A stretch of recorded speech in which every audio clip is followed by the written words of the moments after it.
Konbanwa, samurai! Gono watashi ga tadaima sanjo, and welcome to Saturday evening's Pathfinder game with your host today, Namidono Samurai,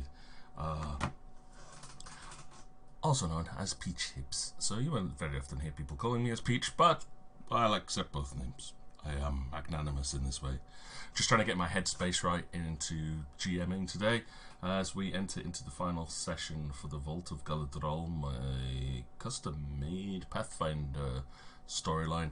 It was supposed to finish last week, but decided to take a week's break to try and get everything set up I am incredibly nervous. I've been working on this now for about 5 hours, just to try and get ready for today's session, which is probably going to end in like 10 minutes. We shall see, though. I hope you guys are doing well.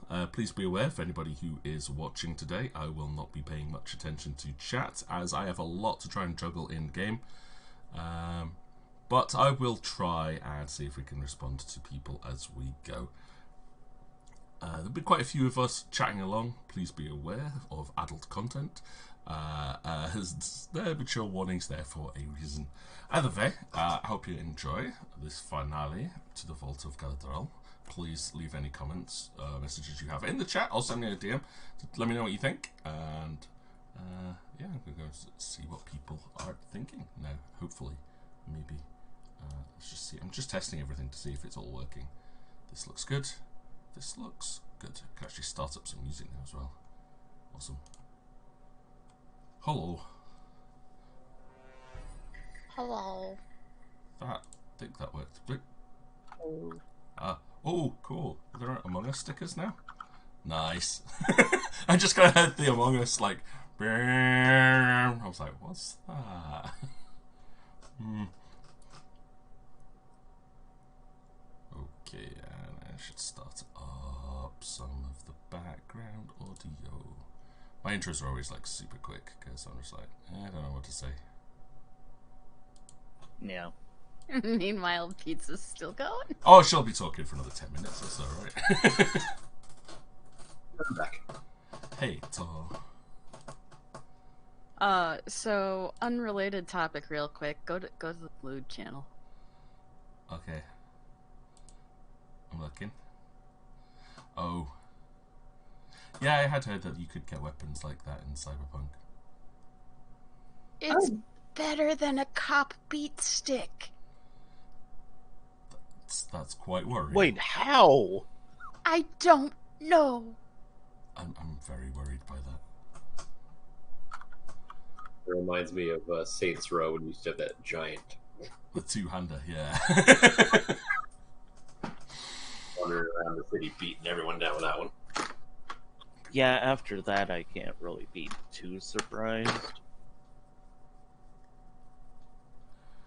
Anywho, it looks like Twitch things look like they're working okay, I think. I realize now that that was a rhetorical question and not an actual question.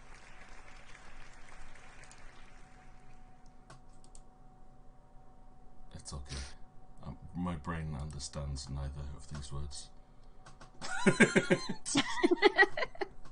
No, it does. It's okay. Jump into chat window. Any more Cheerios? Hi. Hello. Hi. I had little to say today because I'm all nerves. I'm like, I don't have much to say at the moment. I'm all nerves. That was little to say? Yeah, That was little to say. That was for Bo's Pizza. I'm so nervous. What's going to happen? What's going to happen to our babies? Oh, tail. Jeez, all I had to say was, it's the finale. This time, we promise.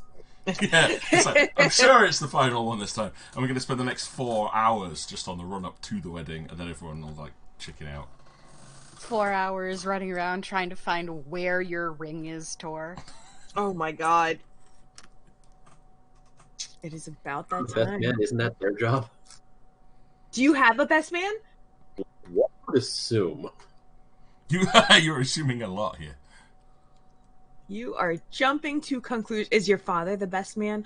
Oh God, no. No.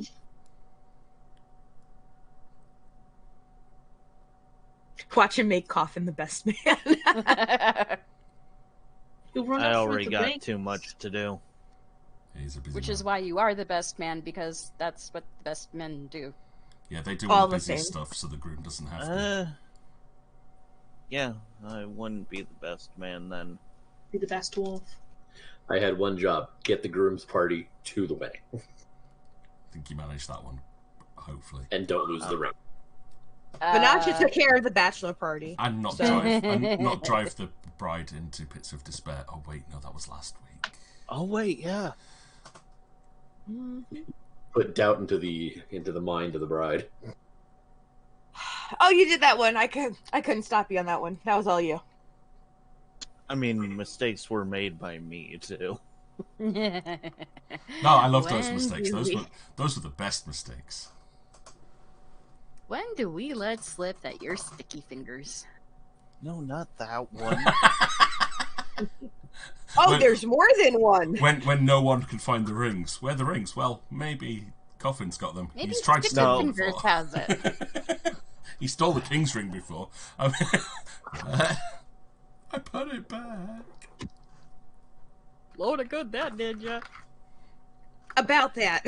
To be fair, it did me fine. I went and hid. Vanessa, it didn't do well for. Yeah, it didn't go well for me. All my spell slots. Kapush. Hi kitten. At least we're very useful. But as we appear to have everybody here, what else did we do last week? And what are we expecting to do found this out- week? We found out about Red Mist, and we know that it's being run by a dwarf alchemist. So we have Couldn't ourselves find the on dwarf guard. alchemist though. No, but we found the Red Mist, and it's ingested nasally. So we've learned that much. Vanessa is really wired on it. Yep. She read all the books. All of them. Probably. Unless they're like really, really thick. They're really, really thick books. Okay, They'll so maybe forget I read from- 2. They're like Encyclopedia Britannica for the entire Alikara civilization. was last meditating. We now know all the blessings. The one Mars Acolyte, still shady in my fucking book. Still a little shady, but it is what it is. Yeah. Coffin has a sense that he might be stabbed in the night, so he is trying to be roughly alert. Since, Or is you know, acutely aware that he may have brought about the doom he's been trying to avoid. Yeah, more or less. And doesn't think that it's one of the party anymore. I want to congratulate you, Tor, for elevating your worry level above Coffin, because that's a big concern. Can I just say, if this is a predestination paradox, I hate these episodes of Doctor Who.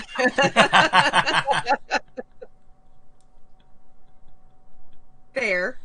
Would Fair. that be spoilers, though? Nah, never mind. I'm out. Spoilers for the Waters of Mars episode. Yeah. I remember that one. I'm trying to think what else we did. We learned about the different offerings. Moon is offering. I can't wait to give that one to Tor. But Tor, I've got a present for you. Moon Acolyte, come bring up your offering. He gonna love this. But she's adorable. She is adorable. She is. She's a precious bean. But I can't wait. She's gonna be so excited to give it to him. You better act surprised and you better smile. You better smile and you better like it. She has been looking forward to this all week. You give her her present and you take it and you like it. What is this? Don't even. I will give you the dirtiest look, and I will just literally have like an icicle ready. Be like, you better fucking take this. She's really excited about this. Don't let my girl down. I am attempting to goad you into some form of Puerto Rican rage. Just watch the frost coming off of my body as I'm watching you look at the president. Be like, it's wonderful, isn't it, Torin? Tell her how wonderful it is. The thing. That's gonna be fun to roleplay. I'm just gonna eye you down at that part. And What did we do last time? I think last time was just figuring out the rest of the blessings, going through a dry run of the wedding, and getting people drunk. and Yeah. telling that one servant about whatchamacallit, Oh yeah. about the woman proceedings, and now we have to be on guard for the queen. I didn't explain. No, I didn't actually explain that one, that it was the whole thing. Yeah, but they have some inkling that the Yeah, I women know. handle the proceedings. So, and then there's some red mist that we got to be careful of. He looked unassuming. He was an old man. Yeah, there's not been any creepy old men in my game up to this point. None at all. None. Not whatsoever. To be fair, he didn't look like Tildir, so. No, No, he a looked creepy like an unassuming old man killed him, or at least Torin, tried. what if you're the creepy old man? Creepy old men for the win. That's a Regardless. specialty. That's his spray. I have no comment. Signature Just- killings, creepy old men. Preferred enemy, old man. Yeah, exactly, creepy old man. There you go, Tor. There's your new preferred enemy. It's a really crappy ad. Creepy old men are specialty. I hate when they're taller than me, even when they try to hunch over and look smaller. Fuck them. They keep You'll offering be me dying sweets. soon, but I will make them die faster. Swift end. A swift. Nice. I don't think you've pretty much covered everything there, though. Keep going. You should come to the Oh back wait. part. There was also Coffin actively admitting to the cleric that he did take the ring and put it back. Yep. And That the bard Vanasha overheard. Mhm. That Vanasha heard. And I went, I can only stop her so long. Knee to the spine. Knee to the spine. It is a I constant. mean, you threat. do that hard enough and he's paralyzed. I mean, Details. it's not details. It is to her. Yeah, potato. Right? One would like to point out that the conversions of Jupiter and Saturn is also today, so doom. Oh God. Wait, what? Oh. Or is Wait, what's today with Jupiter and Saturn? it's a convergence. They're close enough that they appear to be the same star in the sky. So, I mean, in real life. So, But that's all right. 'Cause that's crops and money. So it's a good day for farmers. It is. One hopes. It is. I'll have to make a point of that during the ceremony today. Blessings be from Jupiter and Saturn. For your day, you bring an emergence as you unite. These two unite as one. It's getting to be very Elder Scrolls, isn't it? Mm-hmm. Tell me, what star were you wed under? I do actually know the moon cycle I was married under. I actually have a necklace of it. Ooh. Nice. Very nice. Okay. So we shall begin with everyone giving me a will save, please. Oh God. Oh, fuck. right. We'll see.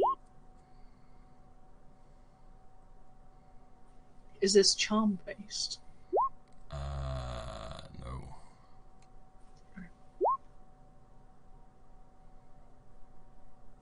Oh. Poor. Oh God. Ah, fuck. Bella, please. We're Wow. already into it. Yeah, we are.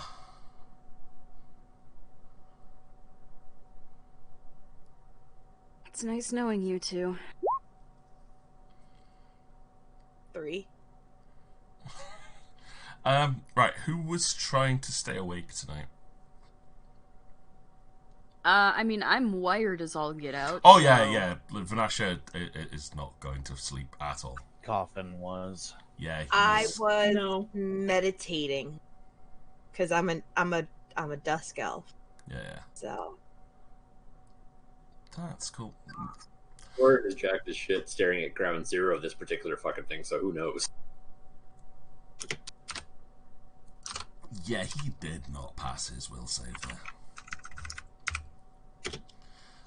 So, as Tael turns around and sadly places a hand upon the dreamstone, bursts of light erupt from the Dreamstone, and first off, it'll be Torrin will find himself overwhelmed with just a wave of lethargy, and will try to struggle against it for a second, but drifts off to sleep almost instantaneously.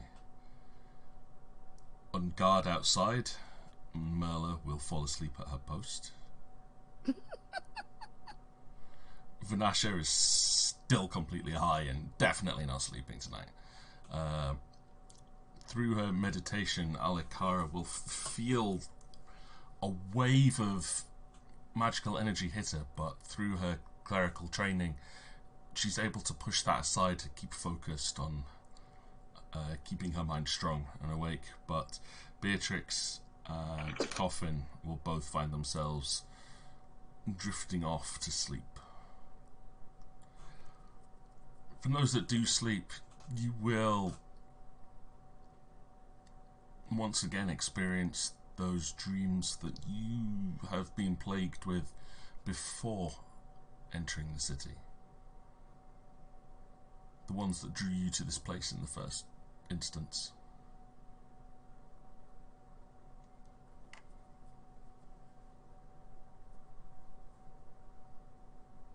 And when morning comes, Torrin, you'll wake up inside the dream chamber. Tael will be unconscious and slumped against the Dreamstone.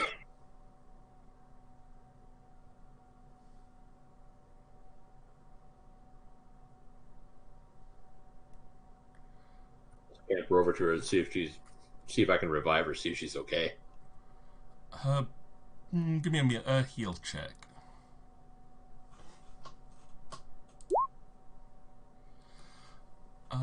Her breathing is quite shallow, but she seems to be okay. She's just asleep.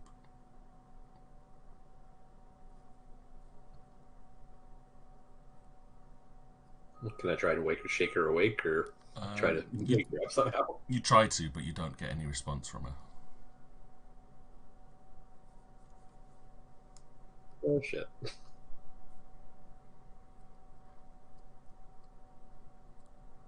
So I'm literally just standing over her, shaking her body, screaming, trying to get her to wake up. So wake up! Panic. Tael! Are you strong enough to carry her? No. Well, Merla is, and she can wake up, propped up against the side of the teleporter.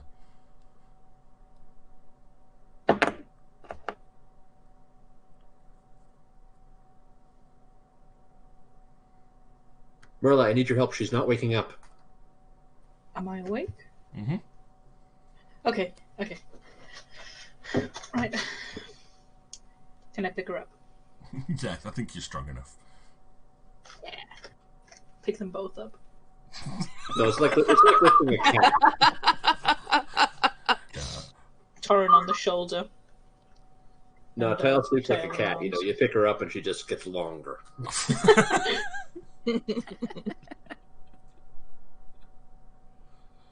Like a hand underneath each arm, and as you lift, the feet are still touching the floor somehow.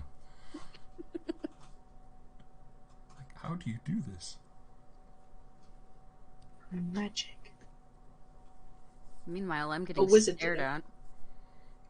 By a cat. Yep. Bear. Yeah. Back at the palace, Vanashi was still wide awake. In all reality, after Beatrix nodded off, I probably started staring at the red mist. That will have kept you occupied for many hours, because it doesn't do anything. It's like I'm waiting for you to do something. It sits there in its vial.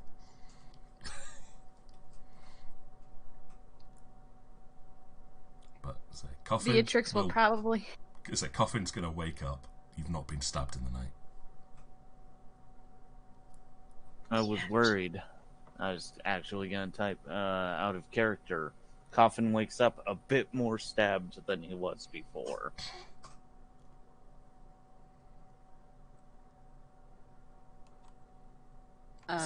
Beatrix will have like a bruise on like her bicep or something from Vanasha poking her occasionally.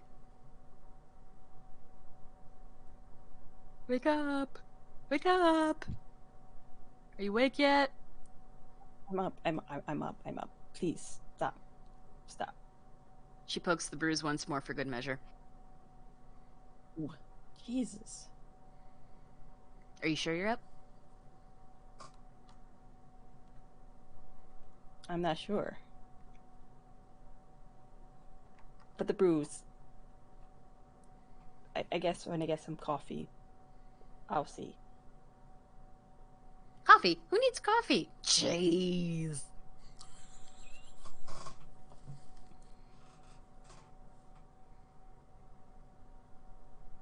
Alikar is just going to stand there meditating. She's going to be like, I haven't had any dreams. I'm still meditating. Feel good here. I don't want to move yet. I'll move when I feel ready. It's like, I'm so getting wired. She's crushing the coffee beans in her hand. She's just going to keep meditating until someone breaks her out of it. She'll be like, I'm just going to stand here. Or I'm going to sit here. It's just good. This is my happy place. I haven't had this in a long time. I haven't had a dream.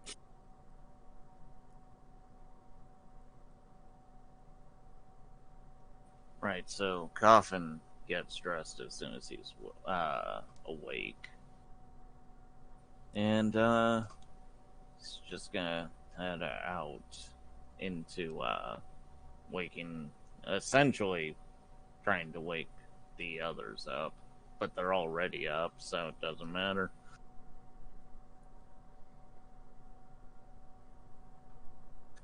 So he's gonna knock.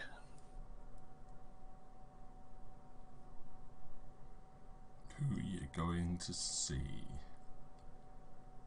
Although I think most of them is it still in the guest dining room where most people were trying to stay up for the night? Oh, really? I'm trying to remember.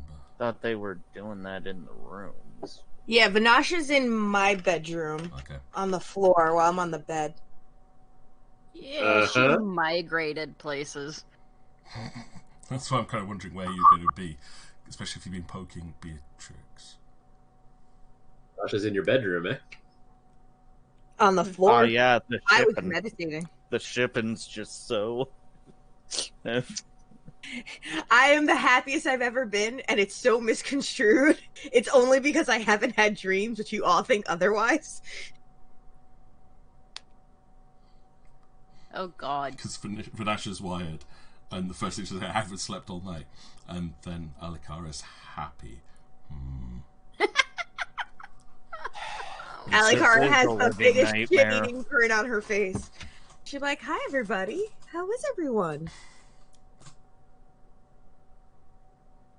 The disease. It's spreading. What disease? Never mind. People. Lewd. Freaking morning people. Speaking of morning, when Merla eventually emerges from the temple with Tael and Torrin, whether he's still being carried or has wiggled himself free, you will see that it is just before dawn. Sun is poking itself up above the horizon. You're going nowhere, small man. Still being carried. Tael, is she okay? She won't wake up. What? She's not waking up. I don't know what to do. You killed the bride? All I said was that we were having nightmares. I'm sorry, what? She said everyone has good dreams. I mentioned that some of us were having nightmares, and I think I put enough doubt in her mind that I killed her. Why did you do that? I don't know. Can I Well, run there went the good mood. Can I put a heal check on Tael? Yeah. Yeah, she's asleep. She's in a very deep sleep. Well, congratulations, Torrin. She's not dead. Bad news is, she's knocked out sleeping. She's out. Do you have a solution? Because I can't do it. I'm putting The her to wedding's bed. Yeah, the wedding's not until the afternoon anyway. Just let her sleep it through. She must have been at this all night.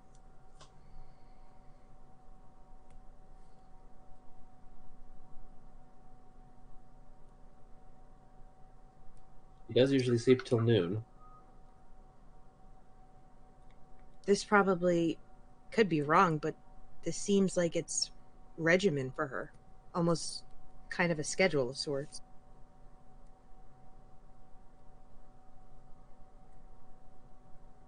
Did you tell her about Tadair and the Kingslayer? I'm not an idiot. I just mentioned we were having nightmares. And now she thinks it's her fault. Maybe? I'm not sure which one would be worse to have told her. Look, I feel bad enough as it is. Do you think she's going to remember it when she wakes up? God, I hope not. Okay.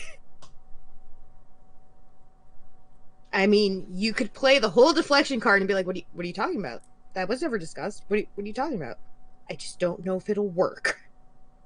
How's your bluff?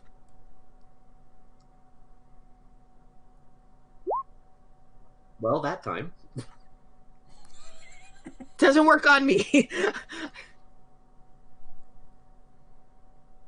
I proceed to pull out a board to call it banana. Merlin lies good. Oh You my have a God. horrible bluff. You have a horrible bluff, Torin. Coffin also didn't. Yeah. Coffin and Merlin are a little tired. Did everyone else have the dreams last night? Yeah, but it wasn't the one we had last time. It was the original one again. So, I didn't dream at all last night. Vanasha chirps up, neither did I! Coffin and Dwarven. Well, good for you. I didn't sleep at all! Torin will apply back to Coffin. God. I don't know how we can deal with this at all. Friggin' morning people. It was such good meditation. Oh, feel amazing. Is that innuendo? What? What are you talking about? Nah, never mind.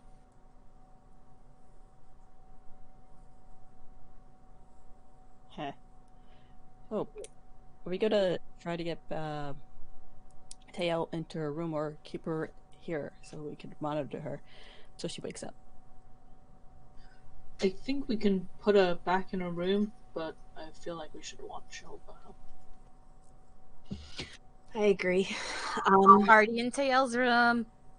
Sleepover. They're not going to let me in there because it's the day of the wedding. I'm not supposed to see her. Yeah. I am probably supposed to be pretending to prepare for the ceremony later today, so I don't know if I should be going to the temple or not. You can hide under my cloak. Okay. And she goes and hides under Marilla's cloak. How good of a deception is this? Do you want to give me a disguise roll?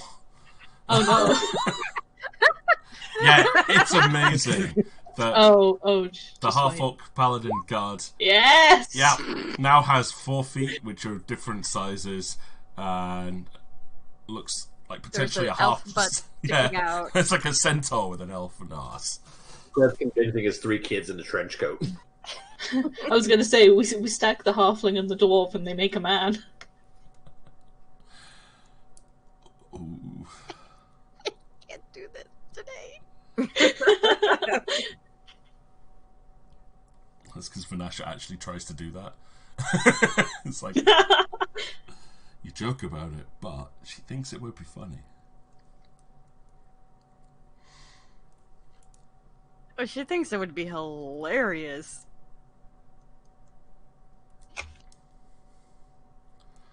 You can't see that I'm here, right? You guys can't see me. You can't see me. Esalikara keeps you sticking her get head out from toddler. the side each time to ask. Yep, totally can't see you.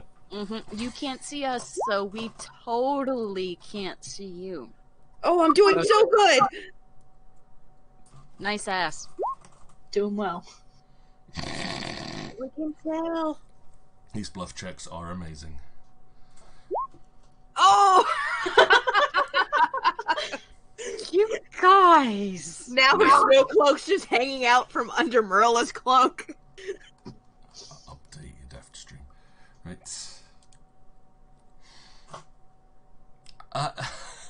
This is going so well. Right. Can I get a... Let's see if these dice roll keep going the way they are. Can I get a sense motive check from everybody, please?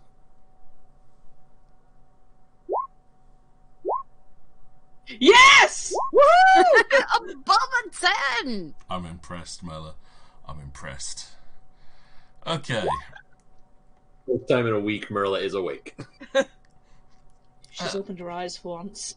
Looks reasonable. As you guys put Tyle to bed and discuss, how you're gonna keep watch over and what your plans are for the day leading up to the wedding, knowing that the wedding's plan is for like mid-afternoon. The palace servants will start to rouse and begin their daily duties. Vanasha, Beatrix, Coffin, and Torrin are all high enough. You will notice, though, that the servants seem to be a little sluggish today. They normally move with a lot of energy and passion in their jobs, but today, while they're still going about their duties in the same way, there's something a little more reserved about how they're acting. Tora looks at everyone. Do they look really tired today, or is it just me? I poke my head out from under the cloak. What do you mean? Servant. The servants, they look more sluggish than usual. Maybe they didn't get a good night's sleep? Vanasha will straight up go over to a servant and go, "What's up? Didn't you sleep well? You look bushed." The servant who will be carrying like fresh bed sheets to go and start changing the linen for anybody that's already woken up. I'll look at Vanasha and go, "Oh, I think I must have done something wrong." Why? Why do you think you did something wrong? Well, to not be blessed with a good night's sleep. It can stretch a little. It's a little unusual, but it must be because I have offended the gods or something. I'll have to work harder today. Vanasha will, as if she's talking to a child, just rub the top of the servant's head, no matter what age they are. And just go, "Just put in a good day's work. Don't worry about working hard. It's fine. We'll take care of it." She goes back to where Torrin is, and she goes, "Torrin, you broker!" Alikara pokes her head back out and just glares at Torrin. Okay. I've been laughing for a solid 5 minutes.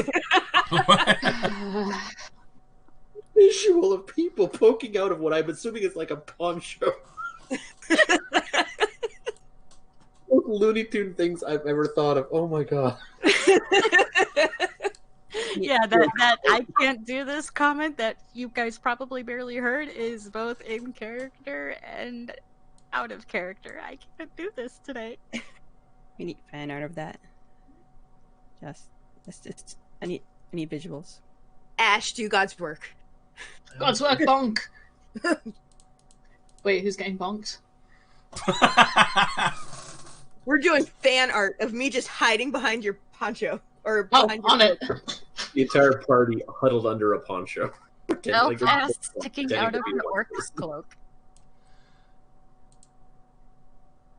Oh, what have we done? I'm crying. Let's see if it doesn't crash my computer like it did last week. Hey, my headache's gone. Thanks, guys. Welcome. Oh, that's worth it. That makes it all Yeah, worth that's good then. Nope, it crashed. Oh. it. No fan art for you guys today. You should just sketch it on paper. We'll look at it later. Yeah, this is what pizza does when she has things to demonstrate to us. Ooh, maybe I could draw it. I Oh, should be able to God. draw it. Wait a minute. What have we done? Having recovered from this, who told me that I broke her? I did. Vanasha did, yeah. The brown of Anasha. I'm sorry. I didn't mean to. You didn't mean to, but you did. You broke her. Oh my God, nobody. Oh, they're gonna think they pissed people off today. Oh my God. This is going to end up being a bad omen for the wedding, isn't it? Little bit. Little bit.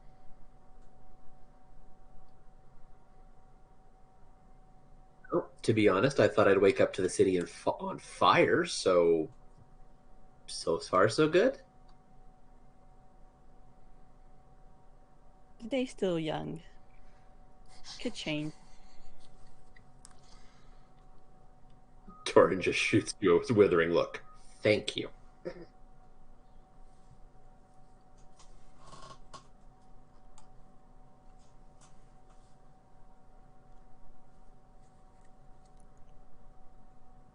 Any ideas what we should do now for the wedding? Have you figured out how this red mist shit works yet? Unfortunately, no. I fell asleep. Yeah, I know, which is why you have a bruise on your arm. You were sleeping pretty hard. Yeah, thanks. You're welcome. Is there a place where I could figure out what's the red mist, or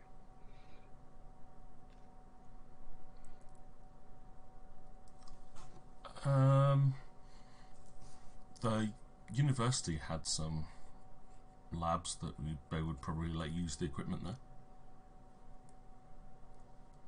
Where are your secret chambers?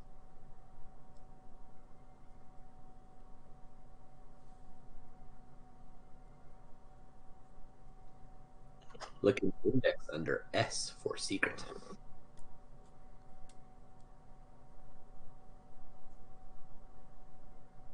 I have not had enough sleep for this.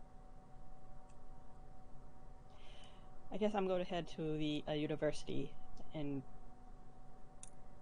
commandeer some of their stuff so I could figure out this red mist before the wedding, and hopefully figure out any treacherous plot before anything bad happens, or worse.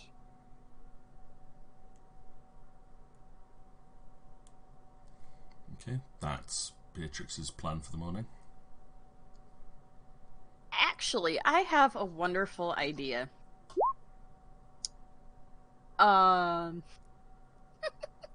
Nice sage. Vanasha looks at Eden and goes, okay, you, Beatrix rather, she goes, you work on trying to figure that out. I'm gonna see if I can't find that dwarf. Because I already got one whiff of it, so they're gonna think I need more, so I'm gonna go look for the dwarf. You're just going to get high, aren't you? No. Do you need to roll a bluff check?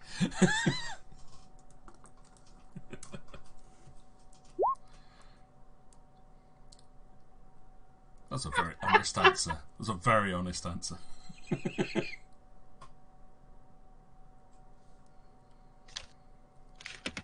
Sorry. So bad. Yours is better than mine. So jelly.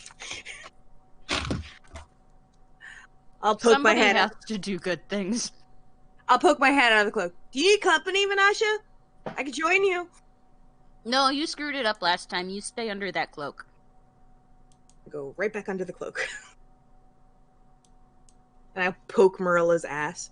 Marilla, what should I do? What should I do?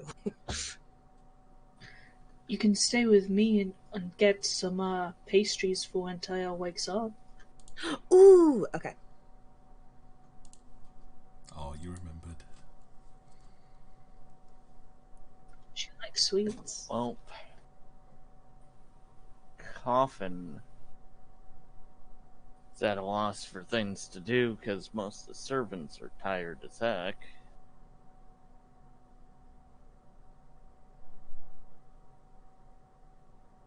You're gonna have to keep them on the double.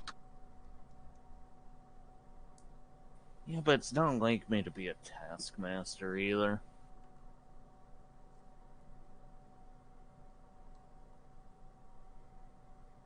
Yeah. I'll basically keep an eye on the servants, make sure, like, things are getting done, but that, basically that they're all okay, as they're doing their jobs. Okie dokie.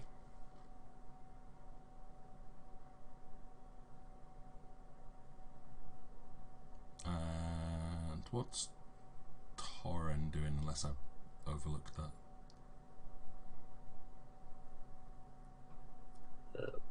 Well, I assume Merlin's going to take Tayo back to her room, so I'm probably just going to hop off and grab breakfast.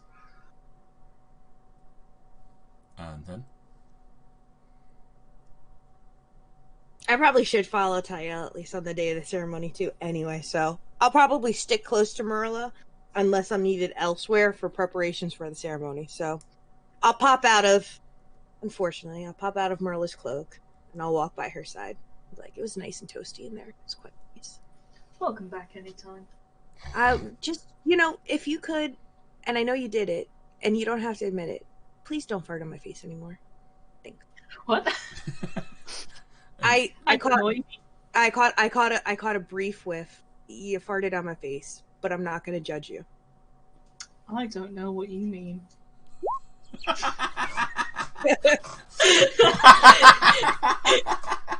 Very What? believable. No, it wasn't me. It's okay. I'm not judging you. It was Tayo. It was Tayo, yeah. Sorry, I eat like a pure red meat diet.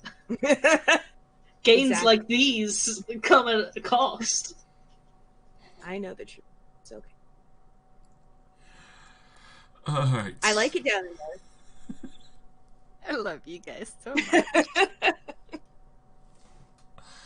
Okay, so we've got Alikara, Merla, and Torren are going to be sticking around on Tile guard duty then, from the sounds of it. With Torren going off to go and eat, so he's not seen with the bride, but sticking close by. Coffin will be overseeing the preparations for the final preparations for the wedding ceremony. And you'll see that... Also, Yeah, go. sorry. No, go.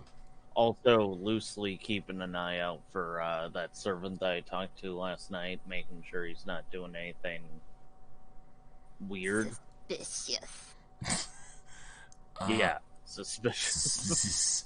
Sure. Give me your perception check, just to keep an eye out for him.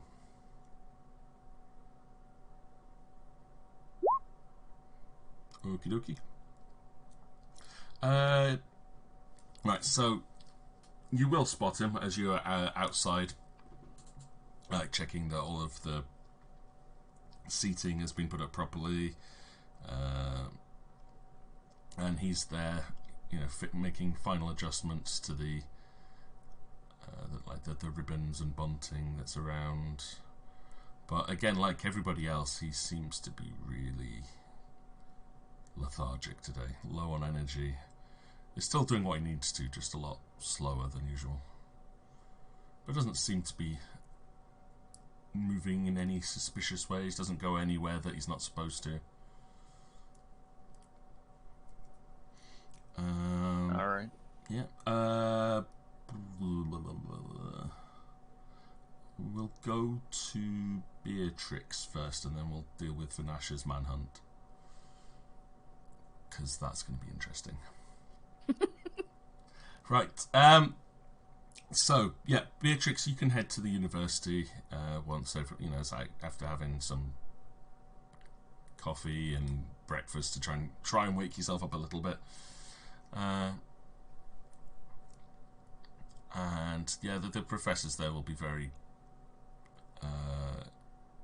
happy to let you use one of their labs. The classes haven't started yet for the days. You've got there quite early. The university said it's going to be closed in the afternoon for the royal wedding, but if you're wanting to use the any of the alchemical equipment or the magic labs, then you're welcome to. Just ask that you be done by midday so that the janitorial staff can make sure that the building's locked up. No problem, no problem. I'll be out. In and out. Just need to figure out what's this compound made out of. Are you going to be showing the professor the vial that you're looking at?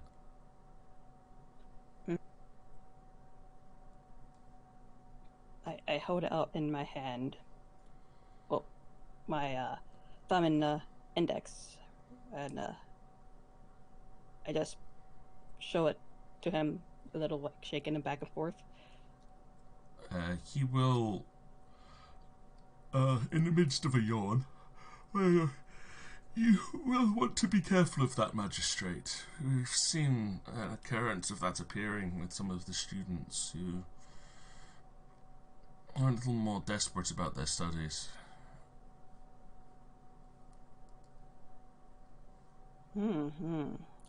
So it's more widespread than I anticipated. Anybody here studied it, or? No, we've never actually been able to get our hands on it, but the talks of this red drug is quite rampant amongst the students here. Apparently it's great for those that want to study all night. We have been concerned, of course, but without any to hand, it's been a little bit difficult. If you require assistance, I would be more than happy to lend my aid.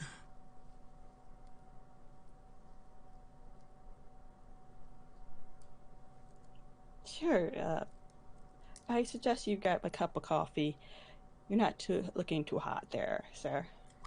Oh, I apologize. I appear to have had quite a rather rough night. I shall follow your advice. If you also require any coffee, I can fetch you some from the teacher's lounge. You yourself also look a little bit ill-rested. Sure, that'd be great. I like mine 3/4 sugar, half and half, and that'd be all. Very good. The lab is the 4th room on the right, down the 2nd corridor. I will be there anon.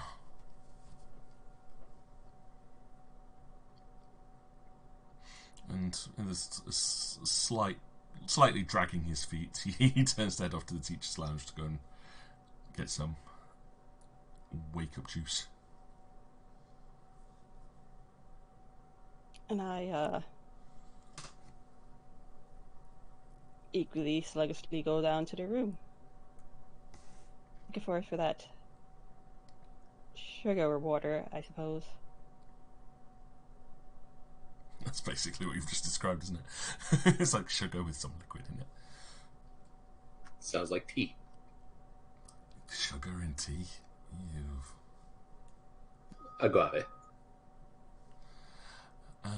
But yeah, you'll find the room that the professor was talking about. As you step in, the crystal lighting reacts to your presence and illuminates the room, which is filled with rows of benches covered in different alchemical apparatus.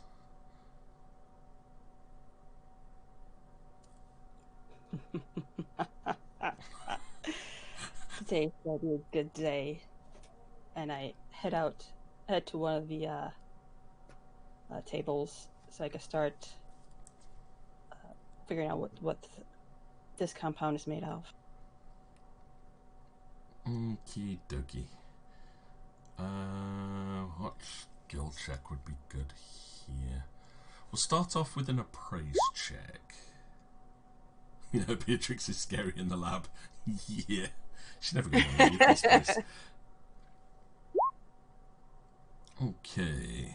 with a check of 13, Beatrix starts off by placing the small vial into a clamp and using a variety of different focusing lenses and some small simple tests, shining different light sources through the liquid, heating it gently but not so much as to cause any damage, and watching for reactions.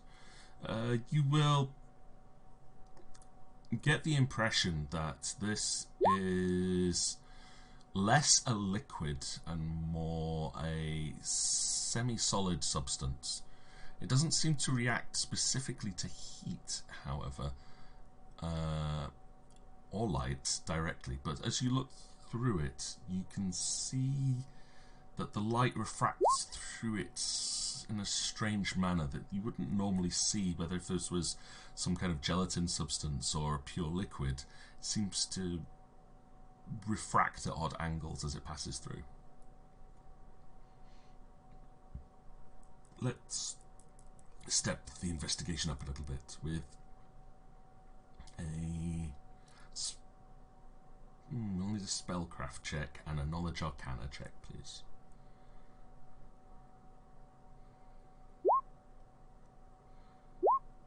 Ooh, two very good rolls here. Beep, beep, beep. Kaboom. Right. Okay, so with the first set of tests done, Beatrix will then move to putting the vial inside a rather complex series of tubes and other collection devices to ensure that when she does eventually open the vial, if it does immediately revert to a gaseous state like the last one did, that it can be trapped and observed rather than dissipate. Applying a few different applications of cooling and heated tubes, passing it through water and other liquids with an attempt to see if she can repressurize it and watch the effects of trying to recapture the substance. Throughout the whole process, Beatrix constantly tries to monitor the magical properties of the liquid, and with experimentation we'll notice that the liquid itself doesn't seem to interact with water. It stops and recrystallizes into,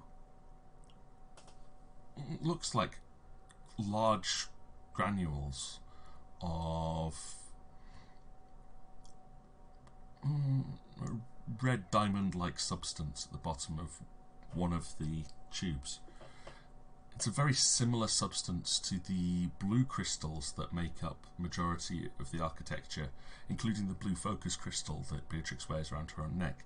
The difference this time is that this is red. Trying to channel magical energies into it has a completely different effect. Rather than storing magical energies, this seems to reflect it back.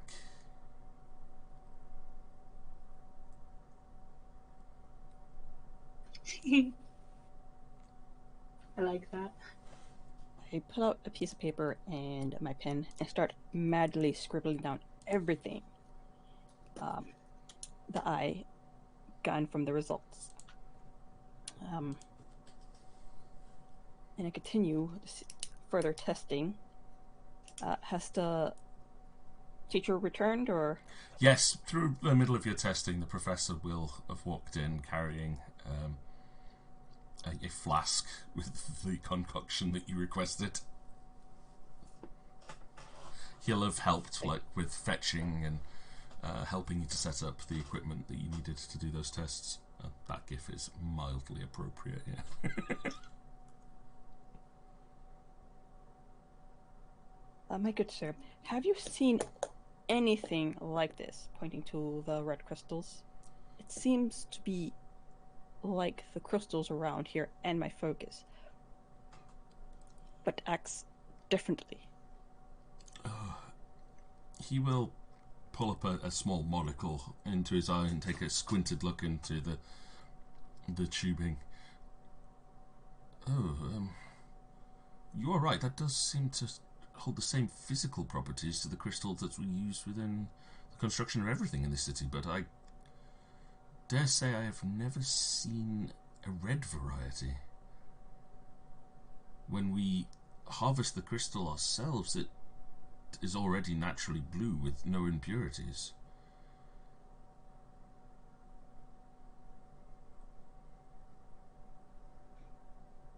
I see. If this is not naturally occurring, could this be manufactured? You mean an attempt to artificially recreate the crystal that we use within our own city walls? Interesting hypothesis.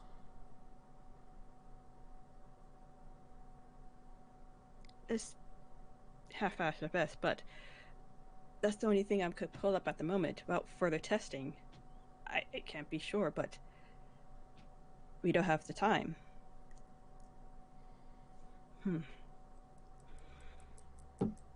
Damn. Anything else I could do at the moment? Or that's all I could do?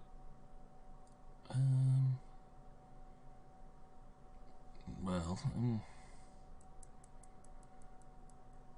apart from any of the longer terms testing that we could do, I mean, you're always welcome to store this here, unless you were wanting to test the application of the substance. We could take it through to the magical creatures department. Magical creatures, you say? Yes. Say no more. she's there. Okay, you can detach the device that's holding the crystal powder, and the professor will lead you out to the back of the university buildings, past quite a few different security doors, to a large sealed chamber. There are barred doors leading into small containment cells around the walls to this room as well. We tend to use this area for practicing summoning arts to bring creatures here from other realms, but for those who are less squeamish, there are certain creatures that can be summoned that make excellent test subjects for magical practices. There's little to worry about if they are harmed here. Their souls are simply banished back to their own planes. If you are wishing to expedite any of your investigations, then perhaps this would be an option. Good. I don't know. Bring something something harmless, so we could apply that. Very good. Something small and harmless. Assuming organic? Yes. Something with a respiratory system and potentially something that could ingest the crystal in case we can no longer revert it to its gaseous state. What size creature would you prefer? A rat? A dog? Perhaps a horse? Let's go with dog. Oh, very good. And the professor will cast a summon creature spell, where he summons a small sized dog into the room. No.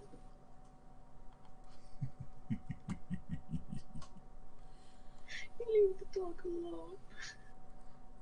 It'd be like the little dog in the animation. No! When it keeps sticking its head up, it's like, wah. It's okay, the puppy in the animation is putting the vial back. Yep. Okay, well, if you have any tests you wish to occur, I can repeat this process perhaps 2 or 3 more times. But there is a time limit on the summons. I mean, unless I choose to permanently bind it to this plane, it naturally will try to return. So, if you have anything you would wish to do. Let's see how the crystal affects it. And go from there.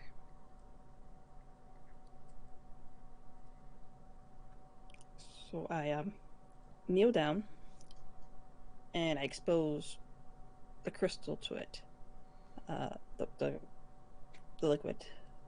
What happens? Okay.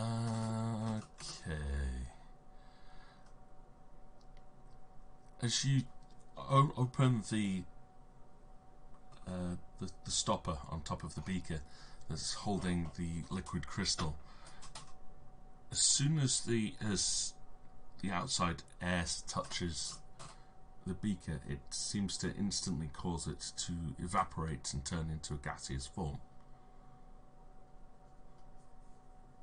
The red vapor rises up around the dog, and you pull yourself back to ensure that the cloud does not envelop you as well.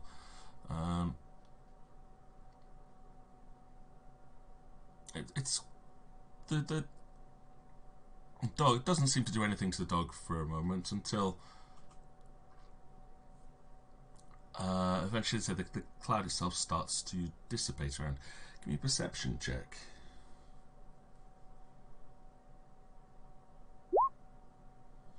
Okay. As the cloud starts to dissipate, the dog seems to barks a couple of times, and then begins to run around in circles, excitedly chasing its own tail. It gets distracted, runs to the back of the room, then runs backwards and forwards, and starts pacing backwards and forwards. Yeah, zoomies, yeah, it's a little bit hyperactive.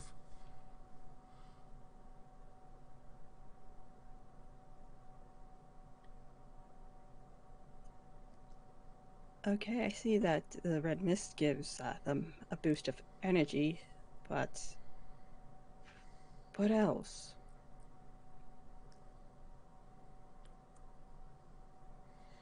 What am I missing? Professor, any ideas? Professor yawns. I'm sorry. I'll have a look, see, was he awake enough to spot what was going on, if anything else happened? No, he did not. I am sorry, Magister. It appears as if this substance does exactly what the students claimed it to. Nearly wakens the subject.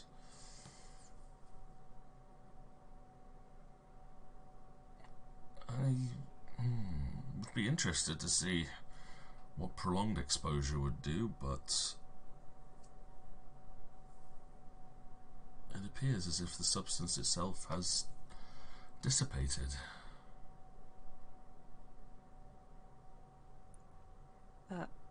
Beatrix's eyes widen and she snaps her fingers. I know just the person to see. Professor, you have been a doll. You could, I guess, send back the puppy way back. And, I'll be getting out your hair. Thank you for the water juice, sugar water, and I'll be heading to out, I guess. Oh, very good. He'll banish the puppy. We shall still be here until midday. And then I assume we shall see you after the royal wedding. As part of the academic force, we have not been invited to the ceremony, of course, but we shall be there outside, eagerly awaiting the royal procession.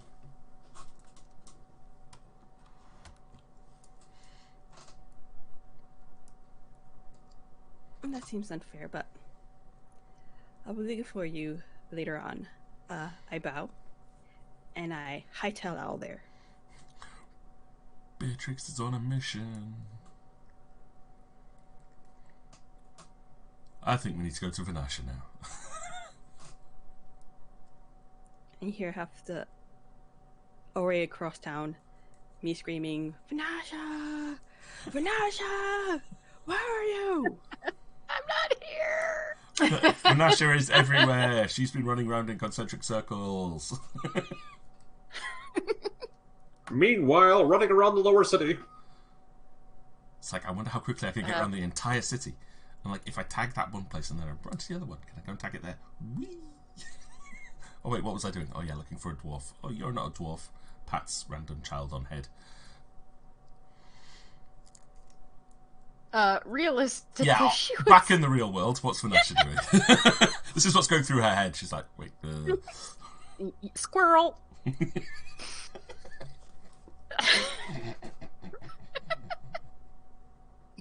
In the real world, Vanasha's been chasing a squirrel around a tree for the last half hour.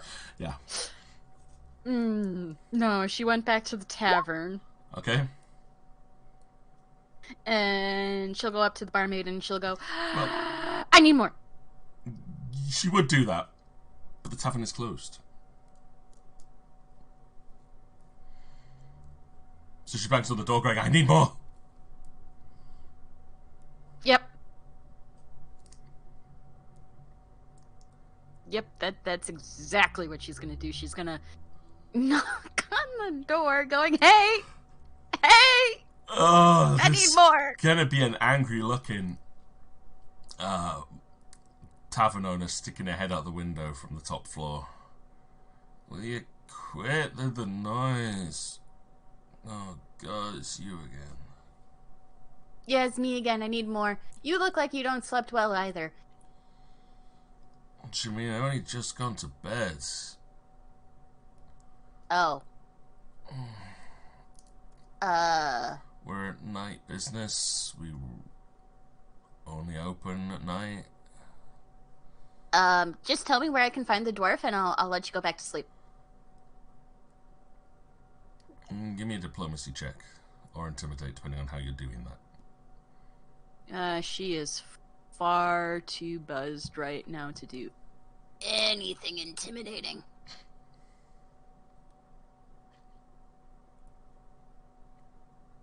Diplomacy. That's a pretty good check. Oh, that's what you meant. You were just after more ale. Oh, honey, no. As good as that was, I've had better. Great diplomacy. Right, yeah. The dwarf. Give me a sec. I'll be down in a minute. She closed the shutters and you hear some, like, stomping around.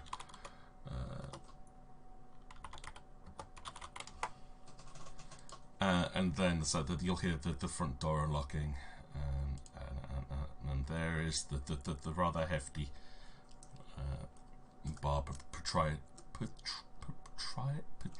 what's the word I'm looking for? Proprietress. We stood there just rather grumpily looking at you. Right. She looks around. You're not with anyone, are you? Yeah, nope. Just here by myself. You should consider making your ale into popsicles, though. It was actually really kind of good as a popsicle. She'll usher you in. Yeah, most people just want to drink and leave. There's something to be said for cold booze that you just suck on. So, red mist. Yep. She's like, shh, keep it down. Okay, I'm sorry. I'll keep it down. Red mist, yes, please. Look, I couldn't say anything about this yesterday with everyone around. She closes the door behind you. We're not the only place that distributes this stuff, you know, but... You know... Well, you're the place that I know of right now. Where else? Are other places, like, actually open right now so I can let you go back to sleep? Or can you just hook me up with that dwarf?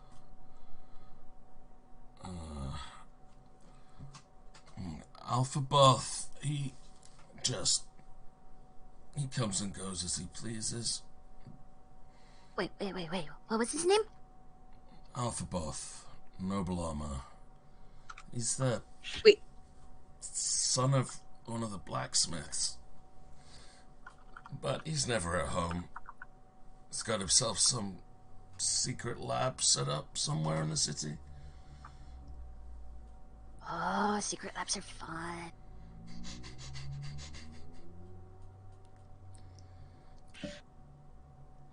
She'll well, she'll go behind the counter and just and start pouring like a giant mug of that sloppy ale.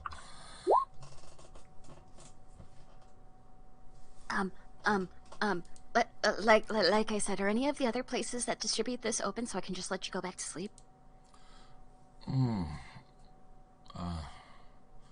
You'd have to talk to Alpha Both about this. Where is he?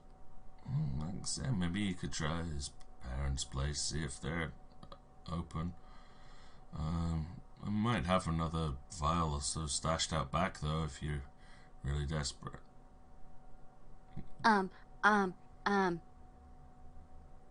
She's obviously still wired.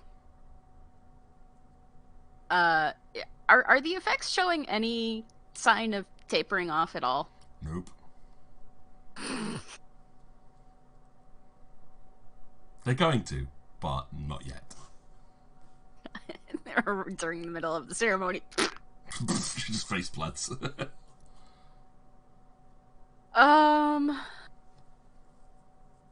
She's kind of stammering, and she takes a moment to just take a deep breath and then think, and yeah, I'll take it, just in case. Alright. She slides the mug across. Just make sure you pay handsomely for the ale.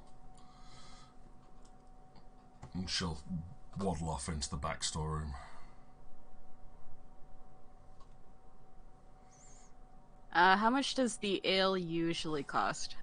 Well, like 5 copper or something. Give me a sense motive check. Just see if Vanasha is awake enough. Oh, she's awake. Yeah. Very awake. Yeah. She's definitely saying to the point where this is not an official sale of drugs. No. You're just paying for a very expensive ale right now. Mm-hmm.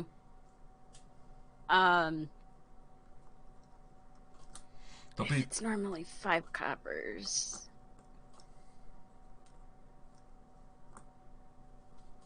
She'll slide 2 silver on the counter. Okay.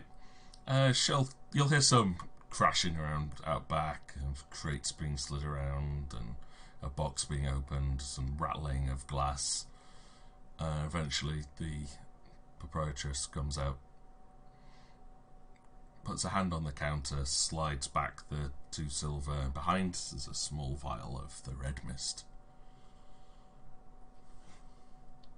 She'll nod her head, take the ale, and, take one healthy swig, and then puts the mug back on the counter.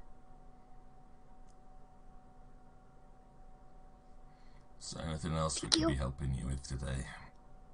Have a good sleep. Yeah, Oh, wait.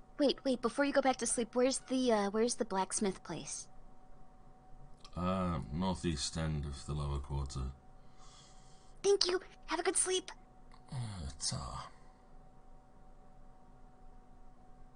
And she's out the door and on her way to the blacksmith.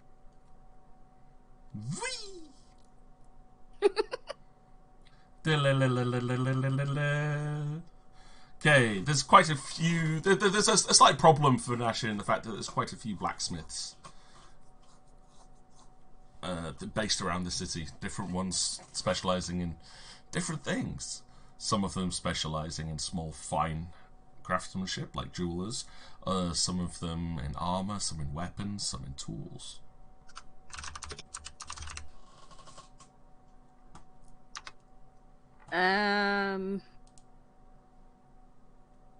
Didn't she say something about a noble? She did give the name of the dwarf's family name, yeah. So I'll just stop a random city person that's out and about at the moment, hoping that there is one out and about in the market. Oh, there's a lot about. Most seem to be heading towards the steps to try and still see if there's any spots left for the wedding. Most of the steps are packed, but the middle sections are at least left clear because they know they have to leave that for the procession. Yep. She'll just stop one of them and go, hey, do you know where I can find the blacksmith of the family Blit? Because I didn't catch it. The hint was in the name, Noble Armor.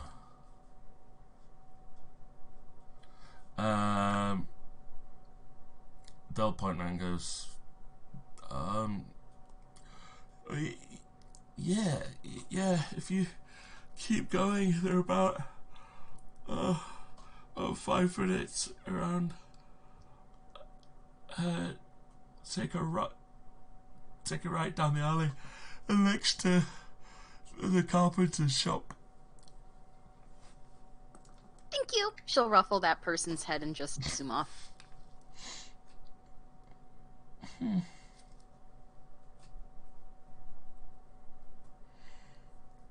If Vanasha can follow the directions a little bit and stop a couple more people on the way just to confirm that she's going in the right direction, especially with the speed she's going, she's not sure what 5 minutes actually would look like to most people at the moment.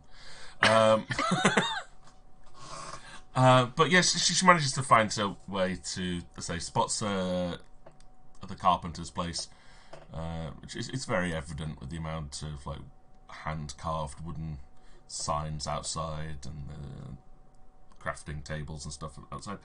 Turns around the corner and you will hear the sound of a metal hammer clanging on something metal coming from one of the buildings down one of these side streets. It's not like an alley. It's just a path at 90 degrees.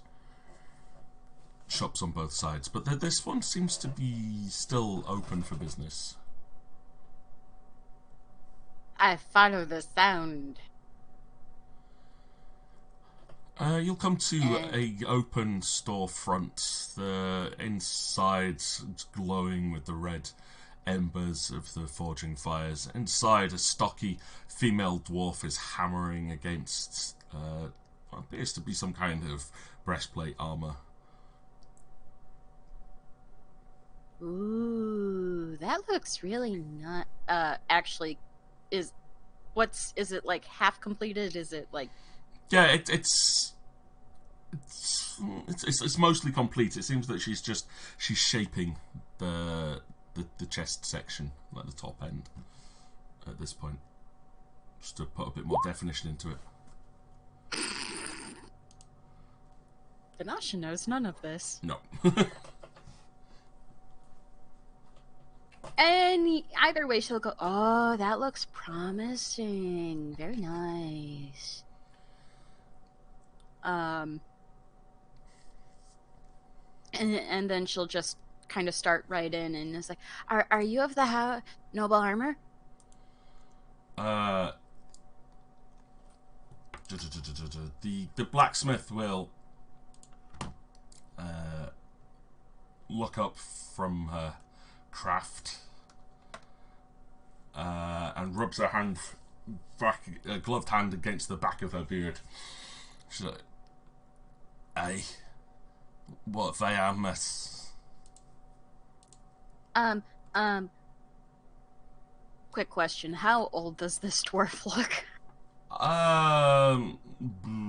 Difficult to say unless you're very familiar with dwarves, but You'd say at least equal to Coffin in age.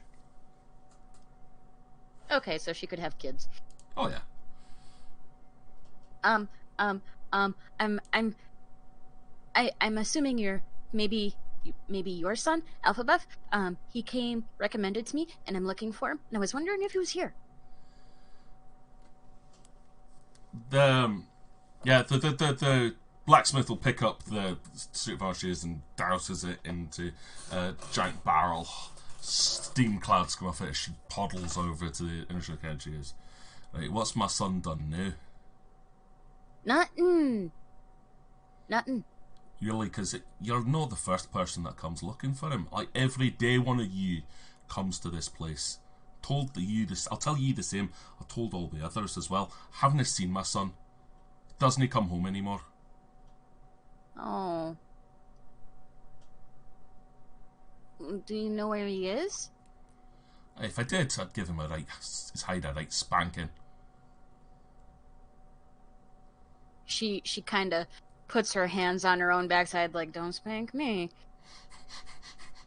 As the blacksmith's still holding the gigantic smithing hammer.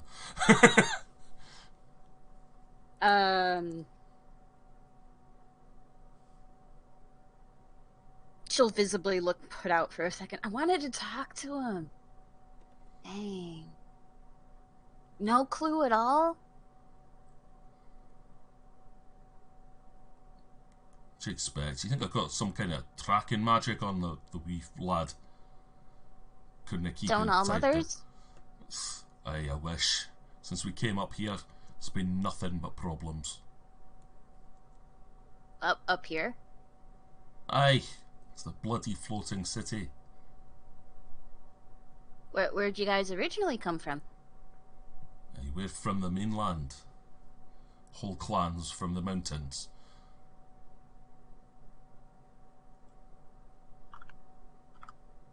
Oh, okay. Cool. You're not from around here yourself, are you? No, definitely not. Aye, well, I suggest you leave as soon as you can. This place gives me the creeps. Why'd you come here then? It's where the money is. Once our kingdom fell, all merchants were required to send someone up to the city, and I'm the best. So of course they sent me. Your kingdom fell and then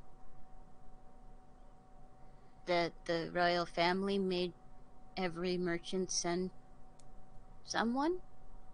Aye, that's how it works.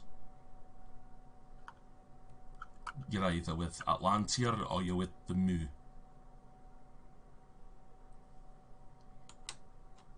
Well, that's gonna be one and the same pretty darn shortly. Aye, I cannot wait. As soon as I can Is get that off this a- place, the better. Okay, was that an excited I cannot wait or an exasperated I cannot wait? Excited. As soon as this place becomes part of the mainland again, the better. So then you can go back down to the mainland. Do you not appreciate the dreams? Oh aye, the dreams are nice, but even they're starting to wear a bit thin.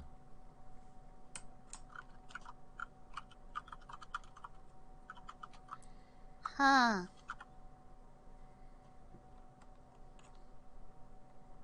Paradise, not paradise.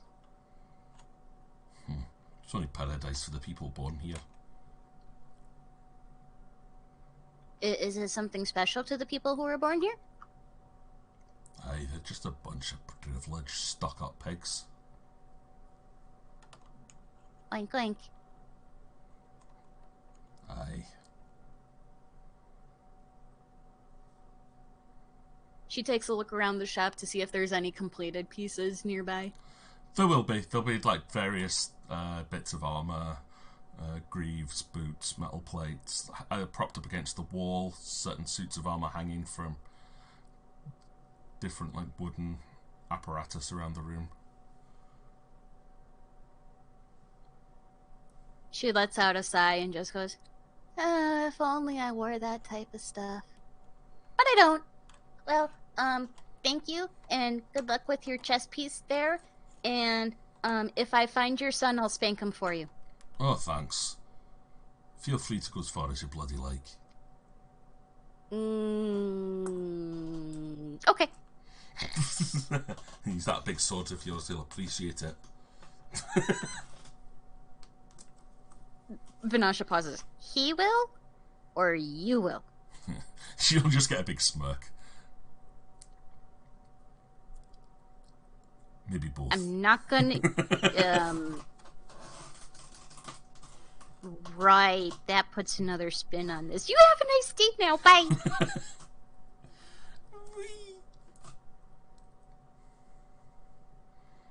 Hyper Vanasha runs again. Except this time she has no clue where to go looking, so she's gonna return to the palace. Give me a fortitude save.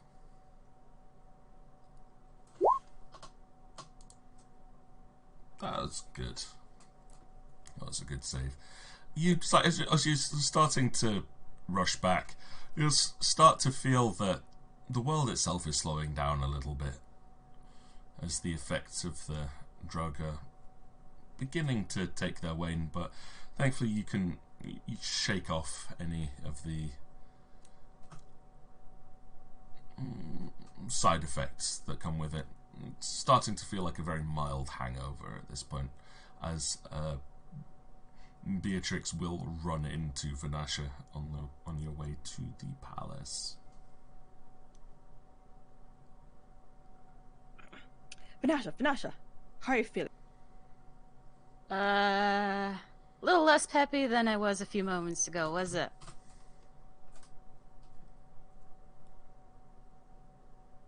I see. I suspect you're finally the drug is wearing off, so it's similar to a bad crash, I suppose. Yeah, it kind of feels like I got a little bit of a hangover, but I got more of it, so, do I really want to do that, though? Couldn't find the dwarf.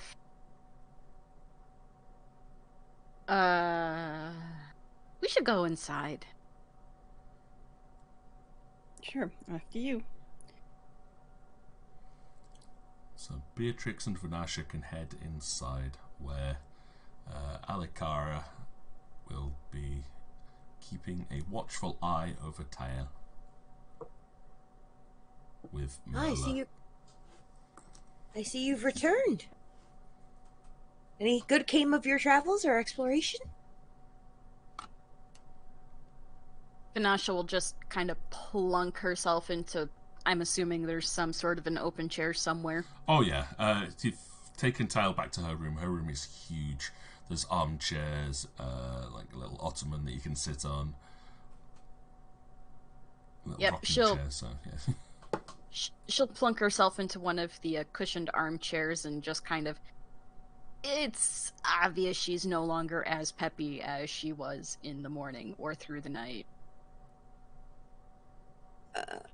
Did something happen? You seem normal. Like I have a hangover? Oh, it's finally worn off, has it? How long has that been? 12 hours? 24 hours? 12 hours? Yeah, probably like 12. But, yeah, so I couldn't find the actual dwarf alchemist because I kind of reached a few dead ends. But, did you know that when a kingdom falls to Atlantia, that kingdom is required to send its top merchants to Atlantia? I'm sorry, wait, what? Yeah, these guys, kind of abscond with a kingdom's best artisans and merchants. Huh. Interesting. The So- blacksmith I spoke to couldn't wait for the union of Mu and Atlantia to happen so she could get back to the mainland. So she was originally from Mu, or? Some other kingdom that fell to Atlantia. in the mountains. Okay.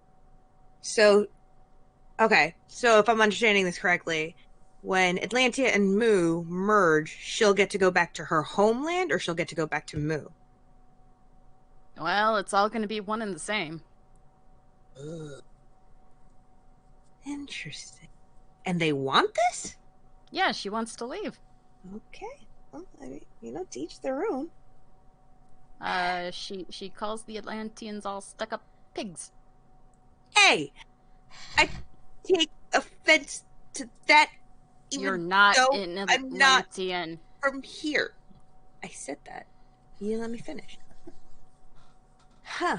Okay. So there's this whole kind of transition or transfer of power and stuff when the two kingdoms unite. I wonder if that's why there's only ever been 3 or less kingdoms throughout the entire course of it. Interesting. What about you, Beatrix? What did you find out?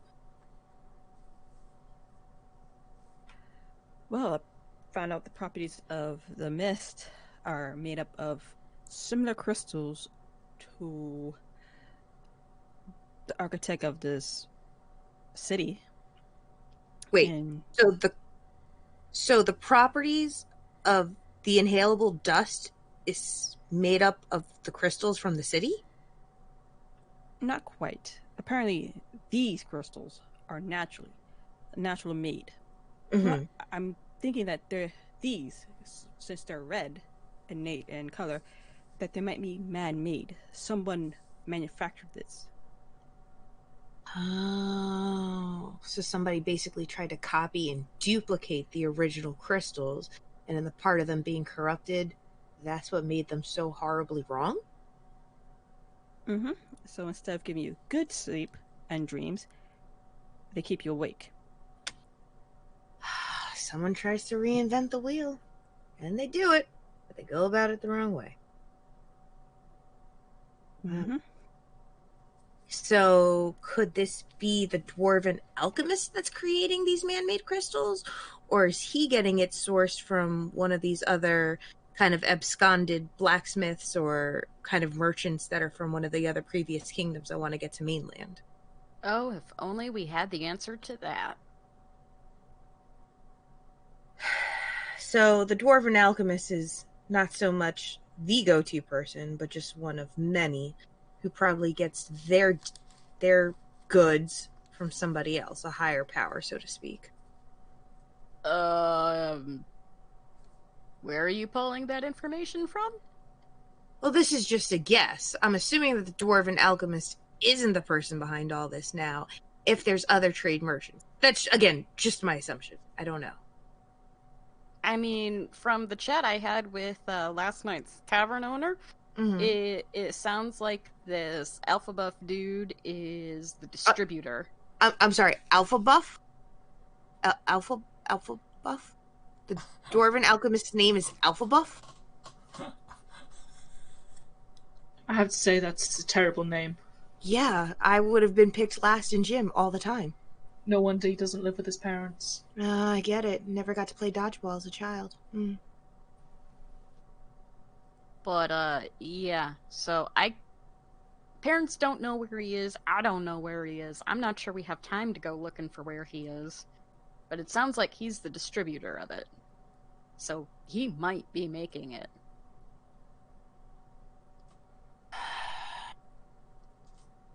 And he's a dwarven alchemist.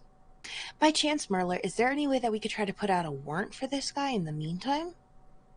I can check. What a way to make him go to ground even faster. Put out a warrant for him. Then again, if people are getting directly from him, some of the city guard have been found with this drug in their possession or under the influence. I would not expect all of the guards to be of use. Fair point. Fair point. I mean, there's one of two scenarios that we can think about this with. Either he is the person creating this and distributing it, distributing it. I can't talk today. Neither can I, though. Did you notice I can't talk to? Okay, cool. You're doing I was better just than I checking to am. make sure. One of two scenarios are happening. He's the one both creating this and distributing it. Fuck that word. And I'm renaming the outsourcing stream. Distributing. Yeah. He is the person that is both creating it and outsourcing it to all of his quote-unquote dealers, which is what's causing all this problem and all this strife. Or he's got secret goods from what I would assume is somebody else on the inside, because does this guy then know about the dream chamber? Does this guy know about the crystal in the city? Like, Again, I would love it if we knew the answer to any of those things, but we kind of need the dwarf for that. and his parents couldn't find him. The parents didn't even give a locale or a location as to where he's commonly seen. Nope. How do you know that they were telling the truth? Because she told me to spank him. With the falchion. And? When was the And last? Does he pretty live sure- at home with her? Not anymore. Does she know where he lives? No. When's the last time that she saw him? A while ago. Keeps low to the ground. Like I said, putting a warrant out for him would be one of the stupider things to do. I want the law. Yeah, the law's full of red tape. It still sounds pretty good as a suggestion. Anyway. Guess not. It would have worked in Hartvale. Exactly. I would have just fucking put a blizzard. What I would suggest is we talk to those guards and anybody we know who has gotten it. She pulls out the vial that she got from the tavern, wiggles it around, but is obviously not in the mode of uncorking it. Oh, you gonna open it again this time, Vanasha? Oh, please. This is not the time you fight, with the hair of the dog. So we take it to the guards, and we intimidate them? No, we coddle them, and Offer them some more. Offer them some more what? Says a very sleepy voice from the bed. Coffee! Good morning, princess. Pastries, Tayel. You hungry? Always. Vanasha will tuck the red vial away. She's got a very, Princess Anna from the beginning of Frozen look to her. Hair's, all over the place, and she's half drooling. Someone say pastries? Oh, here you go, honey. Have some pastries. She'll sit up and goes, what's everyone doing here? Well, it's your special day. We wanted to surprise you because this is going to be the best day of your life. That should require a bluff check. That does need a bluff check, doesn't it? No. No. Definitely sus.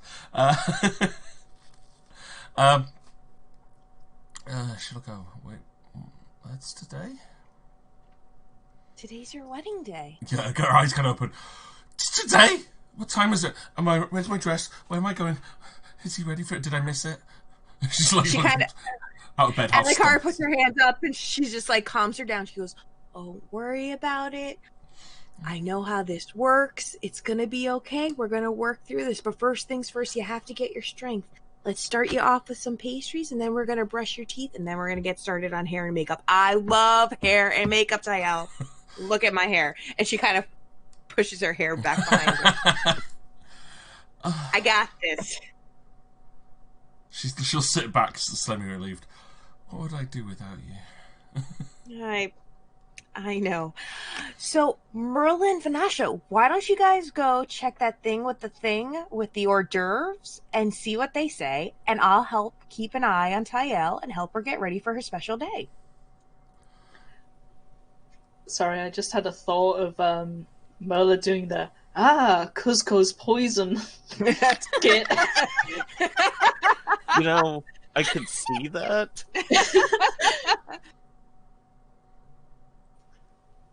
Yes.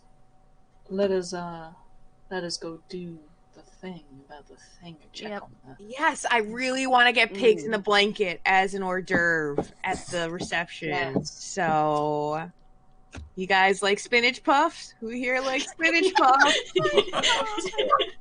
Potato skins? The pigs. Yeah, I really want to get all those pigs in a blanket together and take care of them. Because I am hungry. Right, let's go check on those then. Yep, that Tail sounds will wonderful. look past you both at that point. I goes, Merla, would you mind checking in on Prince Torin for me? He Of course. sounded a little upset last night, and I hope he hasn't changed his mind about today. I can Wow. assure you he has not. Oh, you think he's got cold feet? Don't even worry about it. I'll take care of that. Dalakara has cold feet. Da da da. If you're sure. Now, at some point, Tyel, I'm going to have to really quickly go to the temple just to make sure that the Acolytes are okay. But Auntie Beatrix will stay here, and she'll help you out. So, do you mind if I really quickly go just to take care of that? Beatrix, do you think you'd be able to stay with her just while she's eating breakfast, and I'll be back just in time for hair and makeup? Mm-hmm. Need it. All right. And Alikara is then going to go take a quick trip over to the temple just to check and see how tired the Acolytes are and just check and make sure that things are working there as intended. Okay. You can do this thing. You'll make your way around to the temple. A lot of people will be already there putting in prayers and offerings for the day. The acolyte, there'll be two sets of acolytes there though. There's the ones who will be on duty inside the temple itself, and then there's the ones that have been making the preparations for the ceremony themselves. Okay, so I'm going to walk up to one of the Acolytes that are accepting the prayers and offerings of the people of Atlantia, and I'll just, check in with them and say, is everything going as expected? Is there a system and an order here in place? Yes, priestess. However, if we may have a word. Privately to one of the chambers. Follow me.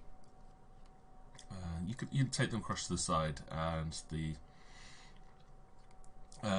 female half elf will will look around. I believe there is a foul omen in the air today, priestess. Many of the people are concerned. Concerned about the nuptials? They have reported that their dreams were not as forthcoming as usual. And she'll silently nod. The Acolyte that she's speaking to, which one is it? This one will be an acolyte of Mercury. Mercury. While reflections can sometimes give a tainted image or a visage, this is where we have to put our faith and our trust into our beloved into our beloved planets. I ask that you do the same. Keep the people calm, keep them reserved, and let them know that things will go as planned, and I need you to keep the faith. If there's any time for our faith to be tested, now is it. Understood? Of course, priestess. I've merely put it down to the princess's nerves before the wedding. Many seem to accept this as a viable explanation. This is a big change, and this is something big that is happening not both for the princess, but also for the kingdom as well. Understand that this is a natural reaction, and this is something that was expected and warranted, but we will see through it as we've seen all things. Yes, we shall make sure that the people are kept calm, Priestess. I just Yes. wanted you to be aware. Understood. Now, are there any people that have been coming in that have seemed angered or upset or riled up to the point where they need a private consultation with me?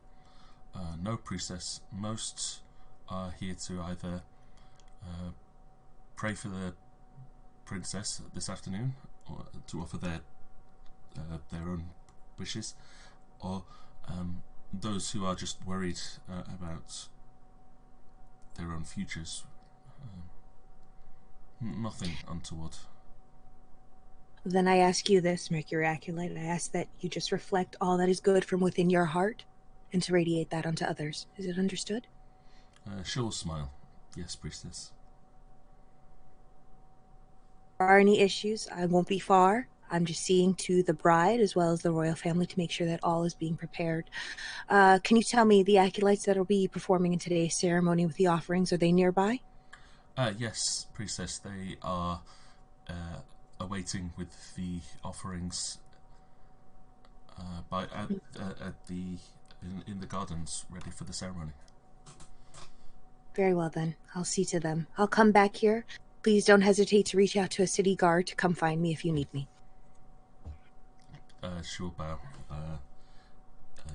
Yes, Priestess. May Mercury reflect all that is good within your heart. And also with yours. And then she'll actually make it a point to walk out where the townspeople are giving their offerings, and she'll smile warmly upon them all, and she'll give a very deep, reverent bow, just to kind of put them at ease and just bring a glow of comfort. Each of them will bow reverently in return. You know, the High Priestess is gracing them with her presence and blessings. They seem to be a lot more at ease. Today's a day for celebration. I look forward to seeing you all soon.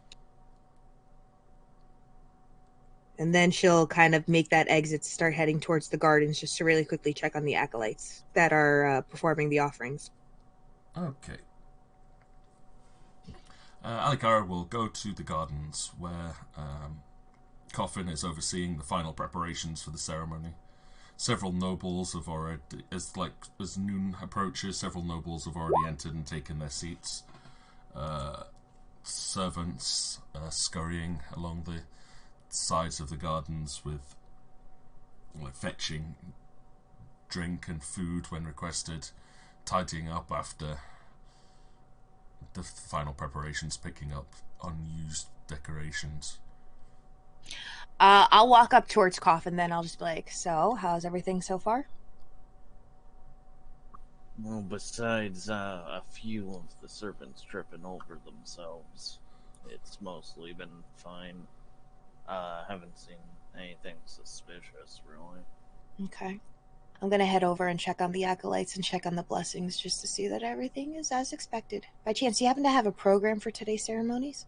Just so I can keep a running idea as to what time it's looking like? Yes. I know you printed out a program for today's festivities, both the ceremony and the reception, so people know what time they need to go where, correct? Yes. Is this where Coffin makes a bluff check? And I'm going to run a perception check. That was I don't think you need to. yeah, that was about as believable as Sage's response there. So let me ask you another question. Where is the nearest scribe for today's ceremony? I'll ask him for one. I would point out the nearest scribe, but I think that's still a bluff check, though. You could go for a, I don't know, have you got knowledge local? Let's see what Yes, I do. Yeah, well, give us a roll. Let's see if you've managed to work out. Yes, you do. You've managed to at least work out what people's jobs are here. I'll go talk to him then. So well, yeah, one of the there's a young boy who's handing out welcome scrolls to people as they're entering the wedding. Grounds, it's just past the guards who are checking to make sure they all have proper invitations. Okay. I'll also let Coffin know, but Coffin, just, I got approached by one of the Acolytes. They pulled me in privately. There's a lot of people that are a little on edge right now because they did not sleep well last night. We're going to just play it off that it's just the princess's nerves, and, this is a big change for everybody, so just kind of go with the flow on that one. If you see anybody uneasy, that's why. Just give them that story. My plan anyway. Okay, fair enough. I'm going to go really quickly talk to the Acolytes with the blessings, go grab the program, and then head back on over to go see the princess and help her get ready, okay? Okay.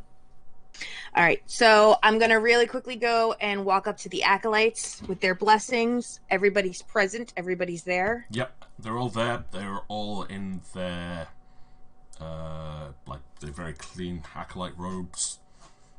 Each of them is, has the blessing. The offerings are all laid out on the altar table, which has been set up at the front of the seating area.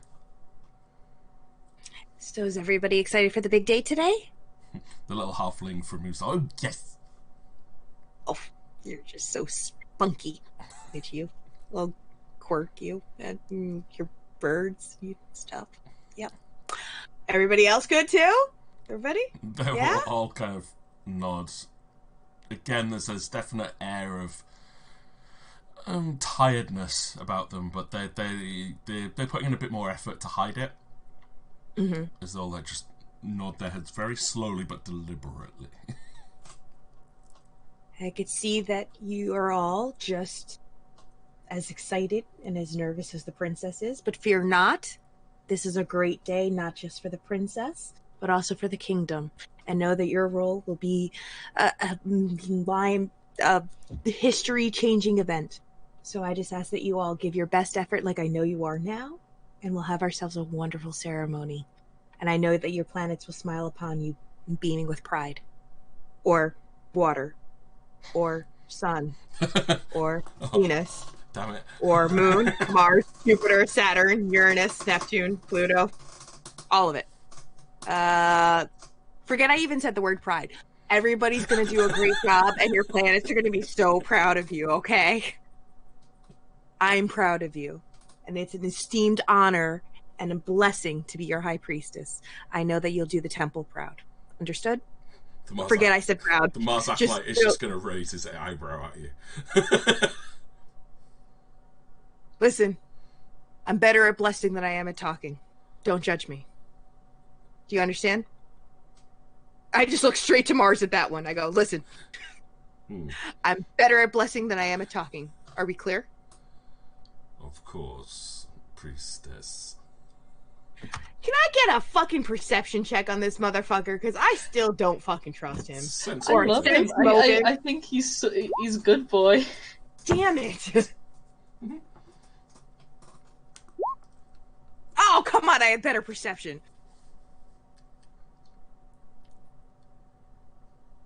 Yeah, he seems genuine.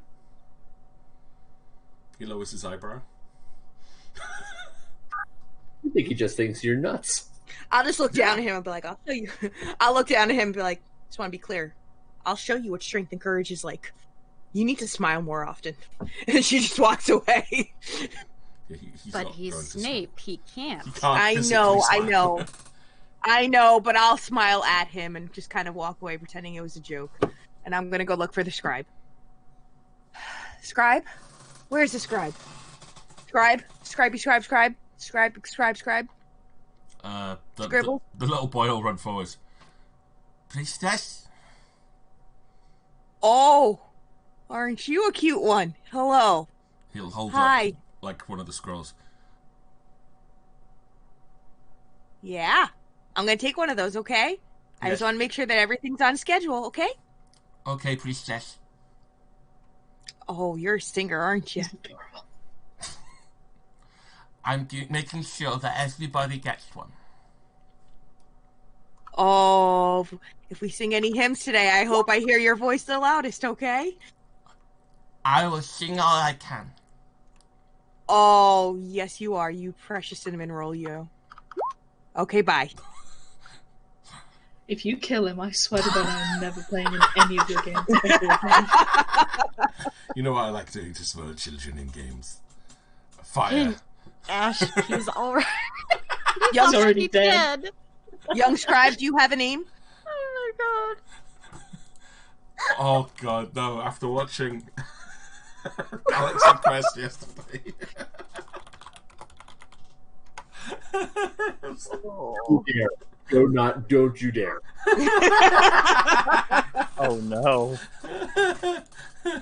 I watched that with you. Yes, you did. Young scribe, do you have a name? Yes, please, yes. Oh, I'm sorry, Nespresso. What? Okay, I love Nespresso, the small child. Yeah, yes, please, yes. Oh, okay. What's your name, honey? What's your name? My name is Cup. I'm gonna call you Nespresso, okay? Because I still like that. Espresso? Yes, please, yes. Okay, Nespresso.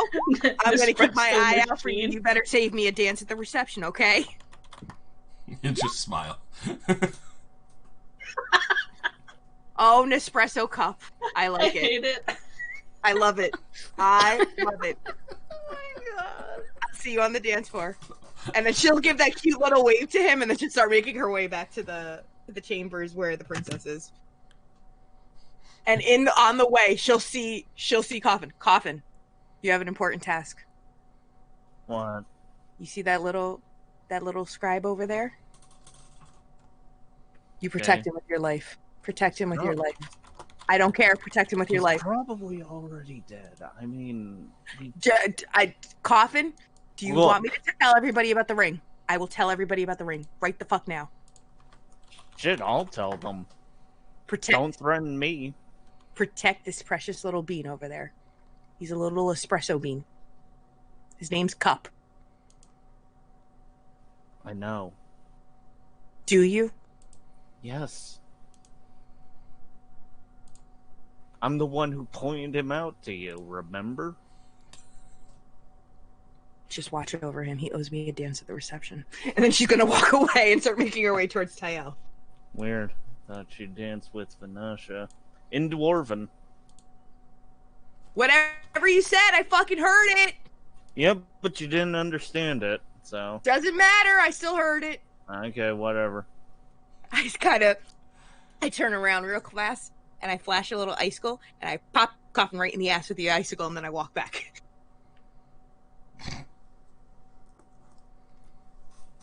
Again, right between the butt cheeks. Right between the butt cheeks. No joking, Peach. If you quillic this little homunculus, I will fly to England and beat your ass. Might be worth it to have some human contact. I will protect him with my life. I'm sorry, but Christmas is cancelled. You're not allowed. Yeah, they have. No, they have actually announced that on the news about 3 hours ago. Yeah, tier 4, right? Are you in the tier 4 area? No. Oh. We're lucky. That's mainly London, isn't it? Yeah. And that one section of... Was it Plymouth? Portsmouth. Portsmouth. Yeah, it's basically London. Is one of those characters the GM creates just so he can kill him. Don't He might be wearing a red shirt. And also, Peach, I will turn this stream right around if you kill him. to answer your question as well, say she does not have a surname. Cup. He's just Cup. He Red did. shirted him. It's Nespresso cup. Or Cup Nespresso. Your cup of Nespresso. In Cup's voice, could you say by Grabthor's hammer? What? By Grabthor's hammer? Can you say, I was not a Okay, fighter, I was a pugilist? I was not a fighter, I was a pugilist. Amazing. I will keep him alive with every fiber of my being. And if I could find a way, I'm taking him back with me. Who's with me? I love I don't this. even care. A throwaway I don't care if I NPC break the and threads of time. it's now become a player favourite.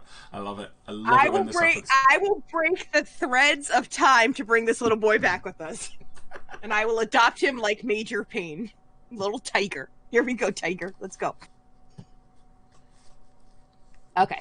So. I'm not gonna lie, that impression was pretty good. Your bangs is pretty good. Davies level, but it's pretty good. Yay.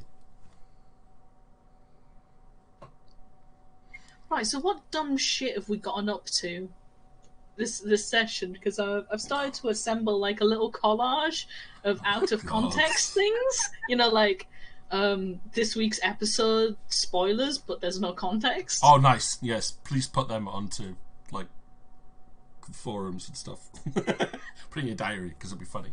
Yeah, just while we wait for pizza to come back. What random stuff have you guys done? So. Eden's managed to get a dog high. Vinasha's been told to go and spank a dwarven boy by his beardy mother.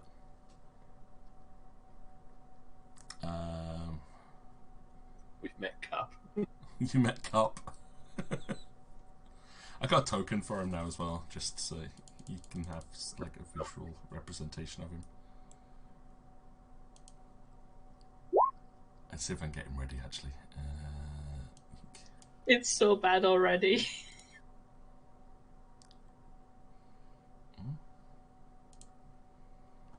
Where did it go? Come on.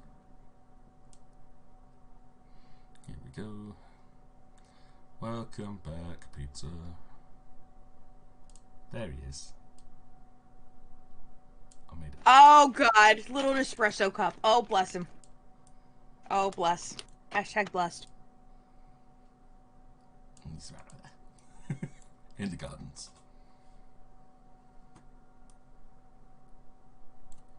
So he's in my library now, so I can drag him in when I need him. Okay. Meanwhile, back in the palace. Cup, the beholder killer. So I'm looking at the welcome scroll. What Yep. time does the ceremony start, and how much time do we have until the ceremony starts? The ceremony is due to start mid-afternoon. Let's say a lot of the guests are already starting to arrive now.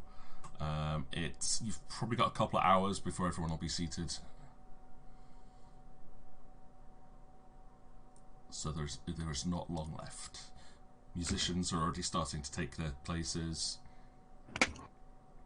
Okay, I'm gonna go look for Tyel then and help her get her hair and makeup ready. Is Mom anywhere around? Just make sure. I'm assuming Mom's gonna be there at some point. The King and Queen will be entertaining King Tadair at this point. Okay. And will So- escort, like, together, both royal families will enter the ceremony together.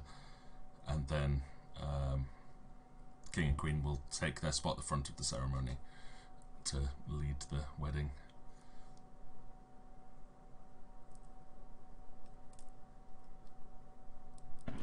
But Tyel, in the meantime, will have washed herself and have changed into her dress. Ready.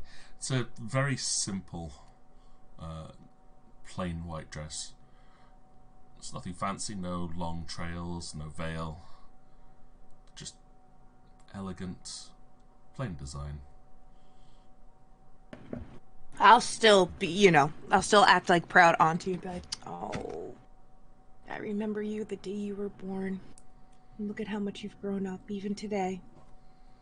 And I'll kind of walk up to her and I'll kind of put an index finger to her nose, like I'm going to boop her, but I'll make sure it's my fingertips just a little cold. And be like, boop. Her eyes will kind of scrunch up. It's like, really? Every time. You can't stop me. I refuse. All right. Well, we're getting ready soon. Beatrix, is there anything that you needed to do, or are you all set here? Most of my leads are bust at the moment, and the fences are fine. So, no, not at the moment. All right, then I guess we just wait until they call us to get ready for the procession. And that's what we're gonna do. Just wait till the procession. Cool. And hope that maybe Merla and Vanasha get something that we can't get. So you can spend the next couple of hours trying to help Tyle get ready. It's awkward because she gets very fidgety. She's very eager to get going. You're not finished yet, sit down. And she's continuing to be very nervous that she's done something to upset Torrin all the way through. Each time you reassure her, half an hour later, she's like, yeah, but what if? And you immediately having to sit down, calm down. It's like, you have nothing to be nervous about. These are one of the most important tenets of marriage and a union, and that's honesty and communication. So if you guys can get through this, you can get through anything. So don't be worried. And what would other people like to do, though? Say you've got 2 hours left before you need to be sat down at the wedding. And I've been whisked off to be prepared.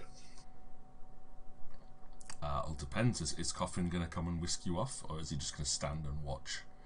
And then go, oh, No, rubbish. You're going to get whisked off to get ready. Takes a long time to dress a halfling.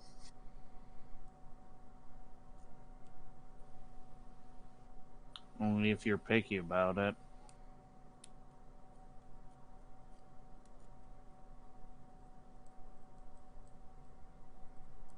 But yes, Coffin will try and find Torrin, wherever Torrin went.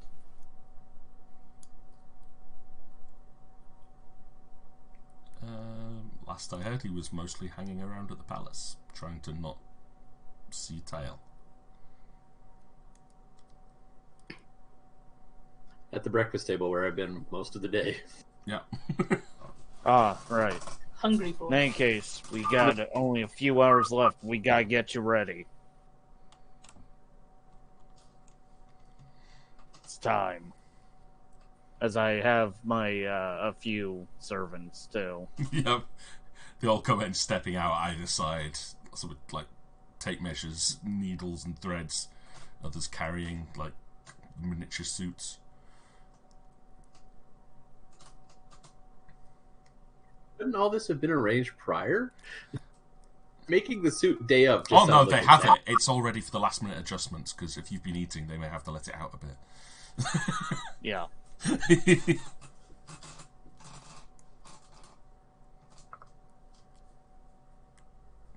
Not that the servants would call a prince fat or anything, but... That's a...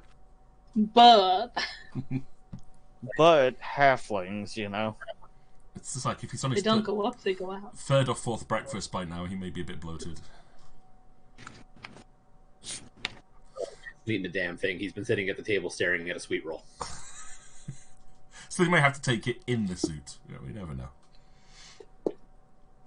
But Yeah. either way, a bunch of servants under Coffin's direction will make sure that Prince Torrin is dressed appropriately.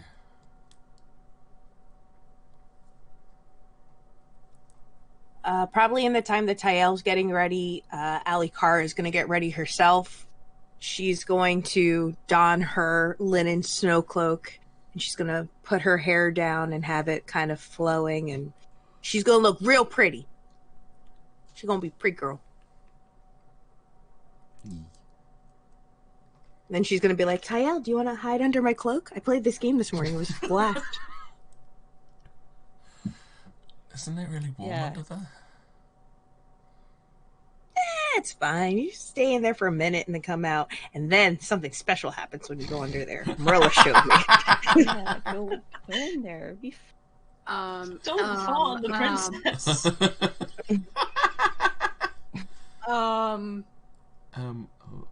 Okay, Magister?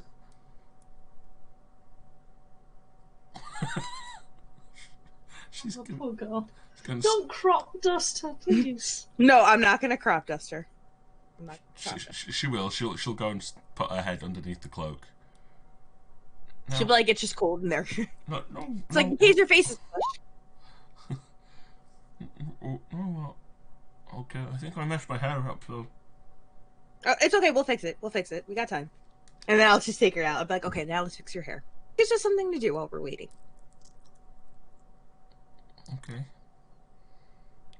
It's a distraction. To keep your mind off of today's events and whatever's troubling you, a bit of levity never hurts. Right? I suppose so. She'll sit in front of the vanity mirror and she starts to straighten out her hair again.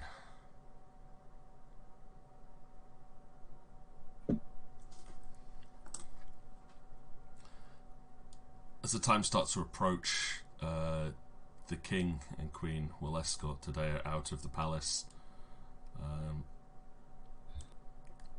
beckoning Torrin to come with them, to take his place.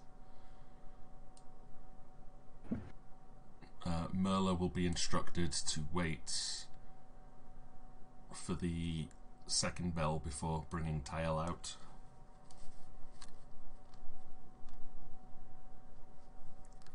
Where she will be, as part of that, like she will, Merla will have to escort her through the city to make sure she safely arrives at the wedding, and then to close off the gates.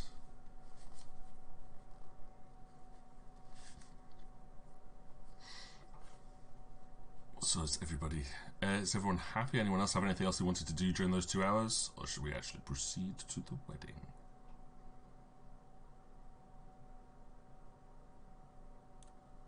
Wasn't Ganache and Merla going to check up on those hors d'oeuvres? Definitely. Oh, right, yeah. Yeah, so.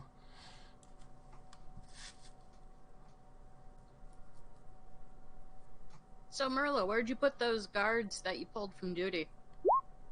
I had them just stay in the barracks. They're not on duty today. Though, keeping an eye on them, hopefully. Where are the barracks? The main barracks are by the entrance to the city. Onwards we go.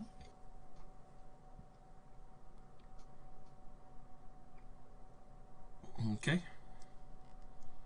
You walk down through this city, past the crowds of people that are even starting to line the streets on each tier now, because there's no room anywhere on the steps.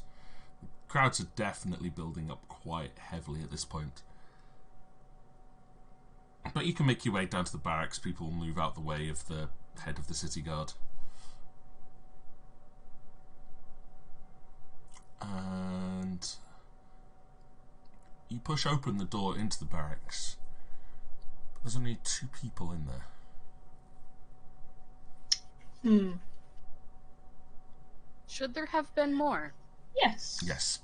There was quite a few that were pulled off duty.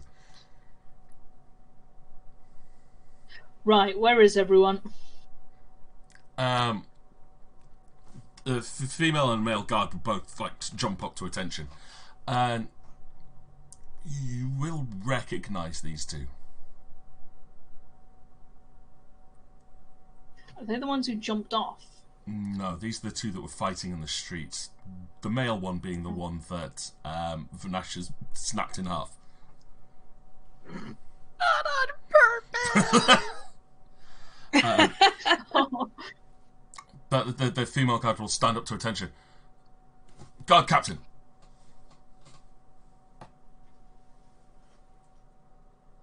Where is everyone? You took them off duty, sir. Yes, they were meant to remain at the barracks. Things were a little bit crowded here, sir. So the lieutenant said that they could go and join the celebration, sir.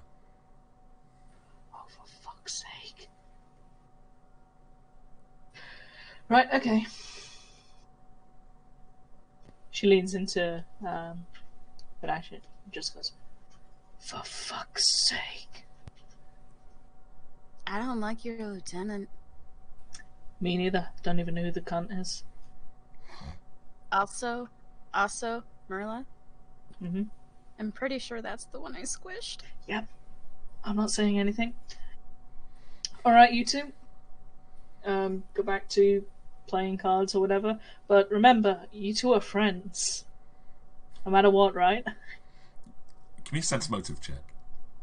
Fuck. Don't make me roll dice. I can't roll dice. It's okay, I got you. Hey! You both did okay. That's over 10. You will definitely catch a glance between the two. And Vanasha will see a slight blush coming from the male guard. Oh no! And go, Oh and no! I'll go, yes, sir. Just friends, sir. No! Monsters! You saved the goof and you crushed the boof. Vanasha will give them a grin and Run off crying. oh no, she's too bardy for that. Thanks, Dance. She'll say, "Don't forget to get some rest in there, because you're supposed to be resting." Yes, Mum.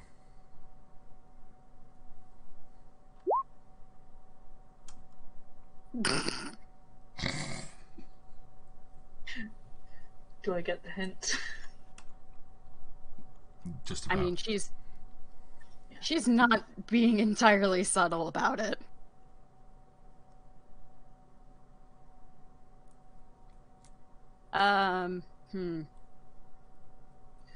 But Right. you know, before you two go get some rest, can you just help us? And where did you get your red mist?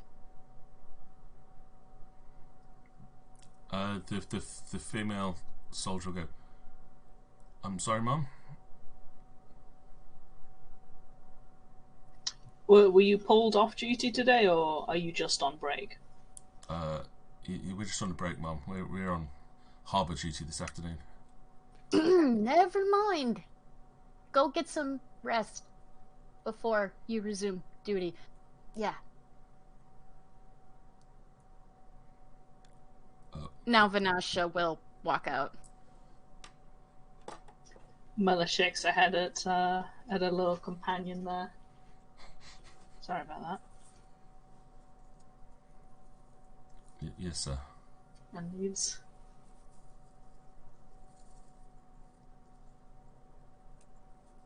Vanasha will just call back out over her shoulder. Assumptions are bad. Don't do it.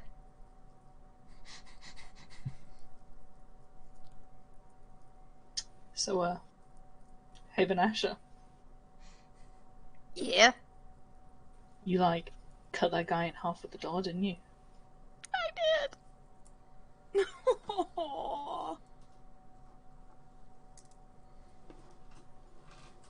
But why are... My question, Merla, is... Why them? They're here, in the barracks. Yeah. Wait, but they have harbor duty. I'm gonna go back in there.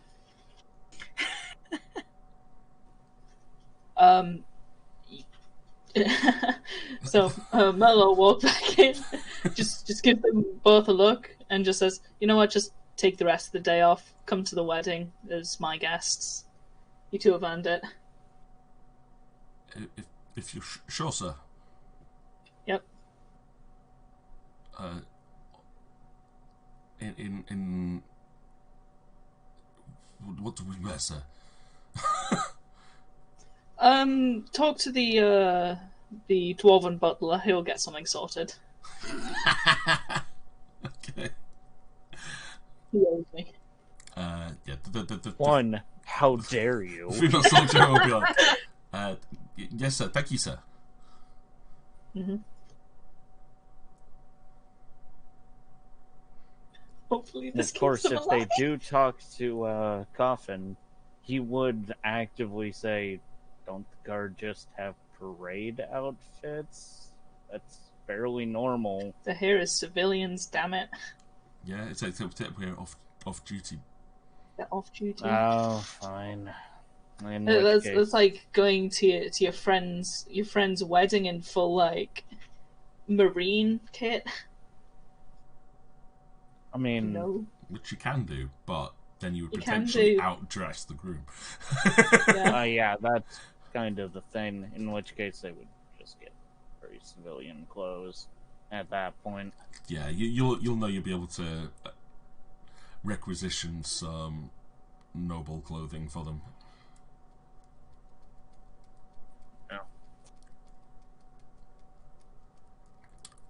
Look at you, getting them away from the harbour. Need to keep them safe. But the There's question too many is, people we're trying to keep safe here, okay? the question is, did you keep them safe, or did you? I've either just killed earlier. them or kept them safe. I'm pretty sure they're gonna die either way. Your destination paradox, where you literally will question everything you do. Peach is enjoying this too much. I like it when things sort of work out. We were warned about these things. But okay, so that was your little trip to the guard barracks. Was there anything else you wanted to do? You haven't got very long left before you have to head to the gardens, but you've got a little bit of time. On the way back, I'm going to keep my eye out for any of the guards that were supposed to have been in the barracks. Okay. Be a little difficult, but give me a perception check.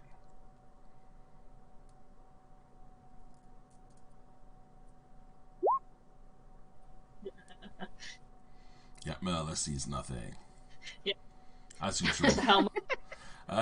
I love how the dice just don't work for Merla most of the time. Until she has to kill something. And then they're okay. Yeah, then they're good enough. That's For leader of the guard. She's Nasha, not great, but she's great in a crisis.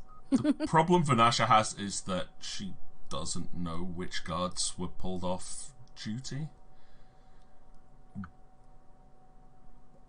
So, but keeping an eye out, you will notice there's still quite a few guards that are on duty, like stationed along along the staircase and down each of the streets. But each time you spot one and can motion to Merla, she'll be able to point out that no, they're supposed to be there. So there's no sign of anyone wearing guards' uniforms that shouldn't be on duty. Nice. Well, maybe they're doing what those other two are and they went in civilian clothes. Bugger. It's going to be an interesting day.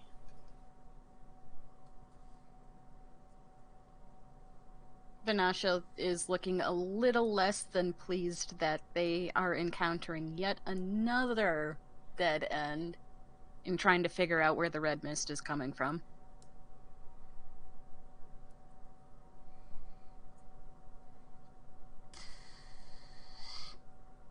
Maybe you can always look after the wedding, right?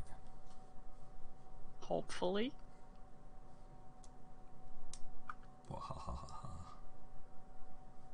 I'm not sure how much of an after the wedding there's going to be. How red is this red wedding gonna be? Can you see into the non-visible color spectrum? Oh, wow! Violet wedding. It's called the infrared wedding. Oh no! Oh, It's wrong direction, my bad. so red you can't even see it. Oh no. Wrong direction, my bad. Alright, okay, so Torrin and Coffin will be in the gardens set up. Beatrix and Alikara will escort Tael to the gardens, to the temple, when the bells doth chime, and I will change maps. And let's hope this works. Ooh. Oh shit! Oh, this music's gonna make me so sad. Oh god, where's Cup? I'll add them onto the map. God, Give me a Cup, second. is he okay? I did make it. So I've made a token for him. Just give me a second. It's the wrong one. Which I'm supposed to be in this map here, please. If Alakara and Vanasha don't adopt him, I will. Wait, why is it the both of us? Don't ask You questions, know just what? embrace it! Just embrace it! Where's Cup? Cup is going to be near the entrance, next to the guards. There we go. There, Cup's on the map now. I've just put on Yeah. rough places, like if Merla, Beatrix, Coffin want to change where they are, now's your chance. I just put roughly where I thought you'd possibly end up going. I'm fine. Same thing for Vanasha as well.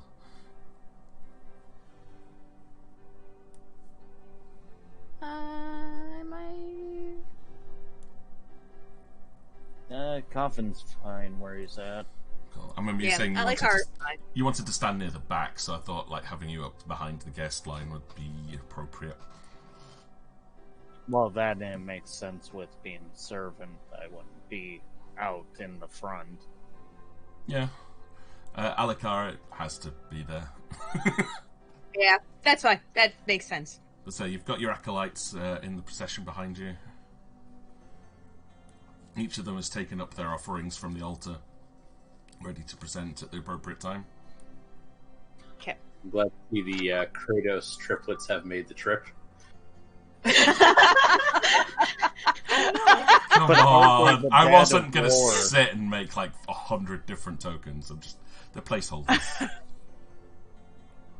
I was Face trying to grab. find the third one. I found the first two. Oh, They're all I like- duplicated. I found them. I found them. Don't worry about it. I like this one up here. He's so cute. Yeah, he's my little halfling.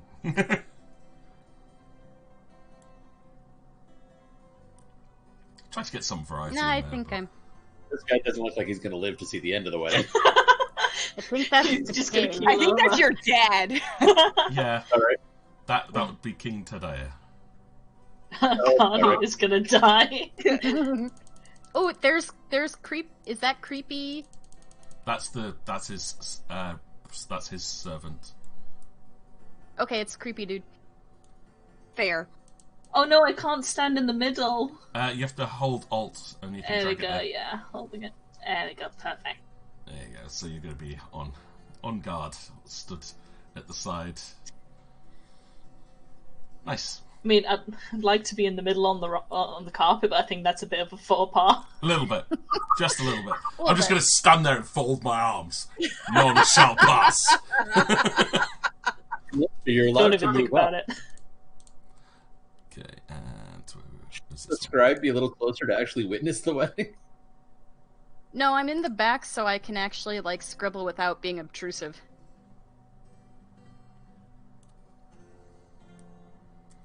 There we go. So, assuming everyone's in their places, the sounds of the crowds cheering will fill the air as Tael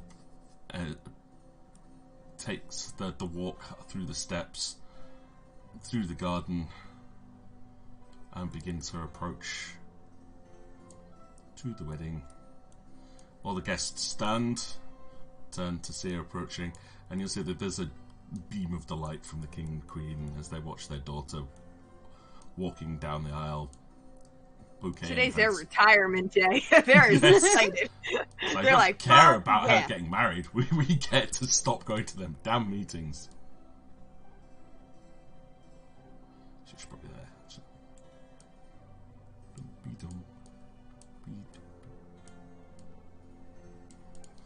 Tael will stop next to Torin in front of the altar, face him and smile.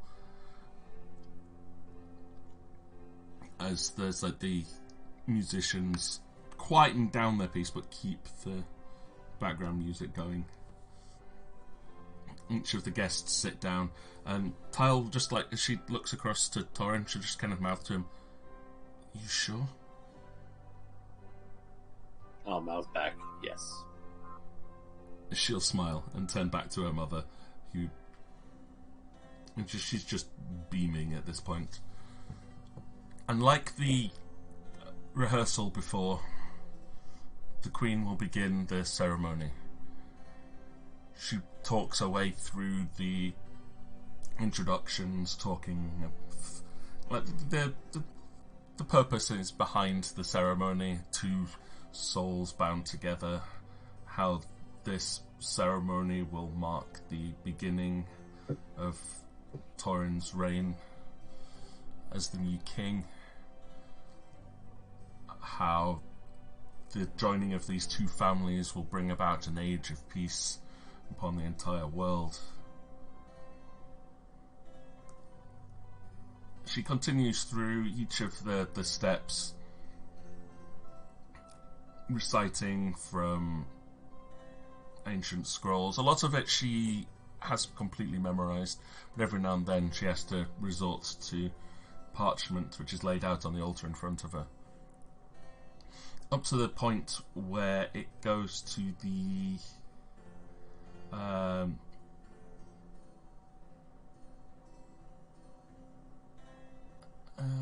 the section for the vows, which I haven't written any special vows here, so just cutscene through them as she reads out the promises that each Torin and Tyle make to each other. And then she will take a step back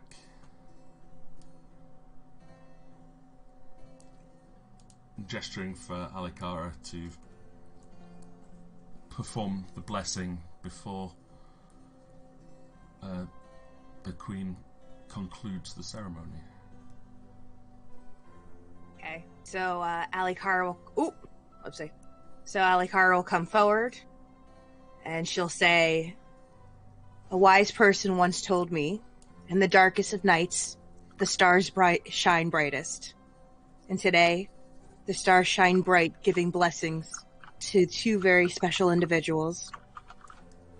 Acolytes, I ask that you come forward to put the blessings upon the couple." And she'll look at the acolytes to make their way forward.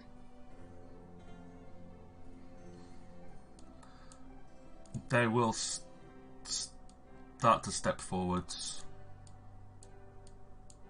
splitting off either side. The front acolytes reaching forwards, one at a time. She's just gonna look at Torin's eyes to make sure he doesn't freak out when he sees the dead birds. I'm just gonna give him that look like, be excited. Be excited. Give a smile. When you see those birds, you better fucking smile, Torin. Ah. And I'll just smile and nod.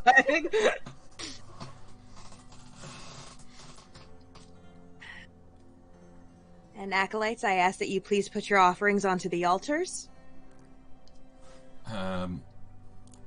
Yep. The Mercury acolyte will step forward first, placing the offering upon the altar.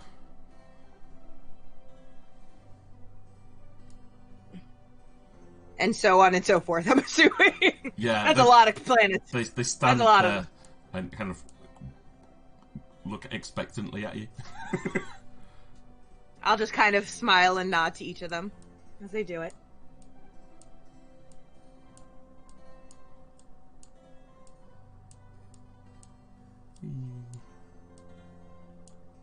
Just get them all into position, I think.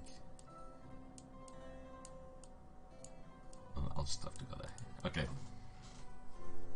Okay, and then with the blessings and offerings placed before you, may the stars guide you in all that you do. And I'll kind of put my hand out, do some flashy looking thing, and then take a step back to the king and queen. Listen, all I got is water tricks, so I don't really want to make snowflakes, so I'm just gonna come back here.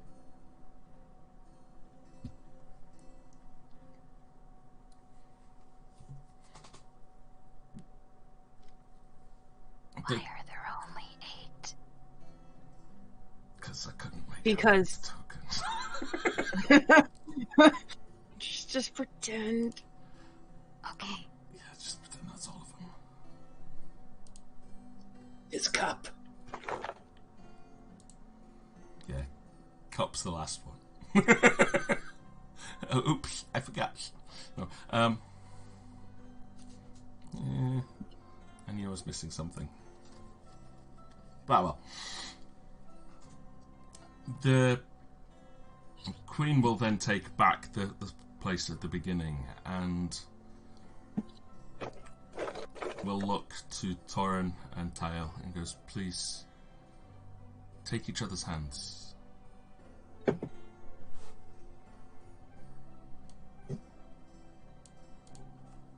Tyle will step and hold her hands out towards Torin.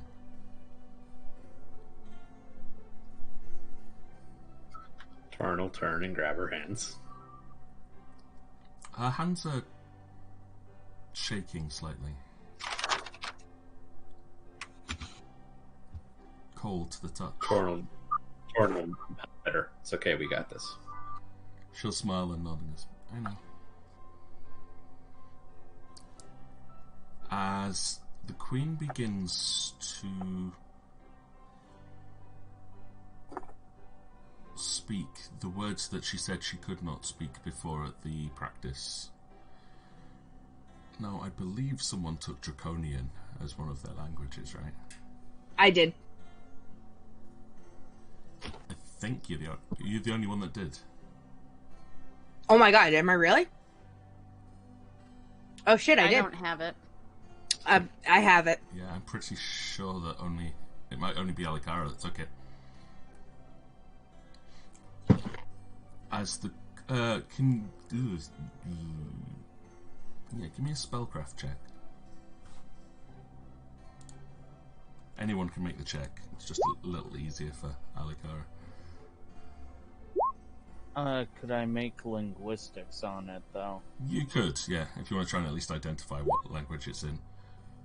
Yeah. Melee's good. It's magic. Okay, yeah, Coffin, you'll have heard Draconic being spoken before, so you'll definitely be able to pick out the guttural grunts. Torrent's too busy focusing on Tyle to have any clue what else is going on here. But I say, Beatrix, you will, while you don't understand the words being spoken, there is a definite magic in the air as the Queen speaks. As you'll not say, it's not a spell that you are familiar with, but it is definitely a very high level spell. One much higher than you've ever studied before.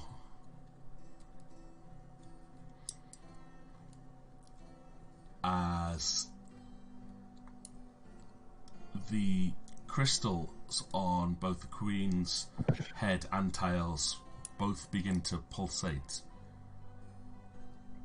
the magic travelling down along the ley lines that are from Tyle's head down her body, along through her arms. And as this does, Torin will feel, at first it almost stings for a moment, but then he's filled with a feeling of warmth, and it's almost as if you can hear Tyle's heartbeat pulsing in time with the lights that are travelling down her body. What will stand out to Alikara from her draconic language skills will be what sounds to be a wish of sorts. as the Queen prays for the... basically it works out to be this new... as this bloodline, the two bloodlines join as one to make these two joined together, not only in name but through spirit, through soul and body, that their future will tie together the fates of both kingdoms. As she finishes the casting, she returns to speaking common, as it were, and with thus the house of Reinhardt has joined with ours, as the blood of Atlantia flows through Tael's veins, as does it now flow through yours, Prince Torin. Where once we were two kingdoms, now we are one. And I welcome you to your new kingdom.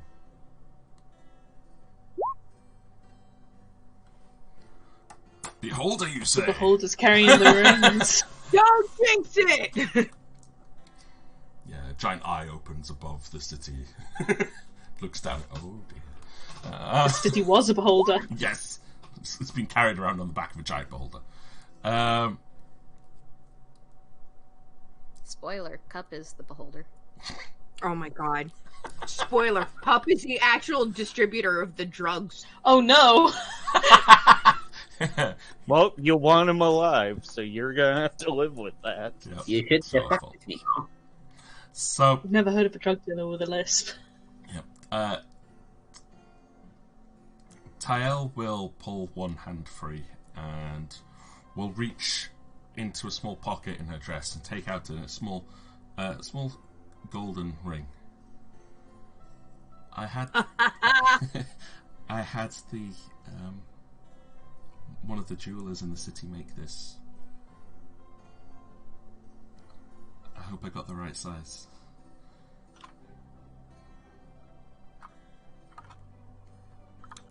She will slide it onto Torin's finger.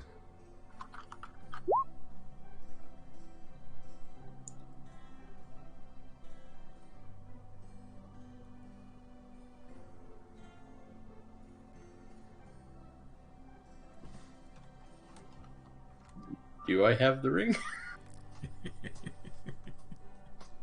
Yes, you will have been given presented with a magical ring to give to Tael. And I guess I put it on her finger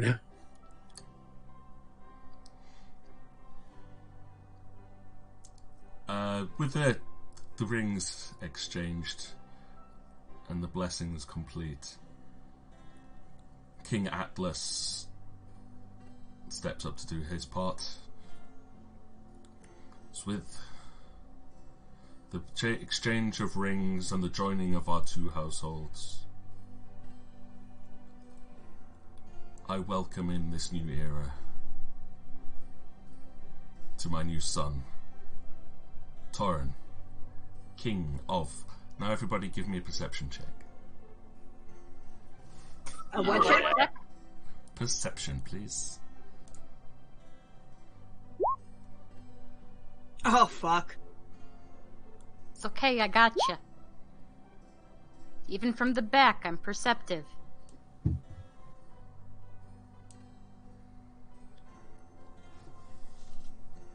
Okay,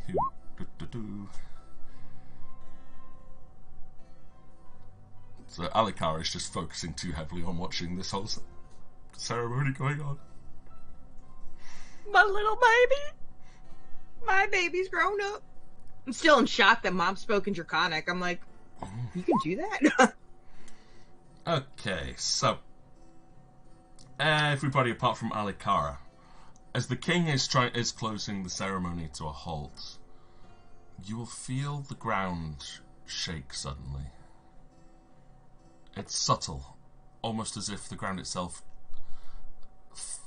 has fallen away beneath you for a moment, and you regain your footing.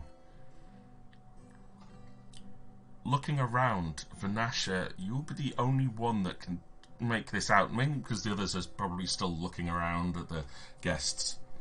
But past the gates, you swear you can see smoke rising from beyond the gates. Which gates? The gates to the east, which head back down into the city, towards the steps.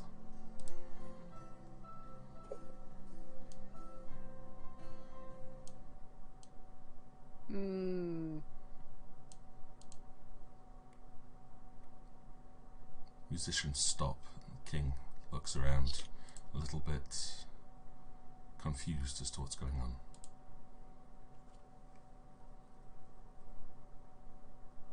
Vanasha will try to discreetly, no Torn, discreetly get Marilla's attention.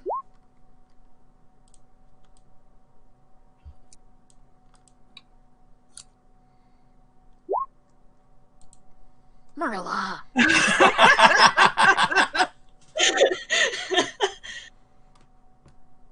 Oh, fuck. What did you expect? Merla sees nothing. Merla sees happy couple. Merla is great, God. Yes. Has anybody else stood up or done anything in response to the tremor yet? But Can I see the... Oh, sorry, just in response see- to the tremors, yes, a lot of people seem to have kind of noticed that something just happened there, because the guests are turning around and start murmuring to each other. I was going to say, can I make a sense motive check to see the king's face since I'm the closest to him to see his confusion? Yeah.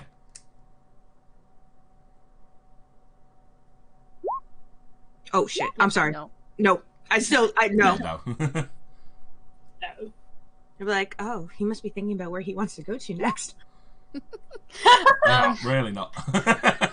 As discreetly and unobtrusively as she can, Vanasha will stand up and head to Merla and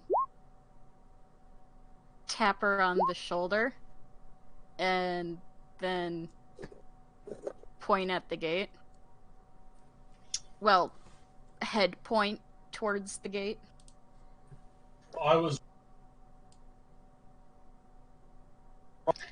Well, that's not good. Right. You stay here. And, Merla's gonna, as discreetly as she can, go towards the gates. Okie dokie. So if it was the east side.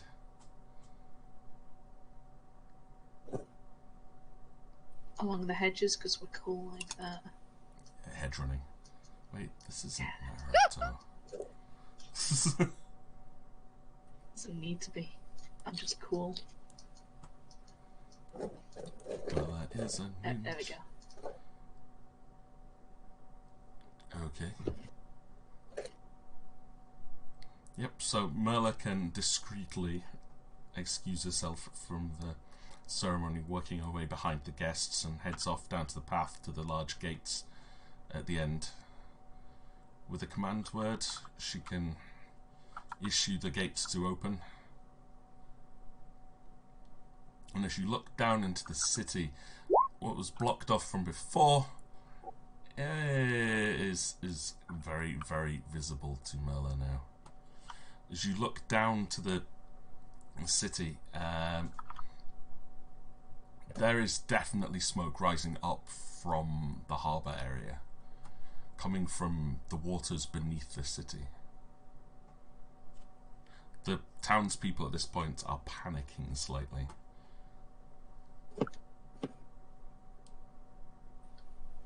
Right, time for an executive decision, methinks. Right, we're gonna seal off the gates, and everyone is heading back to the palace. Newlyweds, king, queen, you know, they can go together. Keep an eye on Tadea and his little cohorts. Everyone's gonna be kept separate. That's what she's going to tell her little guard buddy there. Okay. As you are doing that, for those people who are still within the middle of the ceremony, King Tadayat himself will actually stand up and go, "What is happening here? This does not look like part of any ceremony."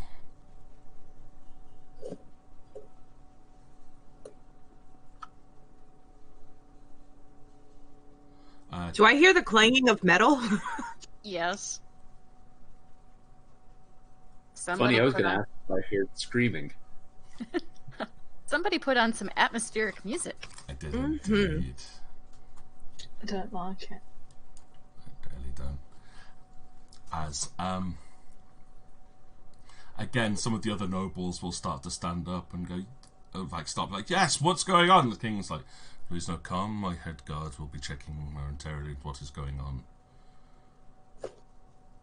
We are quite safe here, you know, the wonderful trigger word that you always say before something bad happens. Right. Moa's going to make her way over to the king and quietly whisper about the bit of chaos going on. Can I get another perception check from everybody, please, while Merla's marching her way quite authoritarianly down the I'm just going to go straight down the middle. Can't be arsed. Yeah, really. Now this my point you room now my rolls suck. Ugh. Alright, so Torrin, Alicara, Beatrix. This point, so everyone's like, the people that failed, you're just more looking around at the people, seeing how they're going to react. You will look over towards the harbour where Merla's coming from, and again, you will see, as well as feeling it, that it looks like the sky is rising.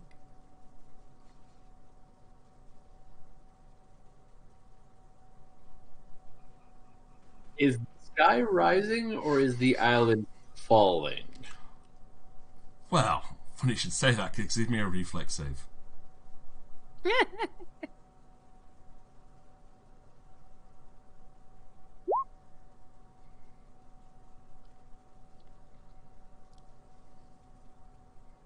Like everybody. Oh. Oh, fuck. It's okay, you did better than the captain of the guard. Yeah, Merla's Plus 2.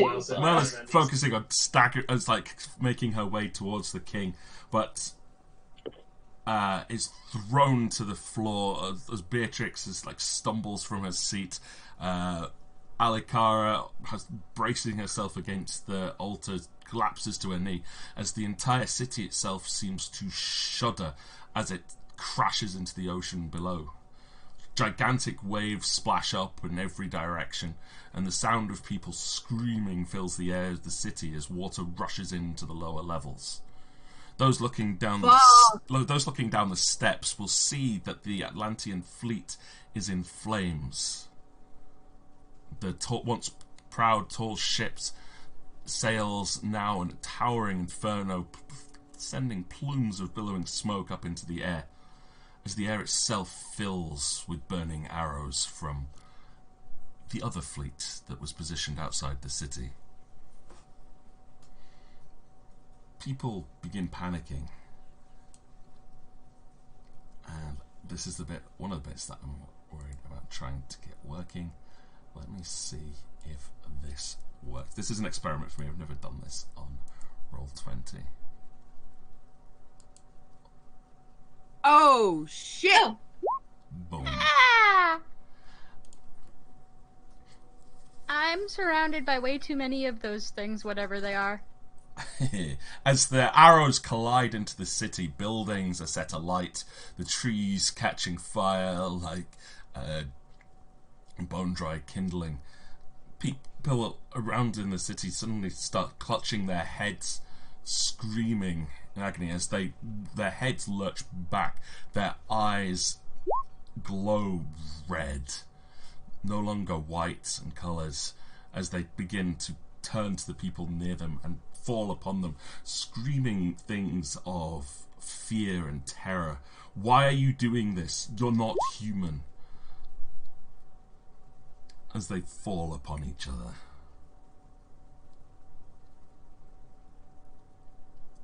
A twisted tree burning in the rising sun, earth opening and swallowing continents, the whispers of the dead. This is my dream. Somebody save Cop. Let's get initiative rolls, people. Am I seeing things, or are the trees now on fire too? Yep. Great.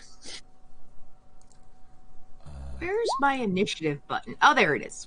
Hang on. I need to get the turn order everything. Yep. There we go. Oh.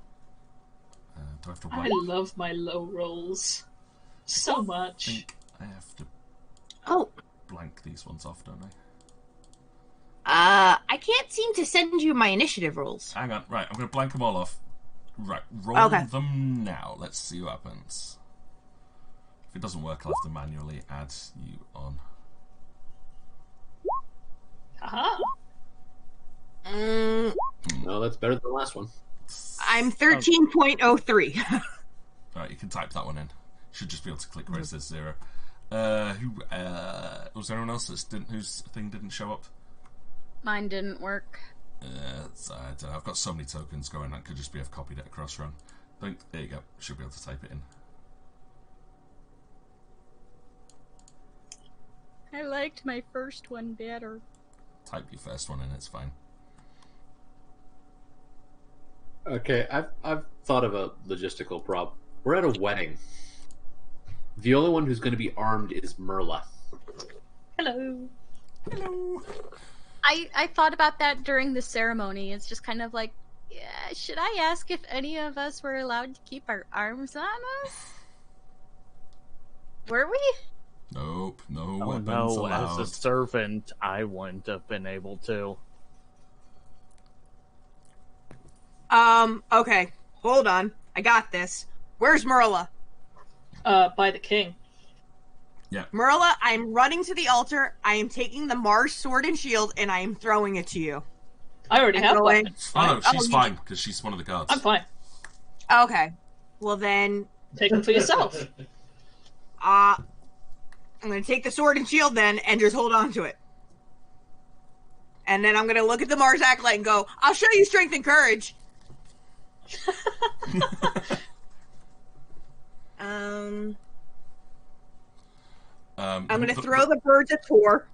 The Mars acolyte will go. Mars would approve, priestess. I'm gonna take the sword and shield then from the altar. I'm gonna throw the birds a tour and be like, "Tour, what can you do with this?" Birds. 2 dead, plucked, and drained pheasants. You can make a meal. What the hell do you want me to do with them? Tour, they were presents. They're wedding gifts. All right, so I'm going to walk up to the shades and shove them down their throats. Anybody need a mirror? Silks, money, pennant, a gourd. All right. It's a terrible idea, but I'm just gonna run and get the stuff. I was about to say, before you do that, That's going to be a long way away. At the moment, you are in the gardens just outside the temple. The palace is on the south side of the noble quarter, which you would have to get through the gate, past all the people who have gone crazy on the steps outside as well, and are now killing each other down in the streets. The statues that are in the temple gardens area, are those weapons detachable from the soldiers? No, it's Are part they of the them. statues that we fought previously? Yes. Yes. Or similar? Yes, they are the Ooh. palace defense system. Well, sorry, the temple defense system. spin those suckers up. Yeah, I'm gonna ask the king, hey, I know, just make him do the thing. King Atlas will... yes, of course. He takes his queen's hand. We need to return to the throne room. The controls are in there. Shit. Why are the controls all the way in there? because there's security within the temple, which that they can turn on that stops people getting in. Well, let's go to the temple then. And those two will 1, 2, 3, 1, 2, 3, 1, 2, 3, 1, 2, 3. Run away like cowards.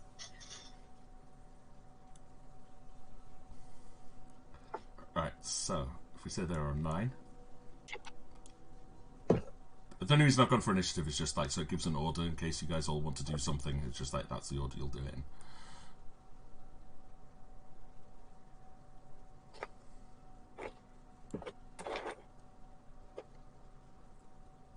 Alrighty. Now that the king and queen are safely away, what are we gonna do now? Can I send Tyel away with them just so she's safe? Yeah. She will be very reluctant to leave your side. Get a little forceful with her. Go!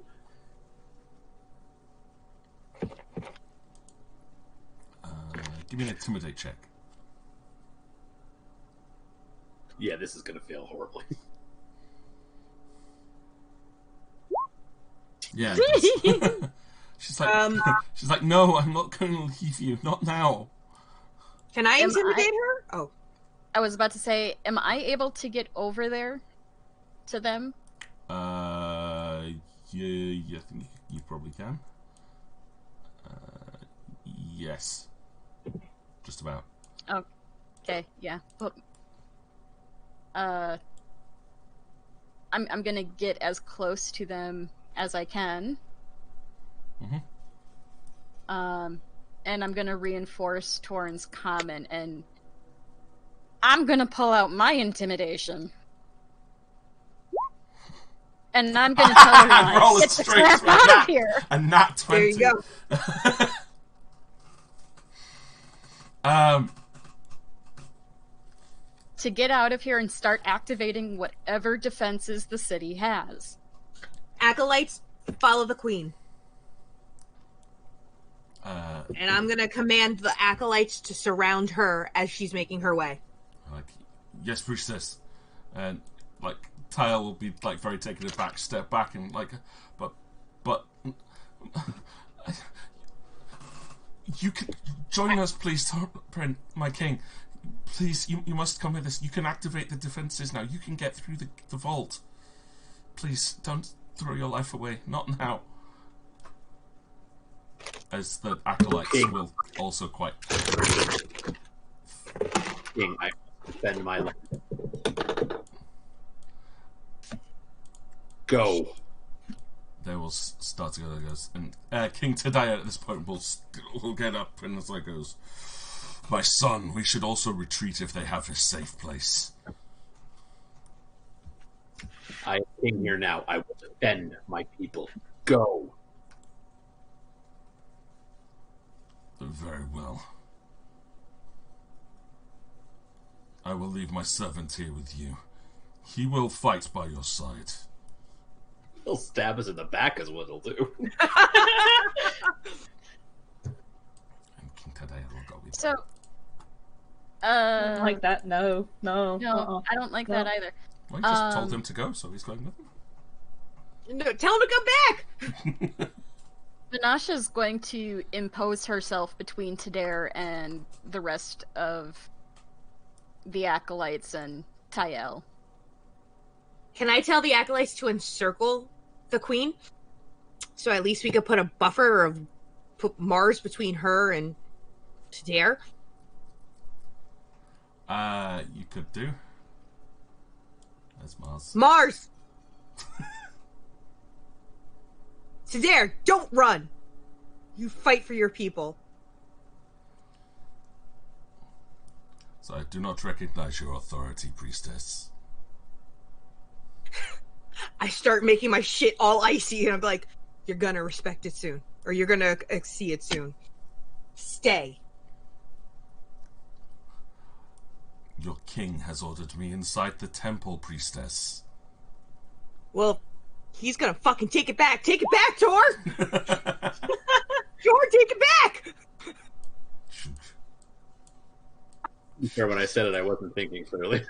Let's detect evil on this bitch. Is he still evil as hell? Oh God, yes. Yeah. Can I sense magic on him? You can, yeah. And he has magic on him? Yes. Oh Don't fuck! like it. I'm not leaving him. Nope, I'm following him. Nope. We're gonna nope. do the we're gonna do the thing Vanasha did and failed the first time. She's going to rush the king, to dare, and she's going to attempt to grab him by the collar of his robe and hold him back. Fucking grapple the elderly man. Yep. Do it. Okay. That's a CMB. Yes. And the target number is CMD's 20. Oh, Jesus. Fuck. Shit. Is the floor slick? Can I throw water on him and make him fall? Home Alone style. Right, hang on. Well, that was Vanasha acting, so it's Torrin's turn. Oh. I'm going to go into initiative, ticks on this. Which actually puts me at wrong thing. I've Put me told him back. to go. If,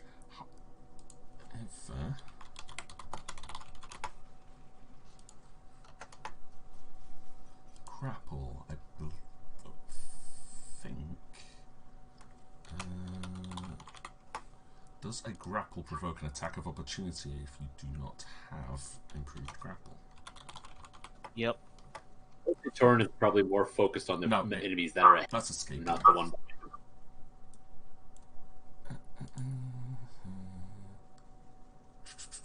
Yes, it does.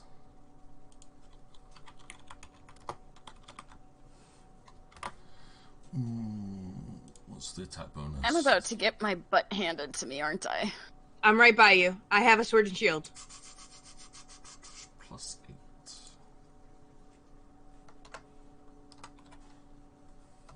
What is your armor class? It's probably higher than 11. Minus 14.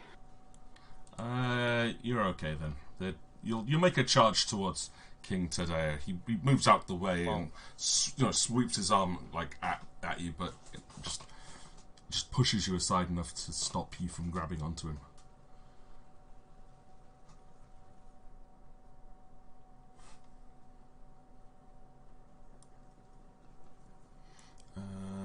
Right, so yeah, so as we were saying, it's Torrin's turn.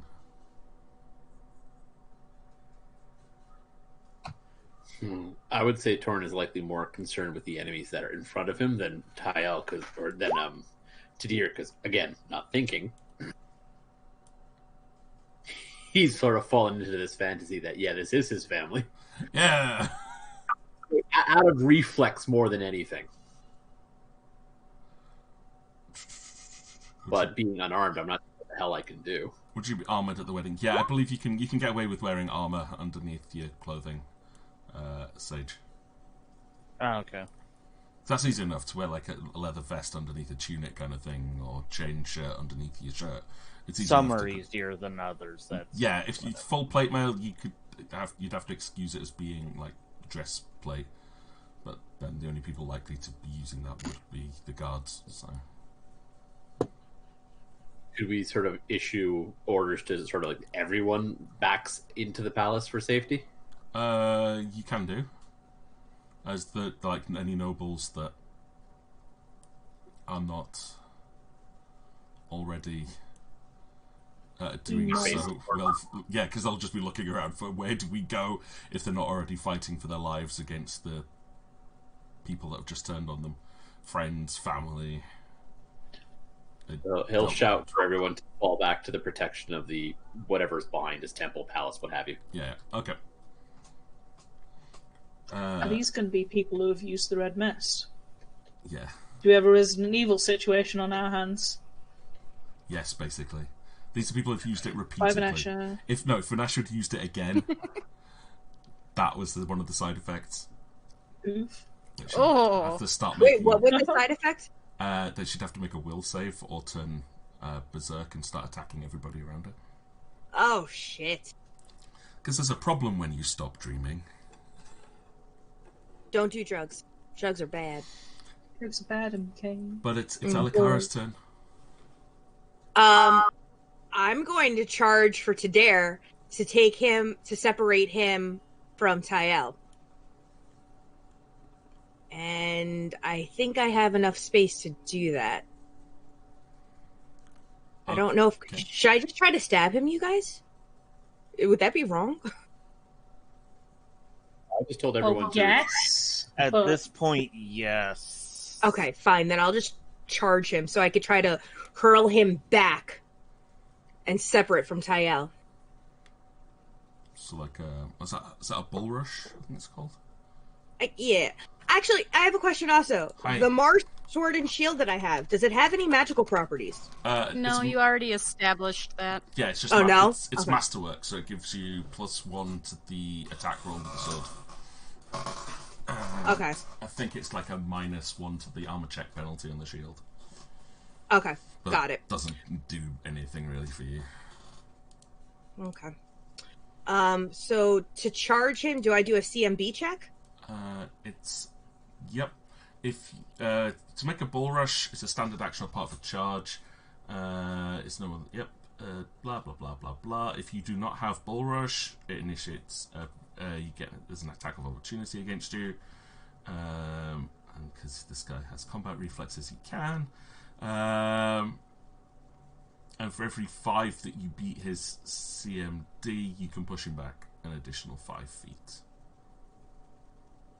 If that's what. Oh, you I don't want to. I don't want to push him back. I want to push him towards me. Is what I want to do. Your best bet on that, I think, would then be a grapple. Then. A grapple? Okay. Yeah, I hate grappling rules for. Bull Rush is a weird one, and grappling's weird too. Yeah, they both have like it's a weird chain of moves. I don't even know where the grapple button is. It's just a combat maneuver, so you roll your CMB. Okay. Hang on. But you don't have 2 free hands. Oh, shit. Okay. So you would be at a -4 penalty. Oh, okay. Shit. Fuck. That's a miss anyway, even if you weren't at a penalty. Okay. I really just feel like stabbing him. But I'm happy. Your armor class? 18. Yeah, okay. You're okay. Same idea.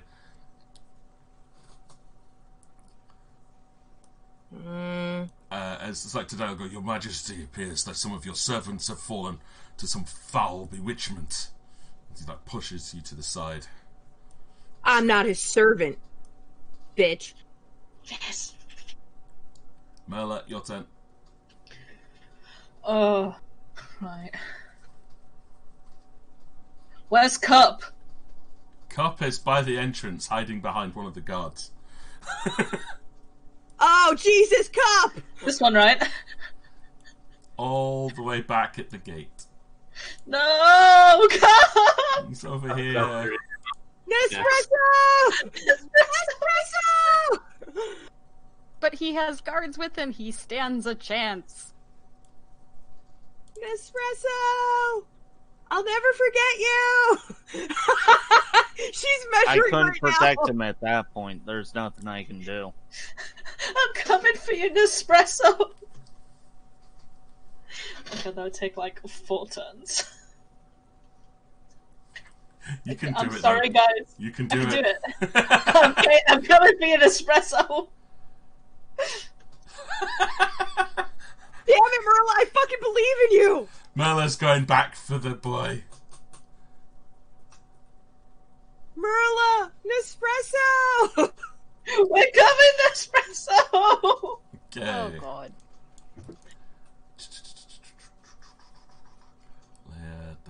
As she goes, she will be telling, the nobles, hey, follow that little entourage. I've got your back. Nice. I do not have that back. I'm definitely only have a cup. Only there for cup. Okay. Only there for cup. So they're gonna the royal party will continue their voyage in. Today pulls away from Vanasha and Alikara. Damn it! As they run into the temple. Fuck!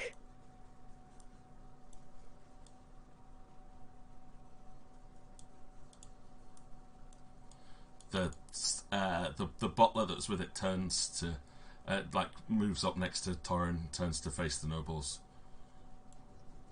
What would you have me do, my lord?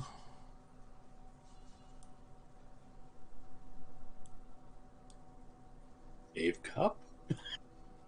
You've just gonna tilt his head sideways. A cup, sire? The small lad at the end of the courtyard. Make sure he makes it inside. Yes, sire. Of course. Look, it's a win-win. Either cup is saved or this guy gets eaten by zombies. It's a win-win. Watch as he was just actively innocent, just super suspicious.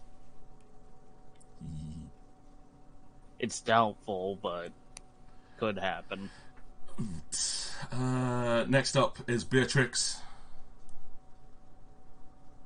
Right,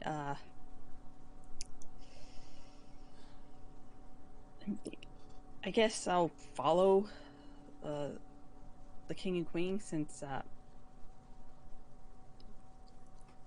Peter went over with them. Yep.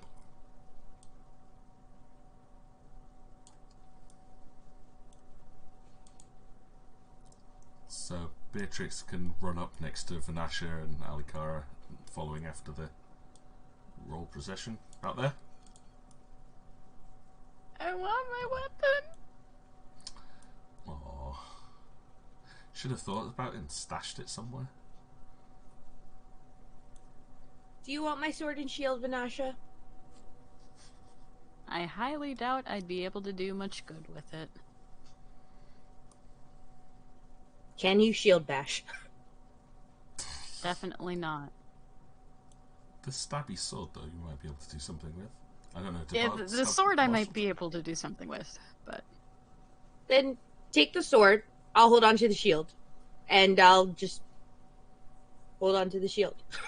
Give you my axe if you want it, and I'll have the sword. And my bow. Oh.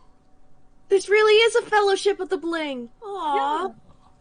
Anyway, I'll take the sword, it's fine. it's Coffin's action. What would you like to do? Well, I seem to be surrounded by people who were tainted by drugs. Yeah, a lot of the nobles and the chairs and stuff in front of you have fallen upon the people next to them. They're rolling around on the table, punching each other in the face, clawing at each other's eyes and throats. One of the servants next to you also seems to have turned crazy and is just glaring at you. I'm just gonna nope out of there. There's nothing I can do to save these people right now. Nope ahoy then. Nope. Alright, in which case I would probably double move, but could I make an acrobatics to get past some of these people? Yeah. You won't need to. They're currently engaged with another opponent. Alright. So you'll be able to easily get past without going through a threatened square. Unless, of course, you're trying to head east. Yeah, you could, because that one on the left there is not a combatant. So you'd be able to go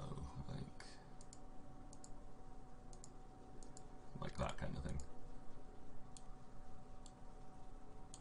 So there's an easy path to get through without provoking. Okay, in which case I can only get out 40 anyway.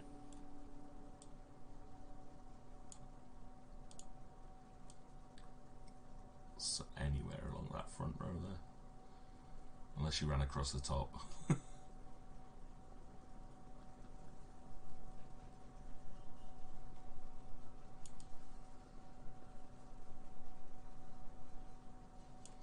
Okay, look. Vanasha.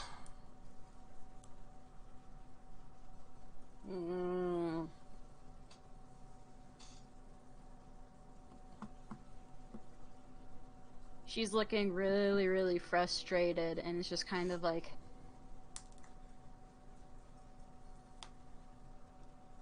Torn, why did you tell Tadair to go in with Tael? The reflex, I'm sorry. It's not even real, Dad. The standard reflex. Send the non-combatants out of the combat zone. Yeah, haven't struck you that a lot of us don't have our weapons? Do the people that are zombies have weapons? Nope, they're going at each other with just their bare hands. Shit. Okay. It's all fisticuffs. Oh yeah. Does the servant have a weapon or no? Nope. Shit. The only ones with weapons are the guards. And please say all of the bad ones were pulled and none of the Yep, guards yep, turned. but that's why there's not many guards here either as well, because Merla pulled out most of the guards, but they would have all been... Well, there's a high chance a lot of those could have turned.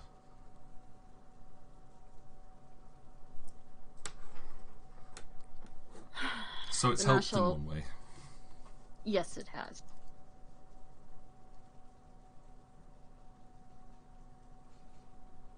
Do we stay out here and fight, or do we go after the big problem?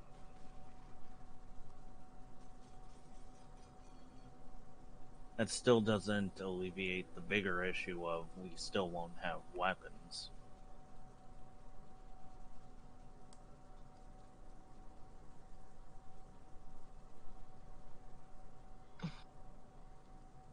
And 10, 11, 12, 13. There's 13. Oh, shit. I didn't even count the ones on the bottom. Hold on. 13, 14, 15, 16, 17, 18, 19, 20. There's 20 of them and 6 of us. I almost wonder... Huh? That's too many. I almost wonder if we make a beeline for Tadair. We probably should and let the castle defenses take care of the shades out here. Well, as I yelled to the nobles, the plan was to retreat into the temple. At least that way we're in the same area as him and Tael. Mm-hmm. Incredible it is, these people will have to fend for themselves. Half of them are likely already almost dead. This is the same scenario that happened when we were in here once before. Had we avoided these guys, well, the statues, I'd still have my axe. But that's besides the point. And that's why we're avoiding it now.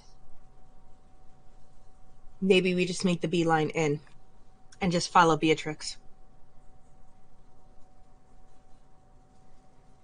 Yeah, I vote for the V-line in. You were offering Vanasha the sword, right? Yep. Take my sword. She'll take the sword and go, oh, this is so light. It's from Mars. May it bring you strength and courage. I don't care who it's made by, it's not my sword. Bitch, it's a sword. How I light can't help is you on it, this one. actually? It's a gladius, so compare that to a two-handed falchion. Well, no, because I can't remember. Would that be considered for weapon finesse? No. I don't believe so. It is a gladius. Is It might be, because it's a light blade, so... here. This is what a gladius is. Oh, that doesn't tell you anything. Never mind. Yeah, no, not really. No, it's just a gladius. It's better than nothing, Vanasha. Just take the sword. Let's have a look. Does weapon Well, you're trying to finesse figure out what a gladius is. I'm just trying to see if weapon finesse specifically mentions gladius. It does not. Because it is designed more as a... It would count as an offhand weapon for people dual wielding, but... Yeah. It's 3 pounds. It's a 1d6 medium slashing or piercing martial weapon. Mm-hmm. Which Typically a would be- very short sword style. Which Stubby blade. any feats that affect short swords apply to the gladius. Boom. Which would be weapon finesse, yes. There you go. Can I slash people with my holy symbol since it's a snowflake? Can I, like... No. Sure. I was just curious. Yeah, can I just make it a shuriken right now? A snowflake shuriken? And then she can have my sword? You throw it away and can no longer cast any spells. Because you got rid of your holy symbol. Damn. Oh, never mind. Yeah, But Vinasha, I have a sword. Yeah, she takes the sword, but she's just lamenting that it's not her sword. Yes, but it's a sword. Whoosh. Right, so Yep. who's I going to mean, be if heading you in? really maybe? don't want it, I'll take it. Oh yeah, Coffin would. He can go stab people with that quite happily. But who's going into the temple then, and who's staying outside? So I'm guessing Merla's staying out to go and rescue Cup. We're gonna go get Cup. You're gonna go get Cup still? Getting Cup. Oh my god, really? I'm protecting this small child. I have seen a child. I cannot leave a child to get vored by zombies. Come on. That's not what's going on at all. It's gonna get eaten. This is Merla has been in her own little hell world. Remember, since she got here, she hasn't seen Oh anything. yeah, fair enough. She's just You're all convinced that you're all dead and in hell, but she's found an innocent child. Her paladin nature says, "I must protect this innocent child in hell." The two things that she actually gives a shit about are Tayel and fucking Cup. Even though she doesn't know his name. Just, child. Boy, Boy. No. yes, Merla Oh, and God. Cup is Kratos and Boy. Oh no. That's it. Oh boy. I love it. Vanasha will take her just one normal movement, and then she'll kind of brace herself and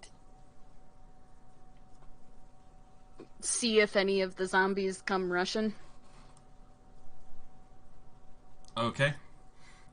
She will hand off the sword to Coffin once he reaches her, though. Okay. The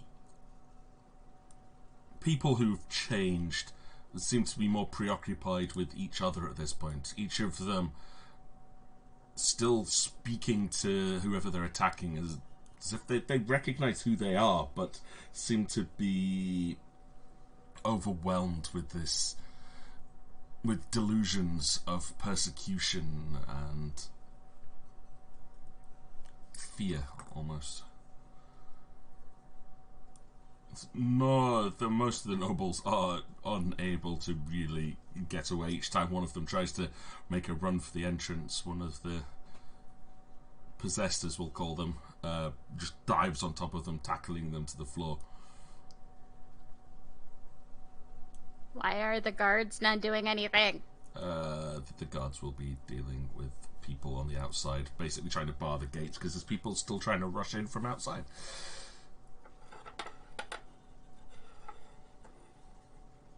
Merla may have opened the gates. Let's go have a look. So they will be trying their best to get them closed and stopping anyone else getting in, while protecting Cup at the same time.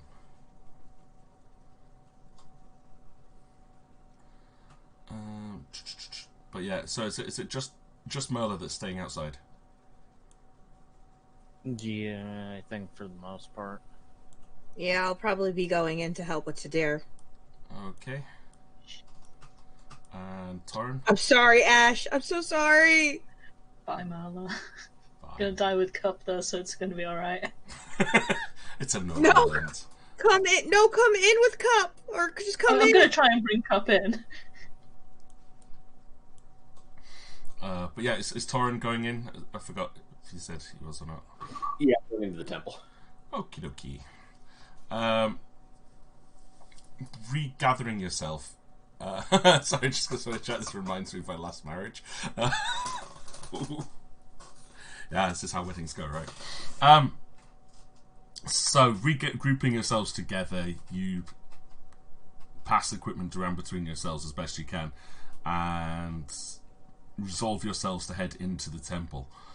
As you go through the temple, you'll see a lot of the people that were in the main temple building in a similar situation of falling upon each other, using whatever comes to hand, fists, boots, whatever they were carrying, choking, strangling, scratching, punching at each other. You head yourself through the gates with no sign of Tael and her entourage down into the temple itself. Well, you can get to the entrance of the vault. Again, this section, this area though, where the once you've gone through the passageway towards the gate, is empty. The doors to the vault are closed.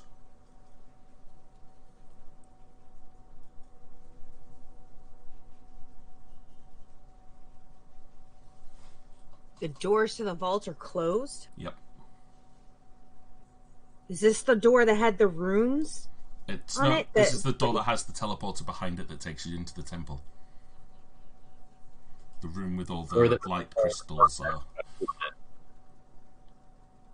You activated a teleport trap in here that took you into the maze beneath the palace initially. So in other words, we need to check for the ceiling trap again. Yep. So, tech magic? You can use detect magic. You'll get the same effect you did before. You know exactly where the teleportation trap is on the floor.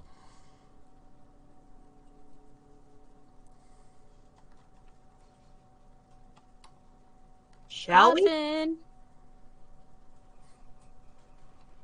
Coffin. What? Detect for traps. Oh, you know where the trap I'll is. detect for traps. But we know where the trap is. We've been here. Yeah, he kicks the coffin. Disable trap. Because what? Last time I touched the door, the ceiling started to collapse. Theoretically, if we can just go straight through the door. Give me an intelligence check. Actually, I'll go with the disabled device one. Actually, Coffin, you will, from last time that you were in here, remember that it was just the contact with the door is what set off the trap.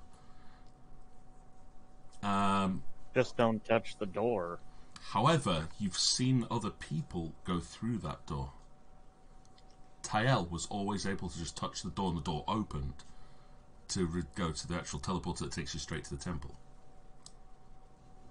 Does that mean Torin can do it now? Because now he has a bloodline? One would assume. Hey, Torn, touch the door. Please. If we get this wrong, we're going to be in trouble. Yeah, then we just do the teleporter. I mean, any more than we already are? Fair point. Reaches back and touches the door. Okay, door opens. Thank you. Your strongest tool is your hand. She'll actually take Torin under arm since she gave the sword off to Coffin. And she'll just start She'll actually be nice and she'll put him on her shoulders first. Rather than toting him around like a football. Aww. There's respect. But you're going to get onto the teleporter and zap your way across to the temple altar room. Quick change of maps.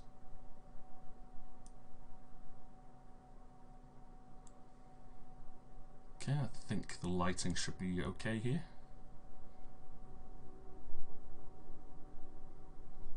Everyone seeing themselves on the new map? Yep. Mm-hmm. Yep.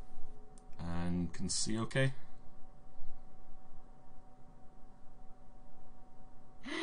I hand a lighted coin to Doran. Oh, Doran should have. Okay, Doran can have a little illuminated light around himself.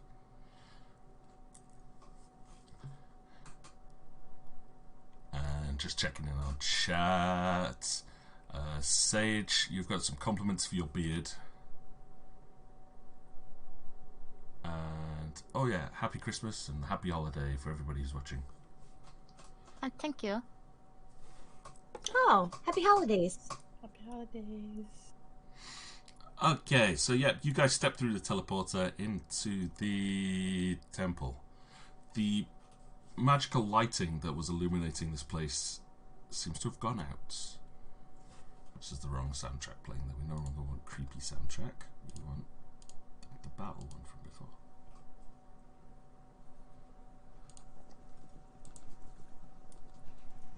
As into the temple, you can still hear the sounds of struggle, people fighting, and gargled rattles of people crying out with their final breaths before being silenced.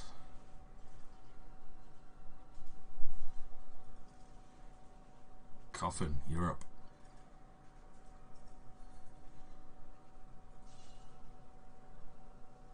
Yeah, okay. Well, I will move forward then.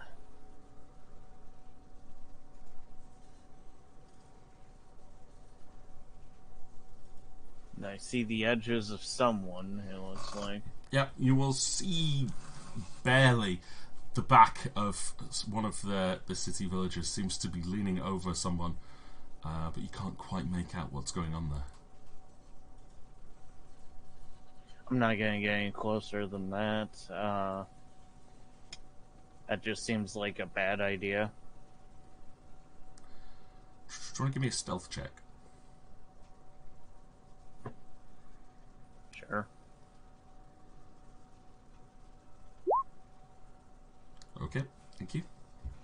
Is that all you're doing? Yeah, that's all I can do. I can't ready actions, so. Because I took that drawback. Yeah. Okay, Vanasha?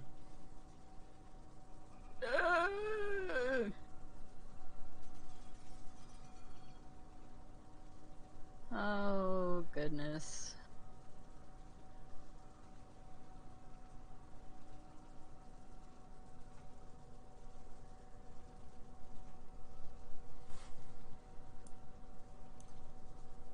I'm gonna cautiously...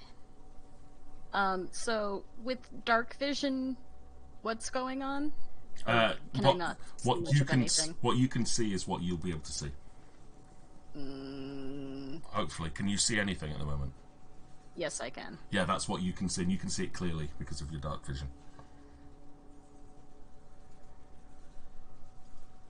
I think. Let me check. I've got the right distance set up on there. How far's your dark vision? Should be... I think I might have set the wrong value on this token. Is it 60 feet? Too many skills. Where'd dark vision go? Yeah, 60 feet. Alright, yeah, you'll definitely be able to see a lot further than that. Give me a second. Let's pause for a moment. Did that do anything? Yes, that did. That would have been a lot helpful There you go. earlier when we were first exploring the city.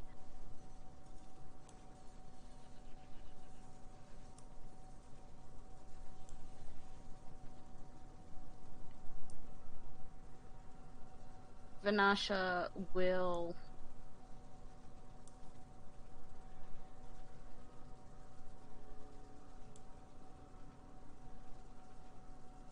I hate this. I hate it. I like it. I'm guessing you can see a lot more into this room. I can clearly see the first two altars. Okay. The north and the south one. So what you will see here will be that the people that were in here praying before are now stood over the Acolytes, whose now dead bodies are sprawled across the altars, as the practitioners are pulling strips from their clothing, wrapping them around the Acolytes, as others are tearing into their flesh, digging their hands through and starting to pull their innards out while they take their final breaths. No! Not my babies! Mm-hmm. Oh god, Moon! Moon! No, these are the ones that were on duty in the temple. Oh, okay. Guys, Your I hate acolytes to are say these- this, but I think we might just have to bolt. From here? To the next room? Or do you mean Yeah. out of here? To the next room. Okay. I don't know how we're gonna face these things otherwise. Okay. I'll take your word for it. Let me think. Coffin, what's your night vision supposed to be? Because there is an option for this now. This wasn't here when I first made it. That's why it wasn't working properly. Oh yeah, I'm supposed to have 60 feet also. I'm assuming I have 60 yeah, feet. I'll set that up now.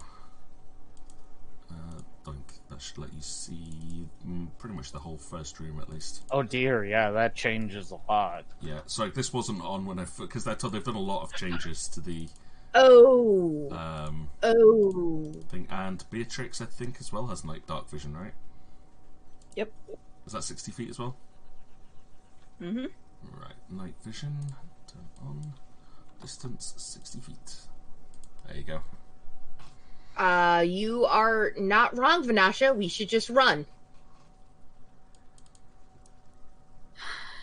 She looks up above her head. Torin, hold on tight. You're gonna have to make some kind of saving roll for this holding on tight. Strength check. Fuck. That's good enough.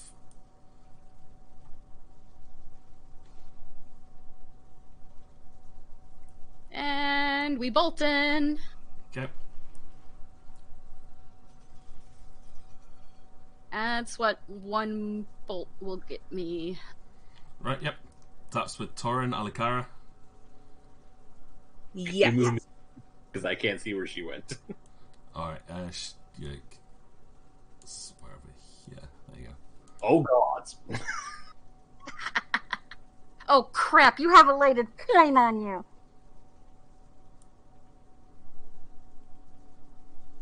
Put it in my pocket if that'll help. It's the only way you'll be able to see, otherwise you will be completely blind. Which might be a good thing. What is Also, it? Full the coin in my 60 pocket. feet? Grasp on and structure. Is it 60 feet for movement, or Yeah, it's 30 feet that you can move, but if you take a double movement action, it's 60. yeah? Okay. Okay, Merla continues her push towards Cup outside. I assume Merla, so. why? She will save the boy. I'm saving this fucking child. I am on the wrong map, however. Yes, you are. Excellent. That's why you have not got access to this. Well, I can only show one map at a time, so I'm That's just fair, that's describe what's going on the other map. We are procuring the child, the boy. Yeah, you've got to the He point. is my Atreus. You've got to the point where the Cup is hiding behind one of the hedges as the two other guards are now pushing themselves up. Have moved towards the gate of Al-Narun to try and see if they can get it to close. Yeah, once they're closing that, we're gonna pick up the boy. He's Merla, you so brave. You're going to shave Cup. Oh God! Peach! He's Right. only 6. No. Child, God! child, listen to me. You do not look at anything until I tell you to look, okay? He closes his eyes. Oh, I like kind of tuck the cloak over his head, Oh. and we are running back towards the temple. Okay, that'll be for your next round. Yeah. Right, and then Beatrix has moved up with the rest of the group. Coffin! Alright. So I'm going to roll percentile here.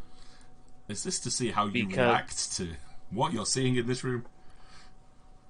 That, and if Coffin decides to be noble once in his life.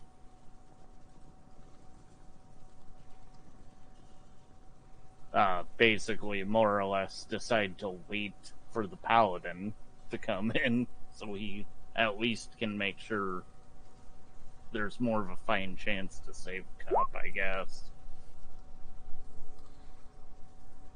Torrent's essentially a backpack. He's going to take a quick bite.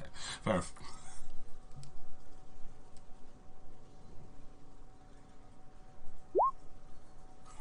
Exactly 50.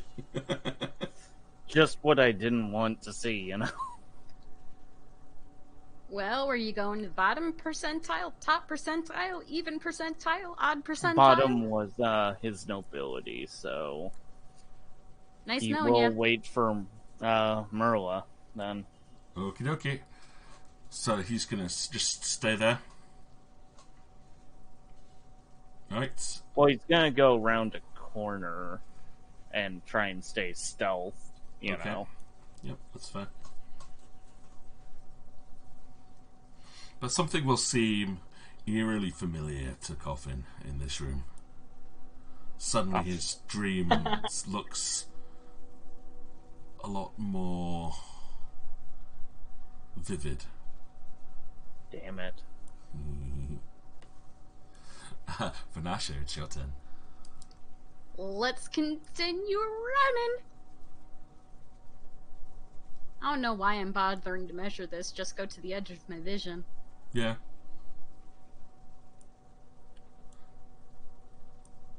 I will drag Torrin along. There you go, Torrin. But assuming everyone's going to do the same thing, just keep running through. Yeah. Okay, it's going to be 2 more rounds before Merla will get to the temple, then 1 more to get into where the gate is. So you'll be here for another 3 rounds. It'll take these guys 1 more extra round to get out of this room into the next. So you'll get 2 rounds in here before people start to catch up. God, I'm splitting the party like crazy right now. This is great. Yunk. Happy last session. Oh. Next map. Well, That Let's that see. does not look good. Merla's not here. Coffin's also not here, and I believe has the weapon, the only weapon your party had. Yep, there you go. So, as you guys burst through into the past the temple into the throne room, you'll look ahead. The guards that are in here are currently overwhelmed with the number of nobles and other citizens that were inside, just trying to fend them off, but there's too many of them. As you look through the temple, the palace right towards the northern end, you will see that I forgot to copy. I need to get their tokens across now because they went in. We've got King and the Queen will currently be currently held against their thrones at this point.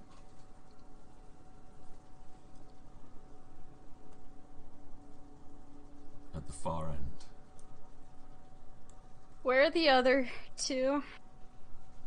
Which other 2? Tadair and Tael. There is no sign of them in this room. There is only 1 exit out of this place. Save Torrin. Alright. Coffin is waiting in the temple. He has not been seen. So it goes to Vanasha. I may be rolling perception checks every turn. Just to see if That's fair, yeah. Vinasha just takes a look at the scene in front of her and just stops dead in her tracks.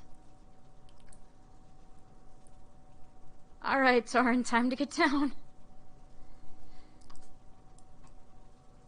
To catch you up, Torin, you just ran through the temple and you've got to the throne room at this point.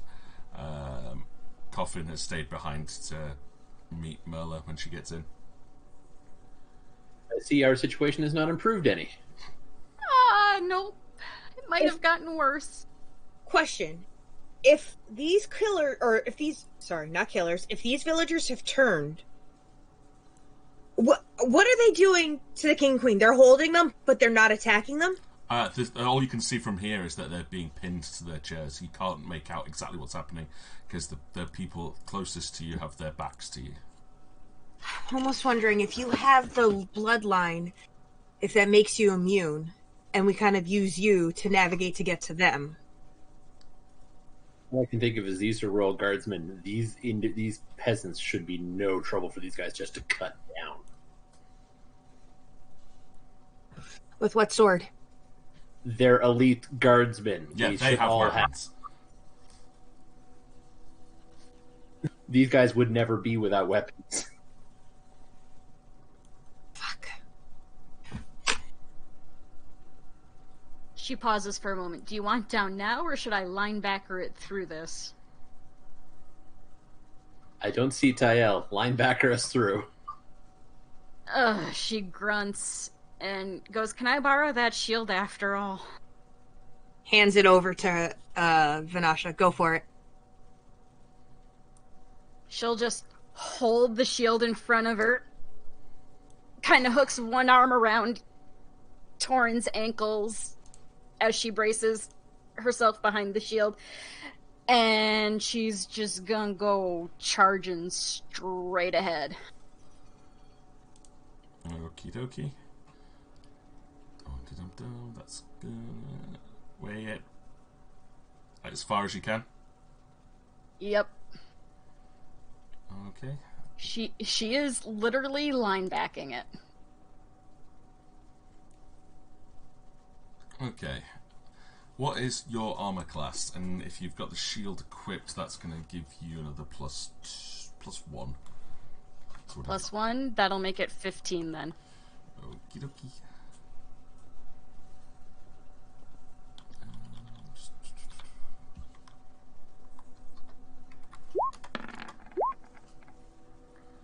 Ooh, the first, before you manage to build up momentum, one of the civilians, just in a mad rage, takes a swing round of you and catches you in the arm. A couple of the other two that take a swing at you will miss. That means they just and you can take 3 points of damage. I can live with 3. So, Torin, let's have a look, see if these guys spot you this turn. Otherwise I may end up having to swap multiple maps.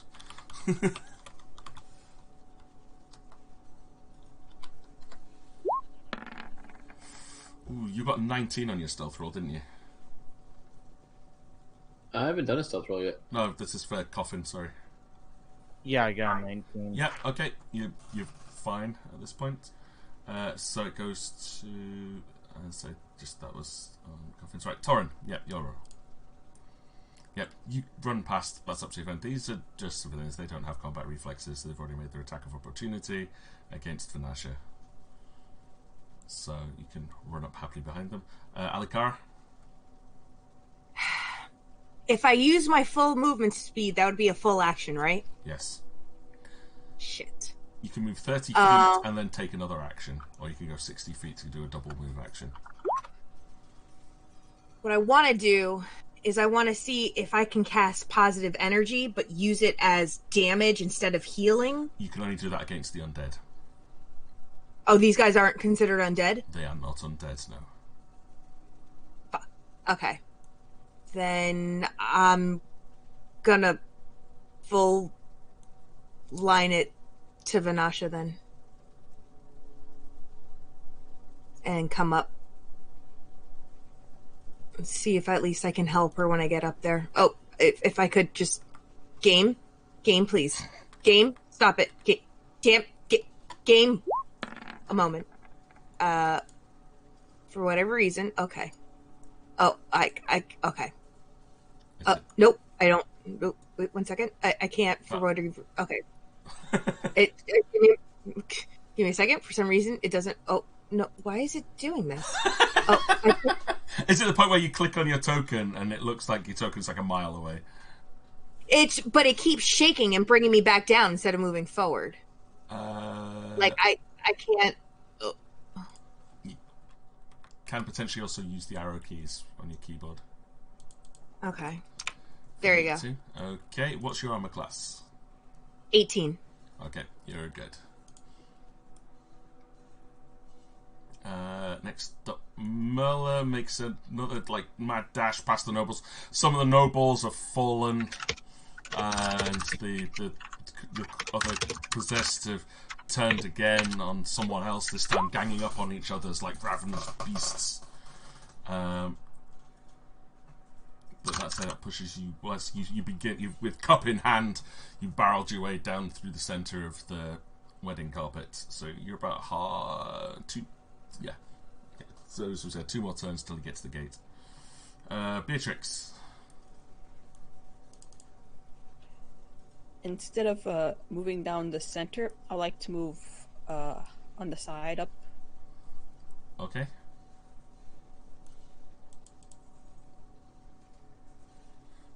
Scroll this down a little bit so people can actually see what's going on here. Realise I wasn't quite zoomed out enough.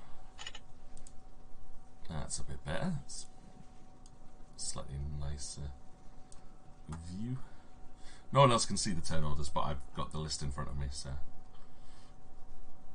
it should be alright.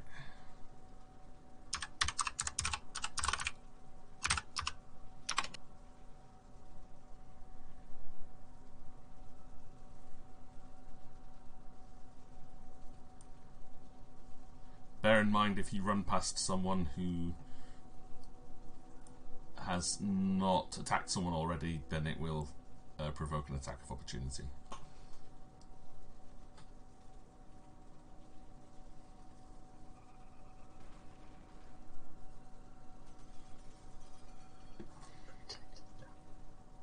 Protect the cup, indeed.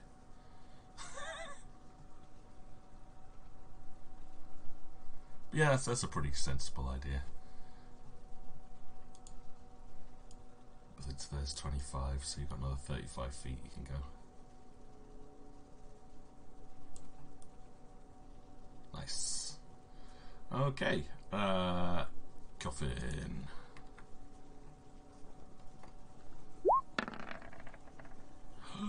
Ooh. Coffin. Yeah.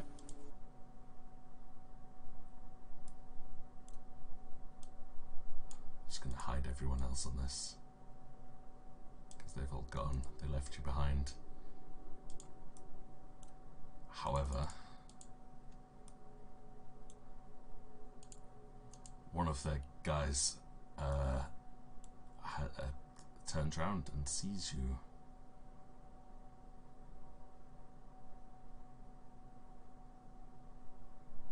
Well, shit. It's 1, 2, 3, 4.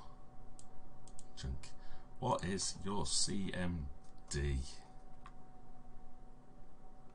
Not enough. It's 14. Okie dokie.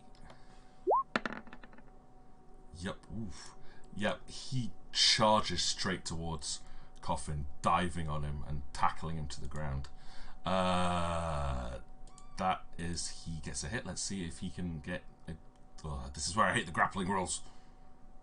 You can make a attack of opportunity against him.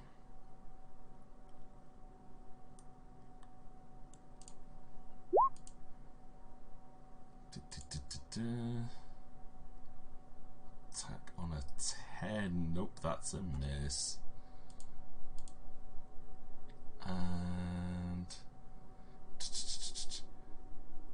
made the combat maneuver, so as it was successful, you are now grappled. Alright. As the next one. 1, 2, 3, 4, 5, 6 comes in. And under the graph, I bloody hate this one. This is what happens. I try to be noble. Yeah. And then I, you know. Under the grappled condition, you cannot move. You've got -4 penalty to Dex, -2 on all rolls apart from escaping. Cannot use stealth. Now here's the point. How do you turn? Can someone else jump in now that you are in a grappled state and turn that into a pin? Damn well hope not. I believe they can.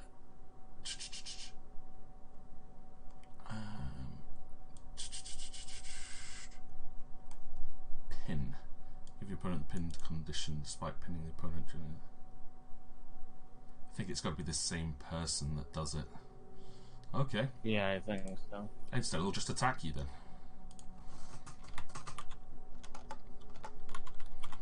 What is your touch AC? Well, what's your AC, but you're denied your Dex bonuses?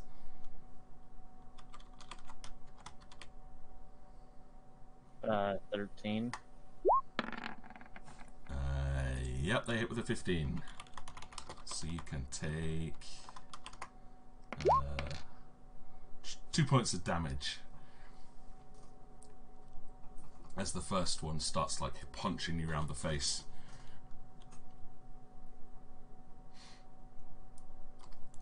It's your turn, Coffin. I'm gonna try and escape artist out of this. Yeah, sounds like a good thing. Not with that number. What's the difficulty to get out? I forget. I'm just looking at it now. I hate the grappling rules. It's based on their CMD, if I remember right. Is it if you're grappled, if you do not receive, you must continue to make a check each round as a standard action to maintain.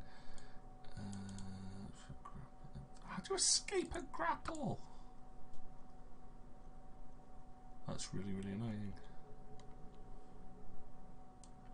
Ooh, yeah, chat's saying I should go for the shins, but no, let's go for the face. Go for the face. The other one will go for the stomach, so that's fine.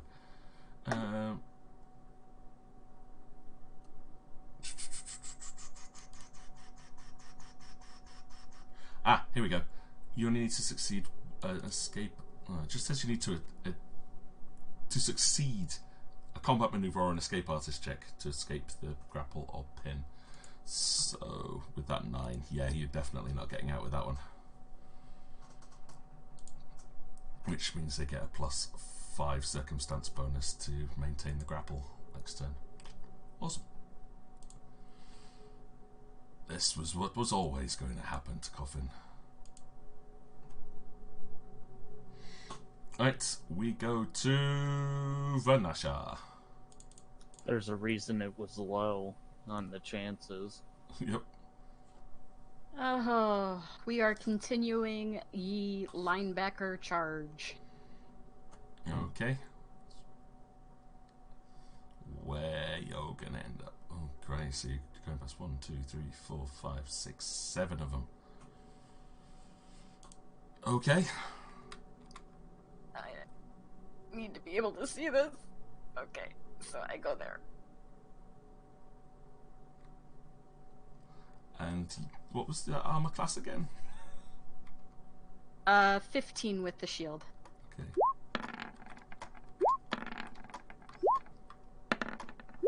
Please roll crappily. Yeah, that's a lot of rubbish rolls. Like a 5, 6, a 3, a 4. Oh, and one that's not rubbish. Please say it's still rubbish enough. Nah, nope. Nope, they crit. Yikes. Okay.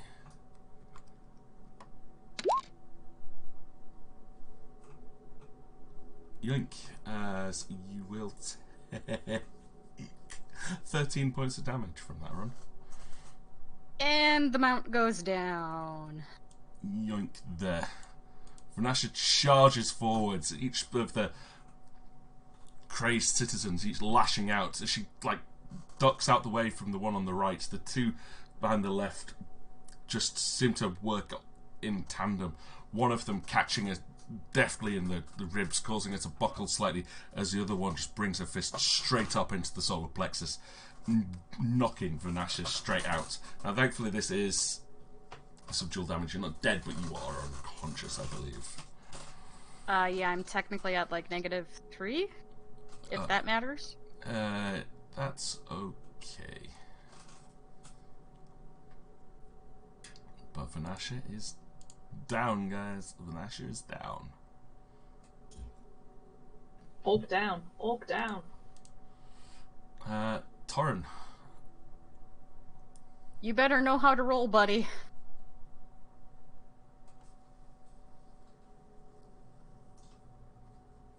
So I have to roll to offer at this point, probably, right? Can I try and heal her so we can get back up and keep moving? Do you have healing magic? No, I just have basic healing. Then, no. The only way to bring it back would be to either cast a cure spell or to have a potion or scroll of healing. So cure light wounds, cure minor wounds, etc. Alright, Alakara, you're up. I scream, Vanasha! And I run my ass up to go heal her.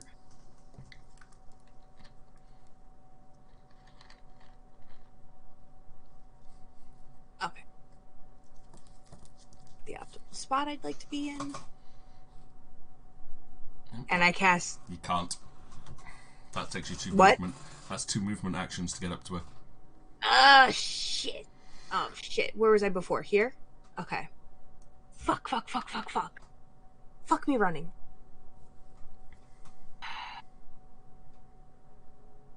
If I get up to there and cast positive energy, will she still be in range? What's the range on that? Yeah, you could do it, but you would heal everybody. Oh, shit. That means I'd heal them too. Motherfucker. Yes, because they're all living and you haven't got selected channeling.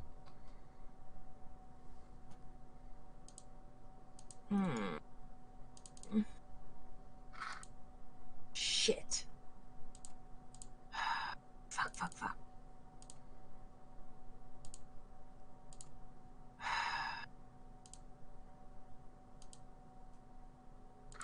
Shit, I want to heal her though.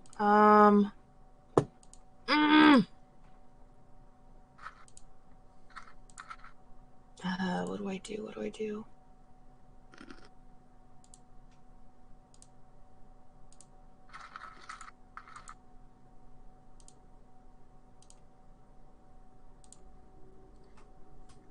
The best thing I could think to do right now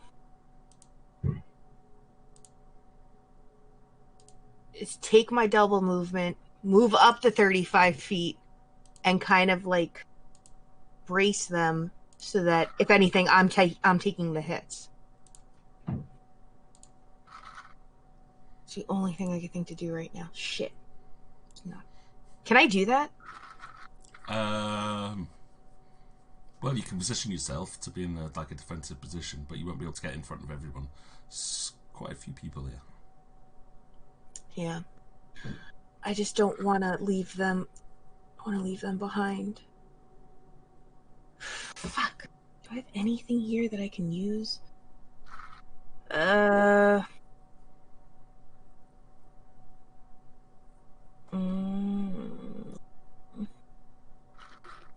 What do I have here? This happens when you don't go for the shins. Yeah. It's alright, someone will get through. Someone will get through this.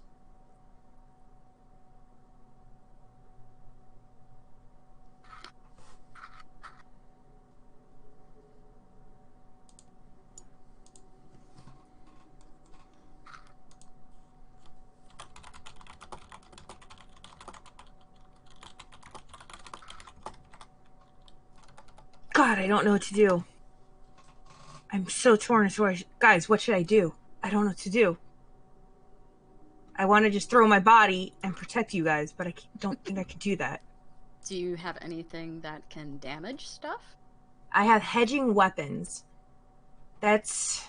On a successful hit, the weapon deals 2d6 points of force damage to the target. But I don't know if it works on multiple targets. I think it just works on one, correct? Mm-hmm.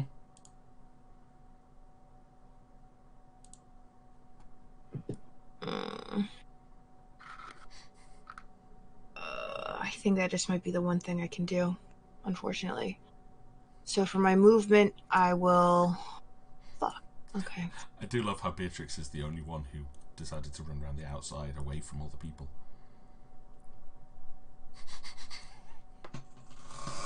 Beatrix smart. Vanasha, not always smart. Well, I'm a soft squishy. Alright. So am I! Yep. Not as soft, but I'm still squishy. That's going to put me up here. Okay. So I'm going to run up here. And I'm going to... Oh, is it here? Or is it here? Shit. That's 30 feet there. That's 30 feet? Yep. I'm going to cast Hedging Weapon on...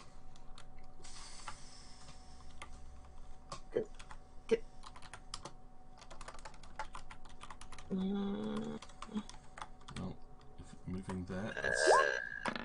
Does this target have an attack of opportunity on Vanasha? What's that?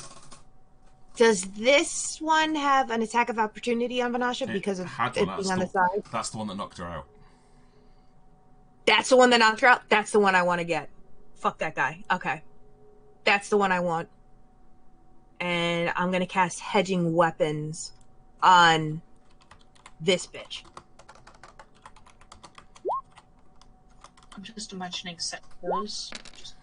Just first off, take 5 points of damage as you try to run away from one of them that turns around and kicks you in the shins. Okay. And you're getting kicked in the shins. And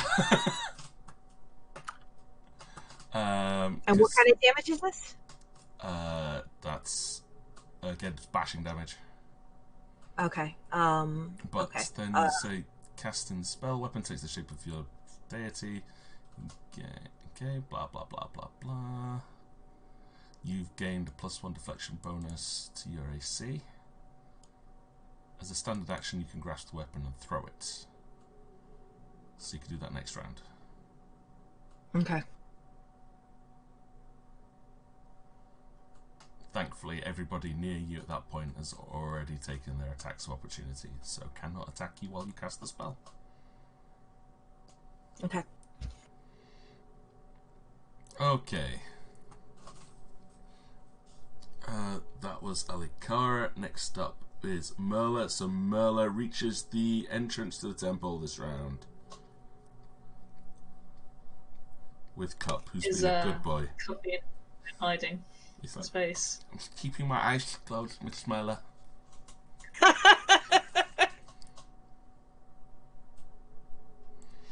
You said Cup didn't have a last name, didn't you? He does not have a last name, no. His name is just Cup. He is now Cup Monwood. Alright, next up then is Beatrix. Right, I will continue my trek up.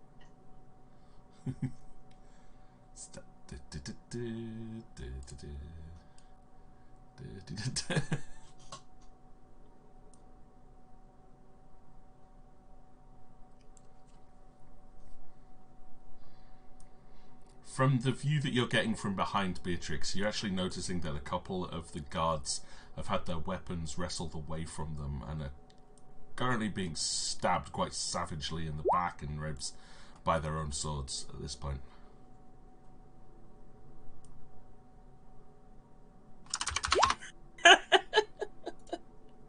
Merla dies using Cup as your next character. Okay, but I expect royalty payments. Sure. And you have to do the voice. So whenever you talk, you have to talk like this. Say super scary. It's gonna be the greatest thing ever. Okay. It's like I cast magic missile. Magic missile. Magic Is missile. it, you guys, it's not even a speech impediment. It's just a slight lisp. And now you're sounding like the spleen from Mystery Men. Can I be part of the Girl Scouts? I really want to get my special badges. They're the Aw. best. Alright, hey, we're gonna jump back to Coffin, Coffin's side of this, as they will attempt to maintain said grapple on Coffin and turn into a pin. Oh boy.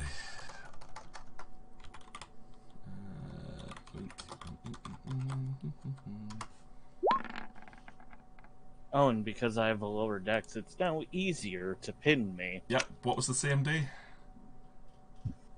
It was, I'm guessing it's... I think this is probably a pin now. 12. Yeah, okay, so... Oh, God. Coffin, the other one, instead of attacking you, now starts to tie you up. Cool.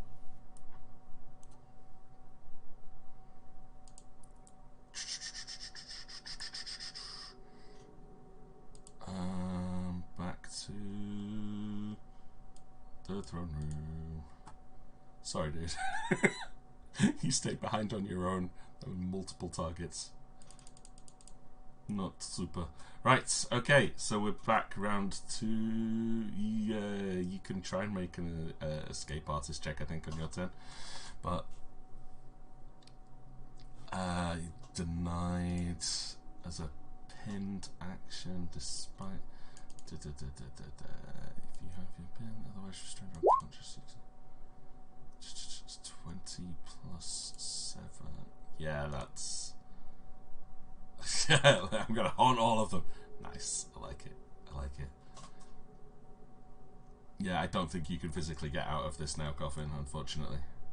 Unless someone else intervenes.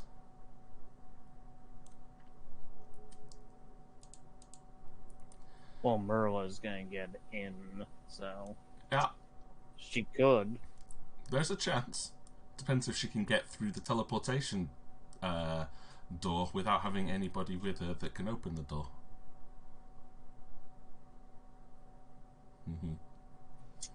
Well, That was the problem. King activated some of the defenses, and only people that get through are those of royal blood. I see. Well, Oh, I'm still no, gonna no. hang out here, but No. I'm going to play gacha games on my phone then. Don't worry, we're very close to the end now. Right, so Vanasha is unconscious. Torin?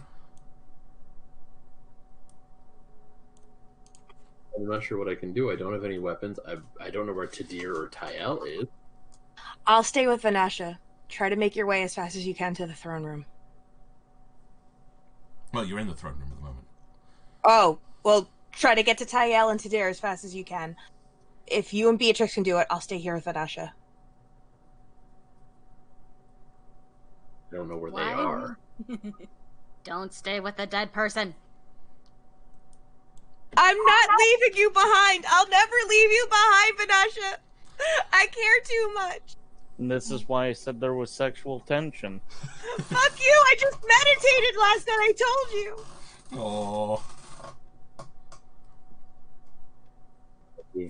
Don't make me leave you. yeah. Please don't make me leave Uh, you, Vanasha. Torin will be able to move away because he can go for a disengage action, which will let you get away without provoking attack of opportunity against the two near you.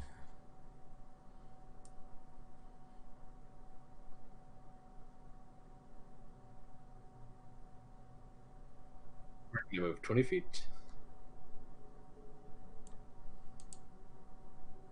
Or I just do double move because I can't really do anything else. Yeah. What is that for me? 40 feet?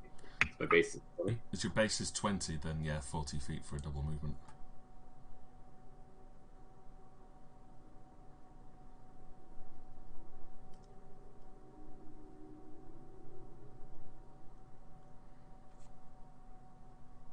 I don't know what I'm going to do from here. Well, from here you've got a much better view of what's happening to the king and queen. Alright, what's happening to them? Yeah, they're dead. Fuck. The person that's in front of the king at this point has got one of the guard's weapons and is just stabbing the king repeatedly over and over again. His head is turned, looking back at his queen, who looks like she's been dead for a little bit longer. Can I track Tael? You could do. Make a survival roll.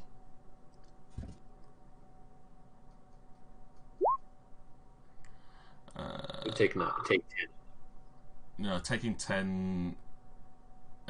Unless you've got a feat that says you can take 10 at any opportunity, it'd have to be something you're doing outside of duress. There doesn't appear to be any signs around here of her, at least.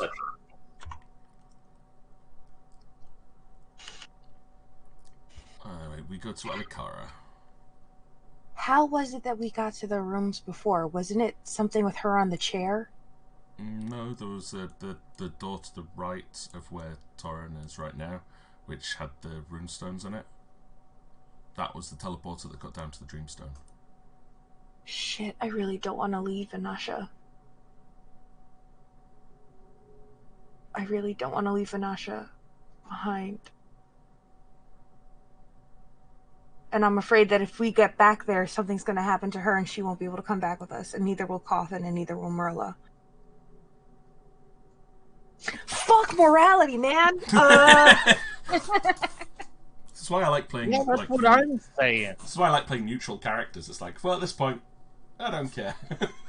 Well, it's chaotic neutral, so I was like, fuck it, I'll leave it to chance. Yeah, I'm sure. I'm literally true. I'm true neutral.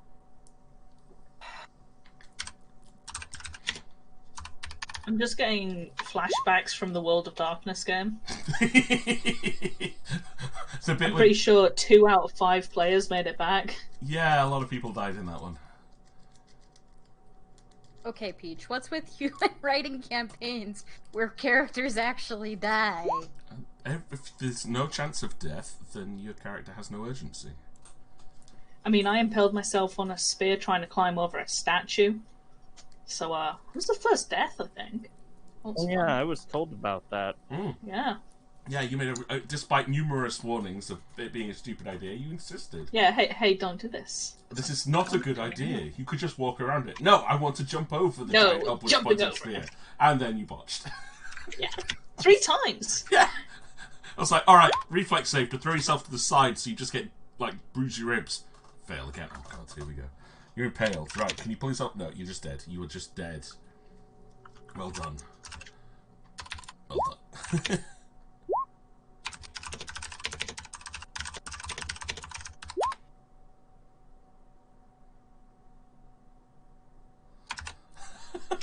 She can't even say it. She has to She type can't it. say it. Oh.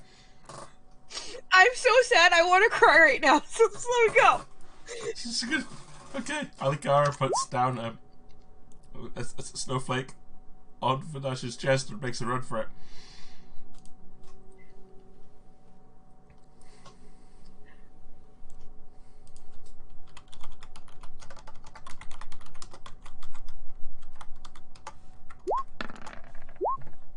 I gotta find that door.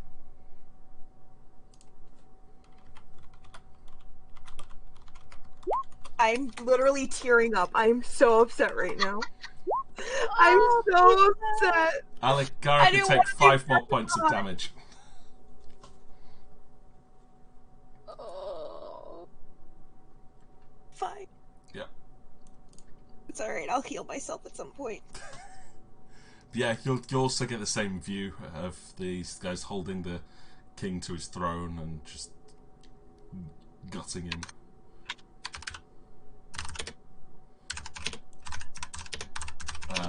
Merla, you make it in through the temple and down towards the gates to the Vault of Galudrahl. The doors are closed in front of you.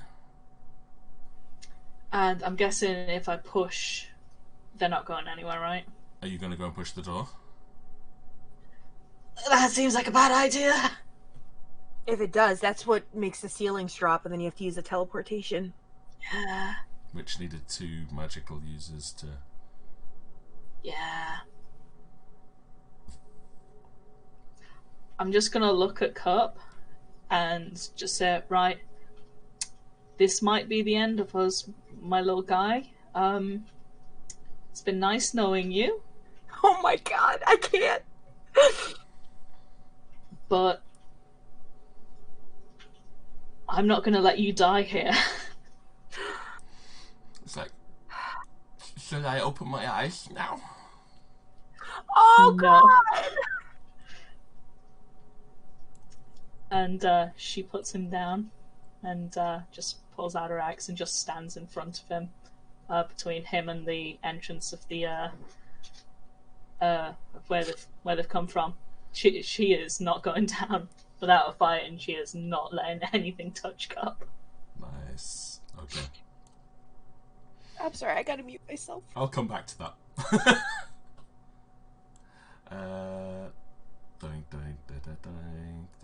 Think. Beatrix.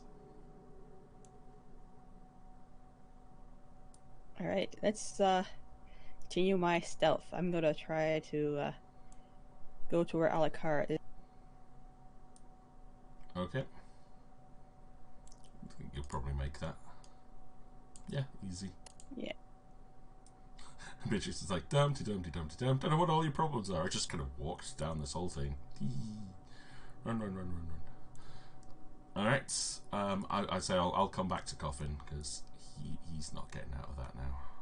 His dreams are about to become real, and it is not a pleasant experience for the little dwarf. Torrin. Make a beeline for the door on the right. Yeah, it's just the 3 of you now.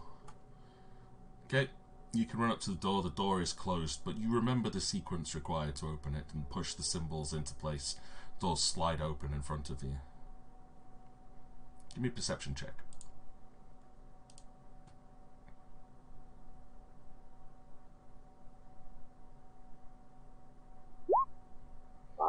Okay, that's okay.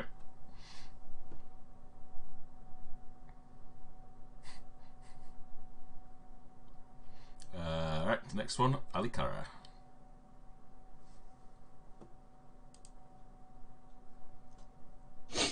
I need to grab a tissue. That's I'm literally crying here at my table. I love you, pizza. I'm so upset right now, you don't even know. I'm trying not to cry while doing this. Okay. I can do 1 move and 1 action. So Yeah. I'm going to run up here to where Tor is, and I'm going to come over there, and then I'm going to cast Cure Light Wounds on myself. Okay, yeah, you can do that. That's And I think I have plus touch too. yeah, so it's 1d8 plus 3, I think, at this level.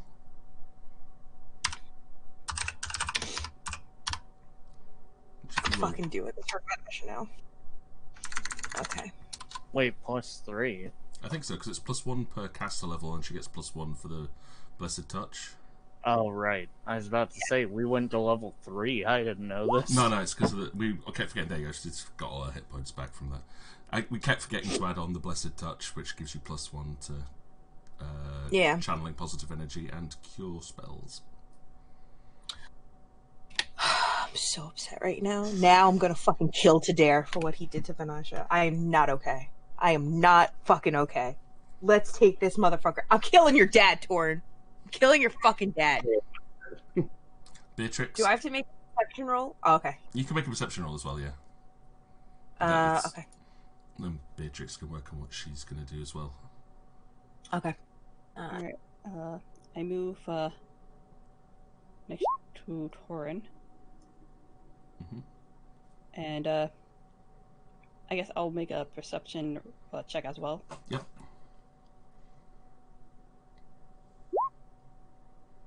Okay. As Torrin's like sliding the glyphs into place, so the doors slide open in front of you, Alikara and Beatrix step up, and while Torrin's like preoccupied with getting the door open, the 2 of you will look down and you will see a small golden ring lying on the floor of the teleporter.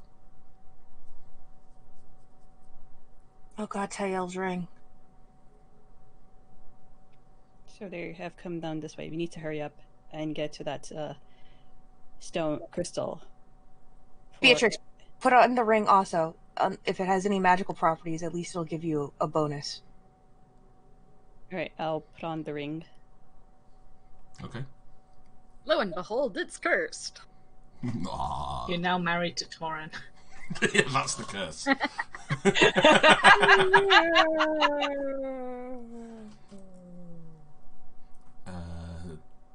The ring will Well, not it's just have every- any inherent magical effects at the moment.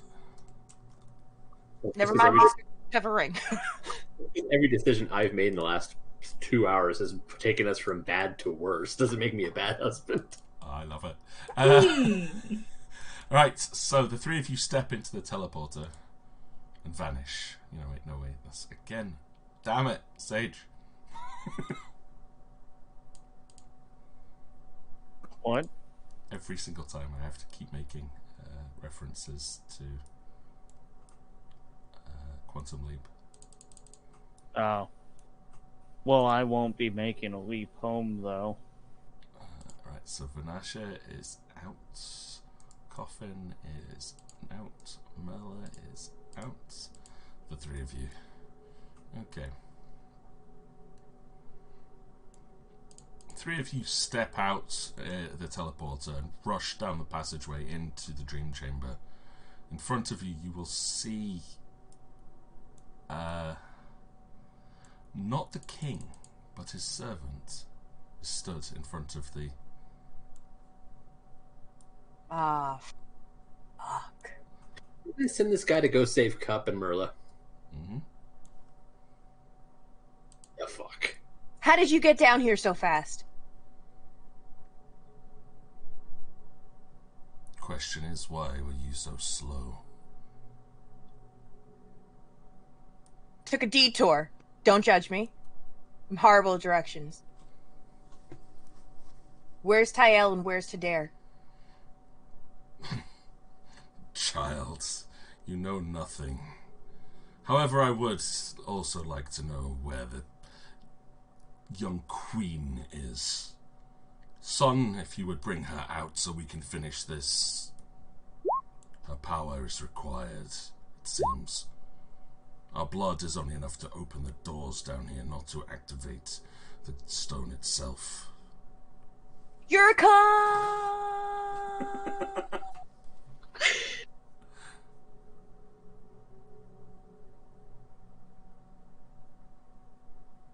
I won't tell you where Tayel is. Very well. I shall have to find her myself once I've dealt with you. You won't be able to find her. I promise you that. That we shall see. No, really, you can't find her. She's invisible. Like, she's completely invisible. What have we got? Alright, yep, cool. A turn.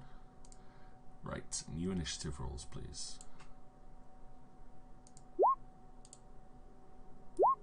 Beatrix got added automatically, nice.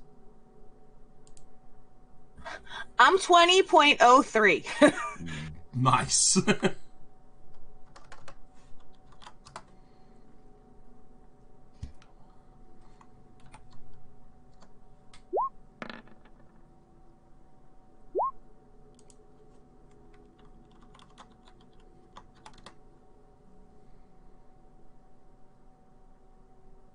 Next time I'm trying to say nobody.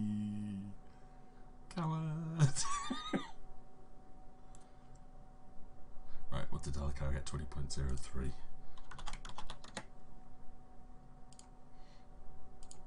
Okie dokie. So, Alikara, you are going first. See what we can do. I'm gonna start because I have nothing. With my last breath, I curse sword bird. All right. Have no weapons. It's a thing. Oh wait, is my hedging weapon still up or is it down now? Your hedging weapon can still be up. We'll let you have that 'cause you haven't used it. Then I'm nice. going. Normally it wouldn't be. It would be. Okay, thank you. Thank you very much. I'm gonna cast my hedging weapon. What's? Oh, let me see what the distance is. Hold on. It's range.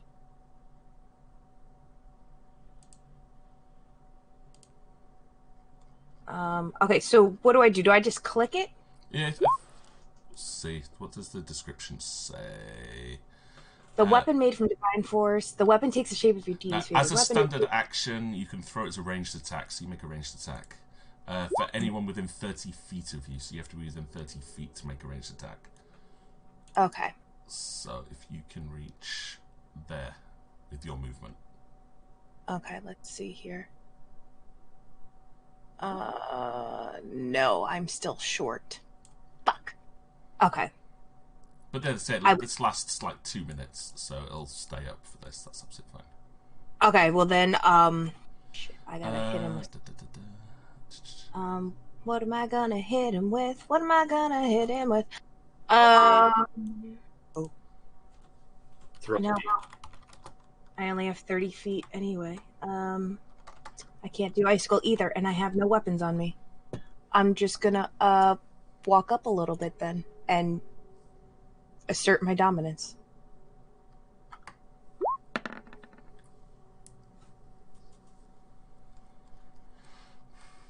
Does he have any weapons on him by chance? Doesn't appear to.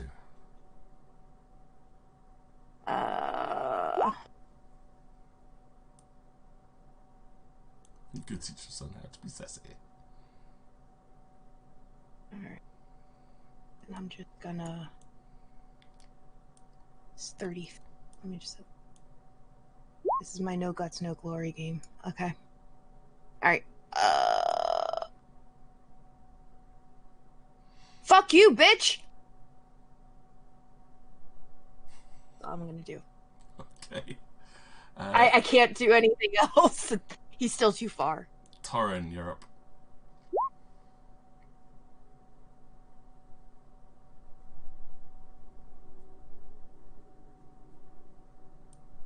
Now let's see.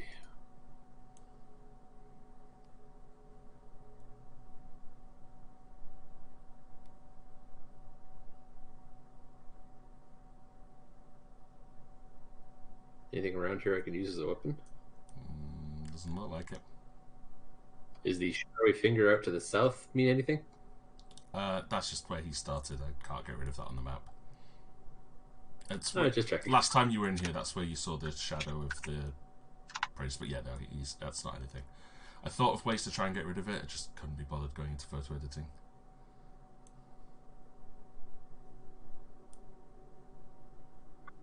Unarmed or unarmed, this is just going to have to come down to a fist fight.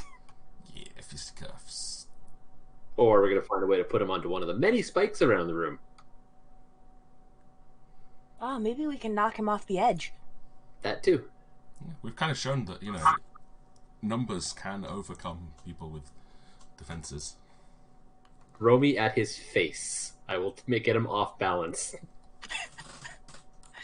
Is a halfling an improvised weapon? Yes. Really? And so are dwarves, although they get a +2 circumstantial bonus for being dwarfs. Being tossed. Yes. But only if Torn, you're you throwing can't them. honestly ask me to throw you. What other option do we have right now? Oh my god. I'll say sort of in between the two of you, the two of you can decide who throws me. Because that's all I've got. That's literally my only idea. I'm a soft squish. Yeah, I can barely toss anything. I would have Salad. Alright, but that's your action, just to move forwards. But all I can do, isn't it? Okay. Well, I'd say you could double move if that's about it. I'll double move then. Just to get a bit closer. That's up to you. No, I'm just saying it's an option that you've got. Well, might as well. I got nothing else going on.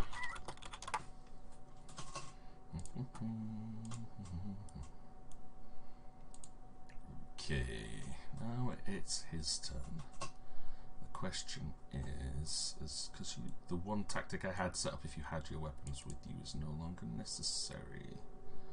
Or it might be.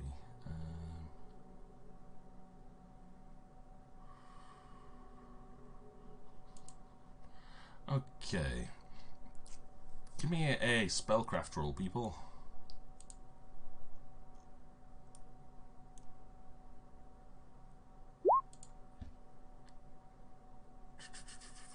Ooh, for the first time, Beatrix does not know what this is.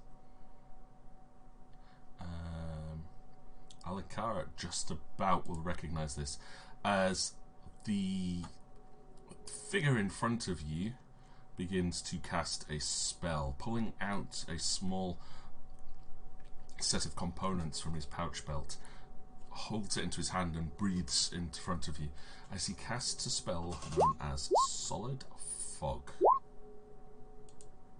Solid fog? Yep. The area in front of you starts to fill with a thick fog-like substance, but it's very difficult to see through, obscuring sight, and you can almost feel it in front of you as it spreads out. I'm trying to see what the distance of this is.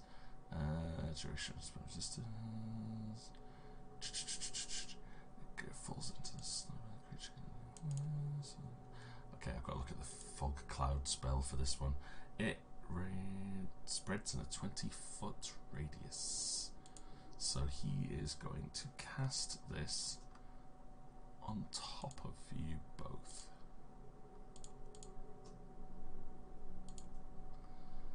And 20-foot radius would be if he casts it here. 5, 10, 15. Solid fog is essentially ice, isn't it? No. Oh, yeah. No, it's wind.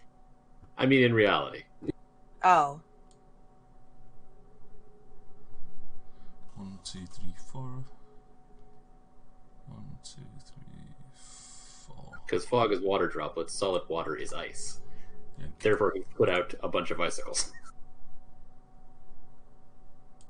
Beatrix, Yes. is there any way you have a fireball spell to disperse the fog? Because I think that burns away the fog. If I do that. I have a burning hand, so don't worry. A wall of fire, but it burns away the fog in the area into which it deals damage. It's going to deal damage to Torin and myself, but at least I can heal us if I have to.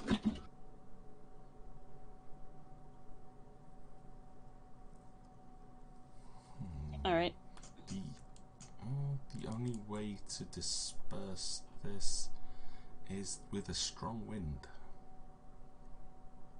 A fireball doesn't No. burn away the fog? No.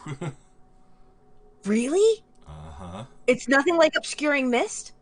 Nope. This is a fog cloud, but a slightly higher level version. Oh, you monster. This will, if anyone tries to move through it, you will move at half your normal speed. You get a -2 to all your any melee attacks you try to make, and you cannot make ranged attacks through it. Ugh. Do you have any wind spells, Beatrix? Unfortunately, no, I don't. Right. Okay.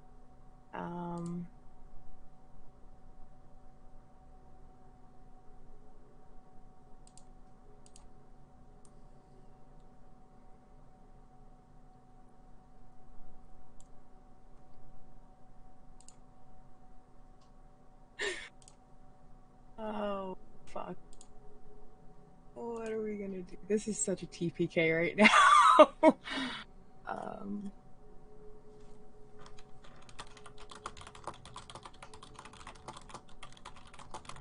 Does water dispel fog? I've said, you need a strong wind to be able to disperse this one. I don't have wind. Where's Merla when you need her? Did anyone have beans for breakfast? I had pastry. I actually had chocolate and strawberry pancakes for breakfast today. It was very delicious.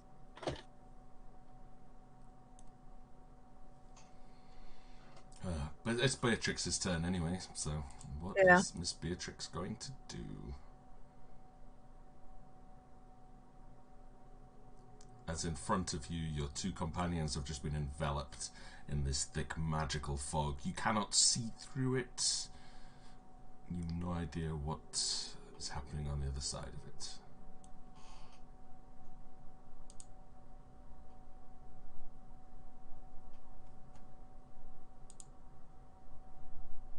So going through it would cut my movement in half, right? Yes. Creature object that falls into its... Alright, you cannot take a 5-foot step. Any creatures moving through it move at half their normal speed and take a -2 penalty.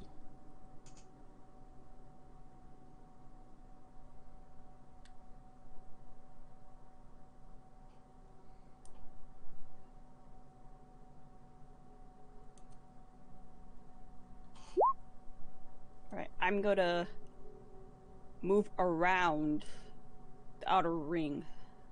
My full movement. Okay. Going there. Okie dokie. Right, then we are back to Alikara.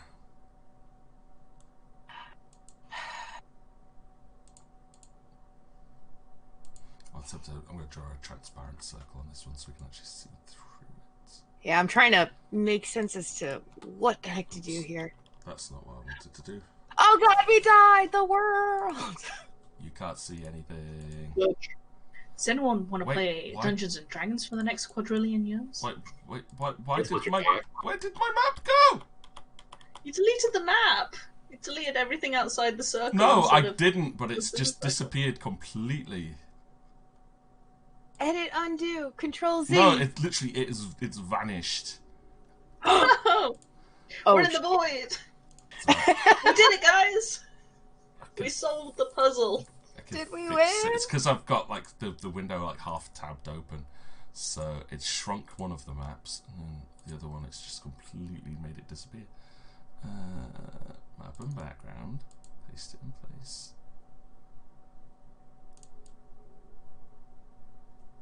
See, there's credits to Thomas Carlson, who's the guy that designed this.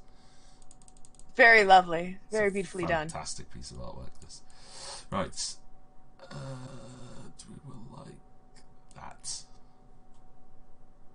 I think. Right. Thank you, Roll20. If you could stop randomly disappearing things, that would be That'd be great. amazing. I would love that. Okay. So, There we go. That's what I was trying to do. a throw is considered a ranged attack, correct? Yes. If I were to light up Torin and then throw him, would this still mess up? You can't how long make is the range? You can't make a ranged long attack through the fog. Okay. I just literally have to run through it, is what we're... Unless I go down...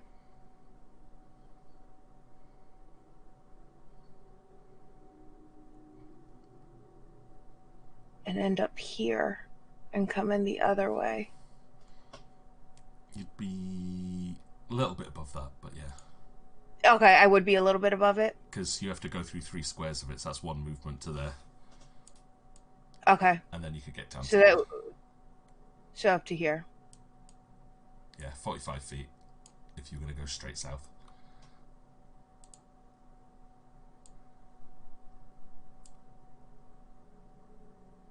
Alright, that's probably what I'm going to do then. Go... I can't think of what else to do. I want to throw Torin. I love how people At say him. no one's dead, but Coffin's dead. Thanks, working class hero. Thank you for clarifying Coffin is dead. Quacking was happening due to dot game. Oh, okay, I get it. I'll make sure that's 45. Okay. Yeah. Okay. I'm gonna. That's that move. That's all you can do. Right. Turn.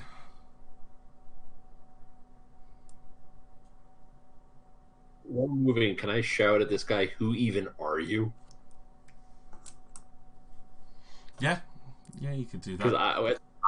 I just assume he's related to Tadir, or associated with Tadir, but we have no idea who the hell this guy even is and why he's doing this.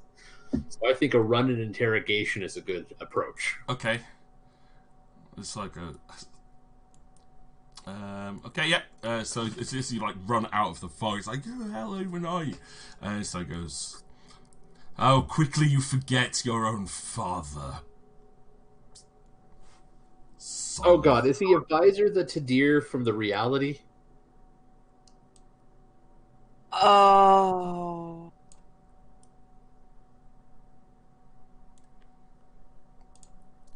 He's just being awfully quiet. I'm not answering. You don't know these things. Ooh, yeah, but it's his turn now. Yay.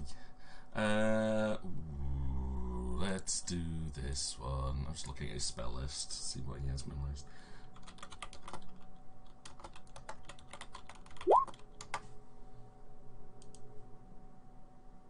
Does this affect? Yep, it's a cone-shaped burst. Are you within 30 feet now? Did you guys move within range of him?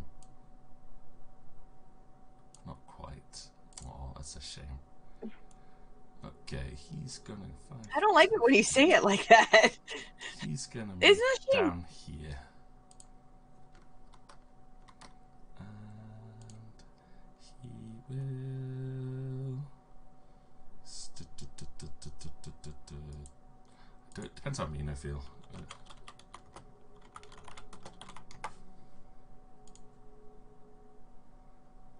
This is the one that tends to end combat.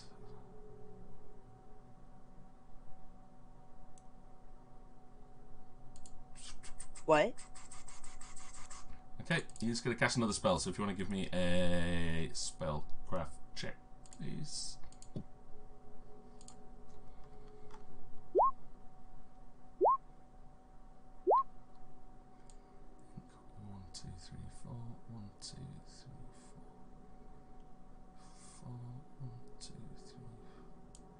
It's not there, I'm just drawing it so I can get it into place.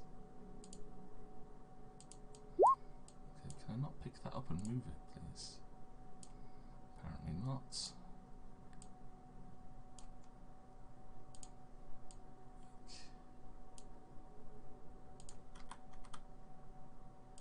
That's really annoying. Okay, yep, you will not recognise the spell that he's just cast.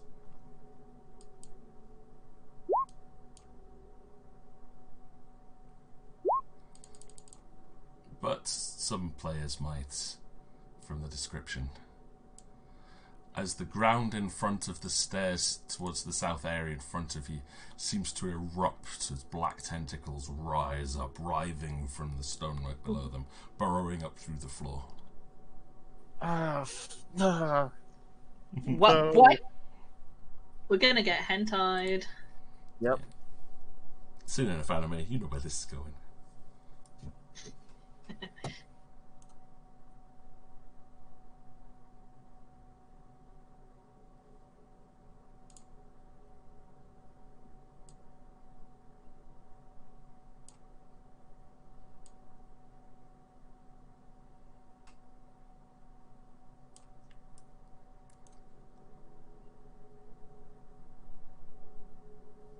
It's Beatrix's turn anyway. Alright, I'm gonna move again. I'll see what I can do about fixing the map while you do that. I have no idea what Roll20 did there. That was really annoying. It's like giving us the bottom of the map back. Nearly got the bottom of the map back.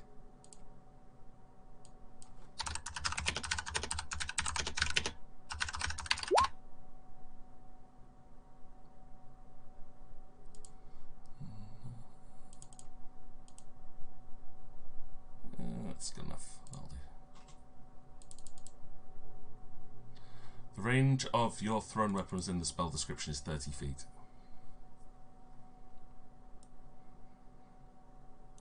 Right, so that's Beatrix sneaking around the outside again. Right, Alikara, your turn.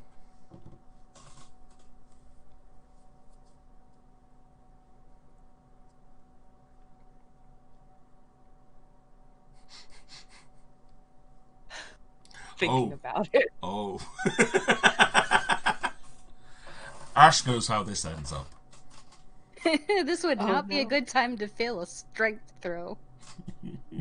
Oh, you're just gonna yeet the boy. Just throw him off into the darkness. I'm Torrid. thinking Bye, if he Torrid. could hold on and then make a beeline for this guy and bite his ankles down. Because his turn is right after me. What are these Break tentacle his things? Just don't get in the way of them, is all I can really say. Oh, Because they will twat you. Who would want to get in the way of tentacles? I know some people, man. I've seen enough anime.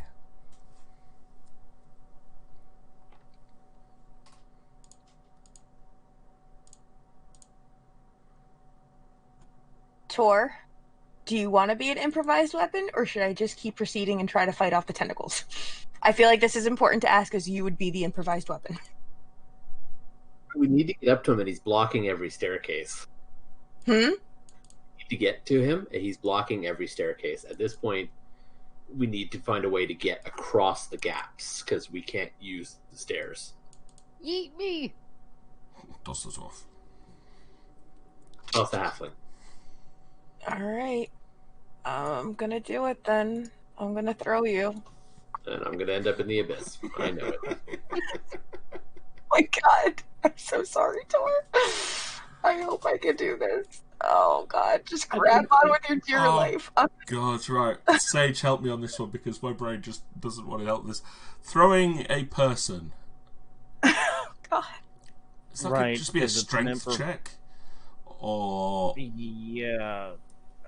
Depends on if she's trying to actually hit him. no, she's just trying to get distance. So I'm thinking it could be an athletics check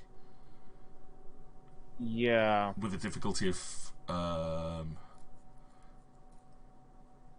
god, that's trying to get like 30 feet. That is a hell of a long way to throw someone. How high is Alcar's strength? My strength is 15. Too strong. You'd have just as good of a chance as Vinasha. I'd say put it as maybe different DC 15. Like 10 plus 1 for every 5 feet she wants to throw him. I'd say that. Let's go with that. So I'm gonna make a strength check. Yeah. Yeah, strength check at DC 15. Under that, he falls to his death. Come on, you got this. There's no extra saving throws. I'm not. That's it. Torin, Oh, shit. do you want me to do this, or do you want me to do something else? I'm asking you one last time. He's really wishing he'd I'll go stashed a north. weapon somewhere at this point. I've known you for years. You tell me the honest truth, I'll do exactly what you want me to do. Well, this is the The point. other where- option is we both go for the other two staircases on opposite directions, so we can't decide which of us to block. I'm just thinking this is the point where Mice Mincy chips in and helps you out, going, "What am I supposed to do?" So between you and me, Tor, what do you want me to do? I've told you the two options. The options are you throw me, or we split up and try to get to the other two staircases.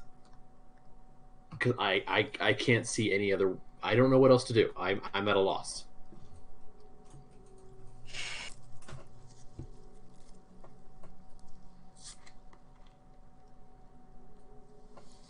Odds or evens?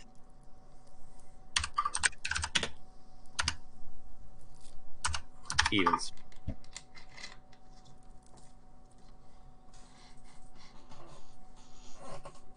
Okay. Evens, we run. Odds, I throw you. Fair? Unless someone else has a better idea. I mean, throwing him is not a really good idea. Maybe we could divide his attention. I mean, I'm by the tentacles, and I could burn the tentacles away if we can. I could try a full sprint to get to the other side. It's going to still cover my movement speed over the fog, but that's just fog. So you head north to the fog, I'll head south, and Beatrix burns the tentacles. I run through the burnt tentacles. Yeah, we'll just do that then. I don't want to throw you if you don't want to be thrown. I don't want to be thrown. I just have a feeling that knowing our roles, this is not going to end well. Okay, all right then. So I'm gonna just do the full run then. I already moved 10 feet. I'm gonna do full movement.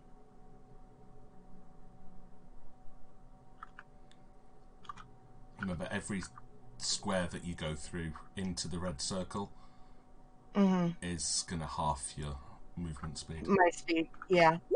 So that's... So you can get to there, and that's 25. So 30 will put you into the edge of the circle. So then you can only move 15 into the circle from there.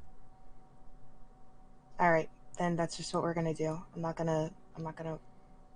We'll just go the other way. He doesn't know which way I'm going. If I'm going into the fog anyway, I could be going up, or I could be going. So we'll just leave it at that. He can't see you. You can't see him. There you go. That's what we're gonna do. Now I am gonna still do the strength check to see if I successfully could have thrown him. Yeah, I'm just curious. I wouldn't have worked out. You'd have just chucked him straight off the edge. There you go. So, fuck it. I just wanted to know if the strength check would have made it or not. Anyway, Torin, you'll go. South towards the tentacles, then. Okie dokie.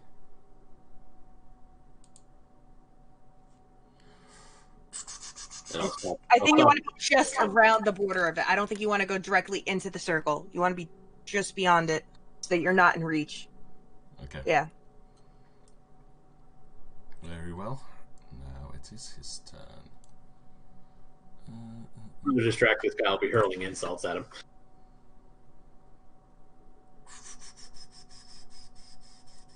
You're not my real father. Do you want to give an intimidate check? Let's see if we can taunt him.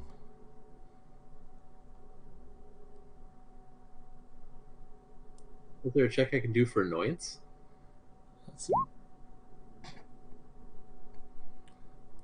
not really. But as things are getting late, and this fight is an incredibly difficult one, you're down to 3 people. He is going to just smirk at Torin. So he goes, "Useless child, you fulfilled your purpose here anyway.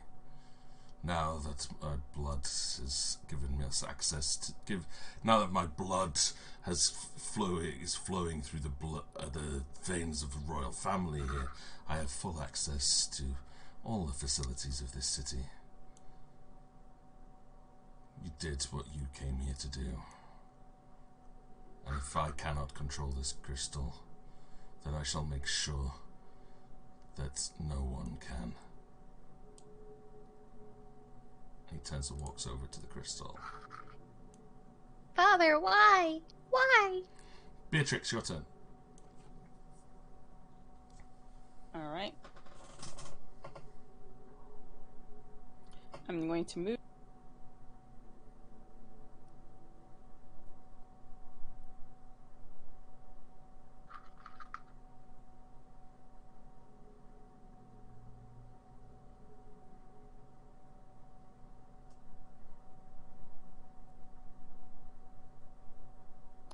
And I'll cast... I think you just took a double Bird. move, didn't you?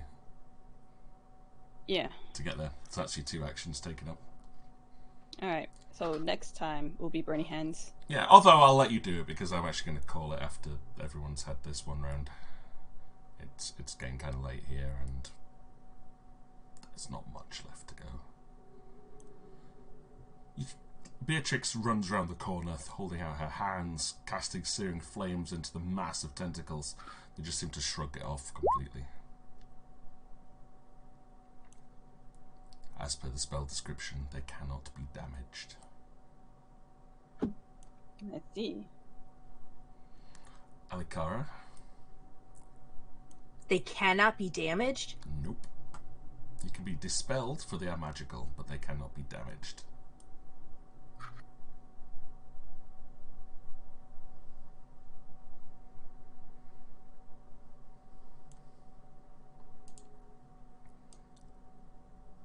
So 60, that'll be 40, and then you can move up to 20 from the edge. 20 from the edge right there? Or, okay. Yeah, because, I mean, like, just to get to there, that's going to cost you 40 feet of movement to get to the edge of the spell. So right here. Yeah, and then from there you can move another 20 feet, I think. Is that roughly what it... Yeah, that should do it.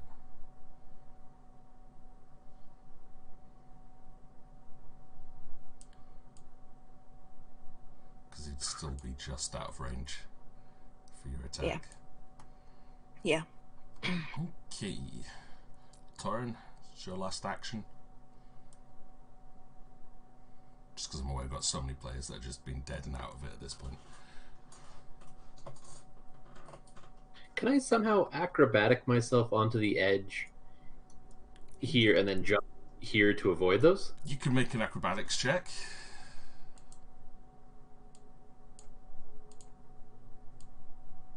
What the hell? 15 feet, so that'll be, if we stick with the same thing, like DC 13 acrobatics. Why not?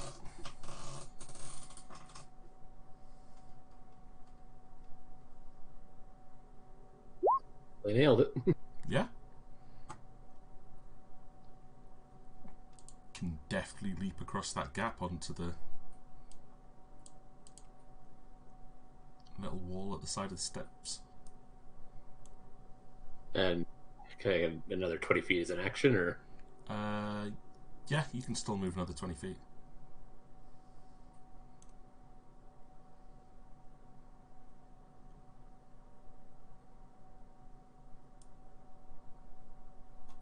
You got to him at least.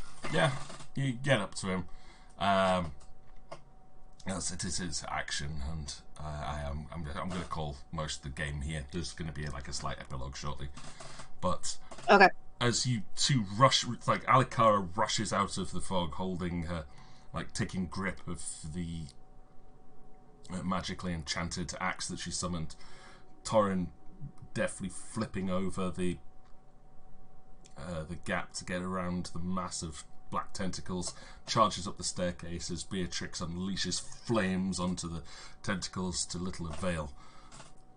The man stops at the big crystal and turns around. I may not be able to control this, but at least I can enwrap you within my nightmares. Dream with me, mortals, as his hand touches out at the crystal. And instead of brilliant white light erupting from the crystal, darkness erupts like a gigantic sphere from the center of the crystal, enveloping the entire room and whole the city. Outside, Coffin lies there, desperate to scream as bandages wrap around his face and mouth, gagging him as they tear into his stomach, cutting him to pieces, attempting to mummify him as he still lives. Outside in the temple, Merla makes her last stand as nobles from the temple above start pouring down the staircase, trying to get into the vault themselves, cutting them down wave after wave with her axe, trying desperately to make that one last stand as the darkness envelops the city.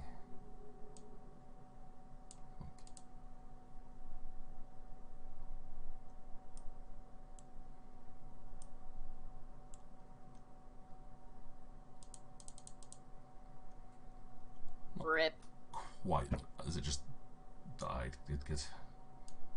We might as well use this map.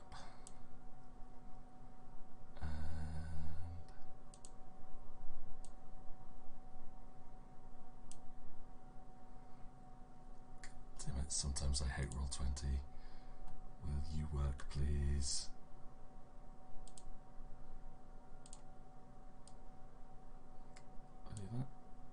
Does that do it? That should blank out most of the screen, apart from your tokens on the right-hand side of the map.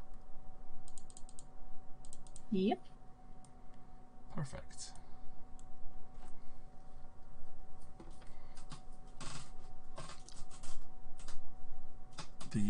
Is that everybody? Have I got everyone's token there? Missing. Yeah, definitely missing. Yeah, like that. Alikara. Oh, really? What? I see mine.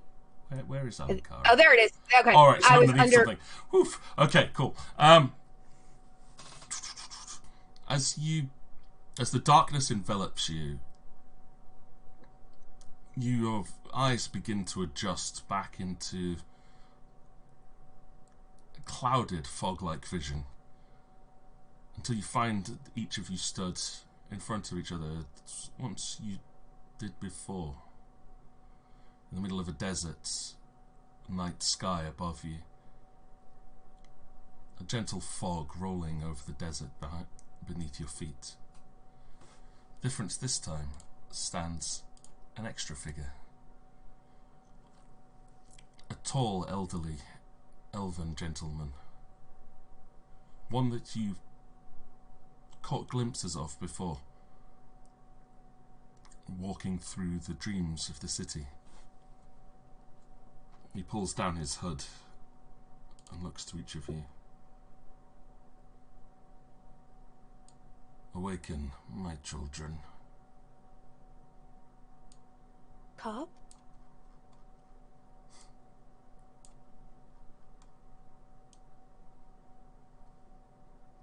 Can I get a Who are you? knowledge religion roll, please?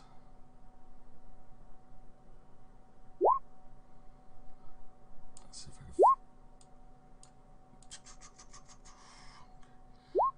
Okay, there's some good rolls there. Apart from Merla, who's probably still convinced she's dead. It's okay. Where is my son? Oh God, cops! Everyone apart from Merla will recognize when he turns around and goes, my name is Findecano Pelanin. I Bless am you. a servant to Sehanin Moonbow. Those that passed their knowledge religion check will know that Sehanin Moonbow is the elven goddess of dreams.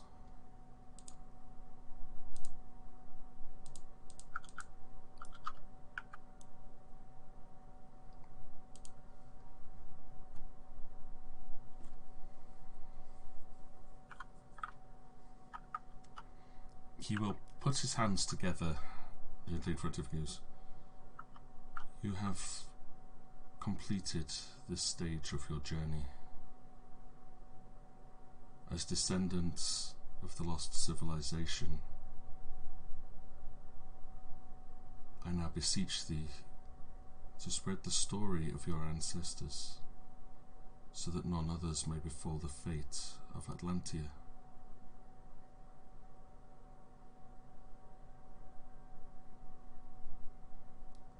History is told by the victors, but there were no victors here, so this history has become lost.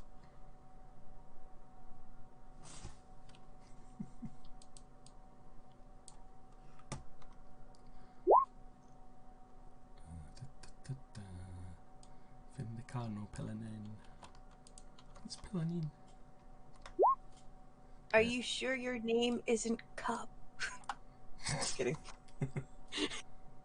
Cup, your speech impediment went away. You It was grew an up. elf all along. Vindicano Palanin. It is an elven name.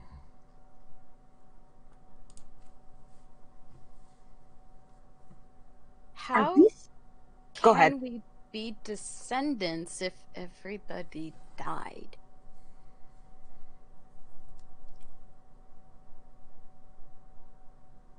Including me. How am I alive? The people of this city are not dead. While the civilization has long since passed to ruin, they are trapped within an endless dream. Their souls cry out for release, yet there will never be peace for these people.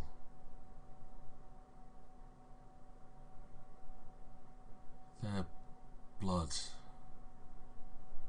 their life, infected the world around them. And while you may not be direct descendants of them, their essence is a part of you, which is why their dreams reached out to you and called for your help.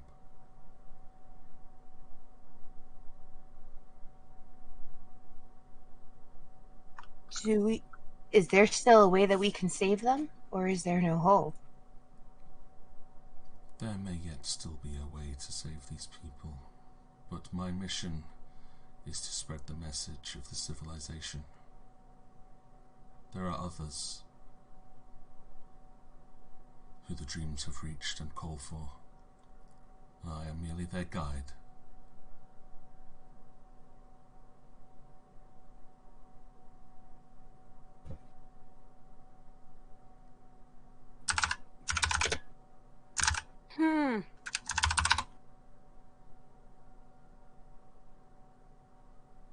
What happened to Tyel? In her dreams, she still wanders the corridors of that temple.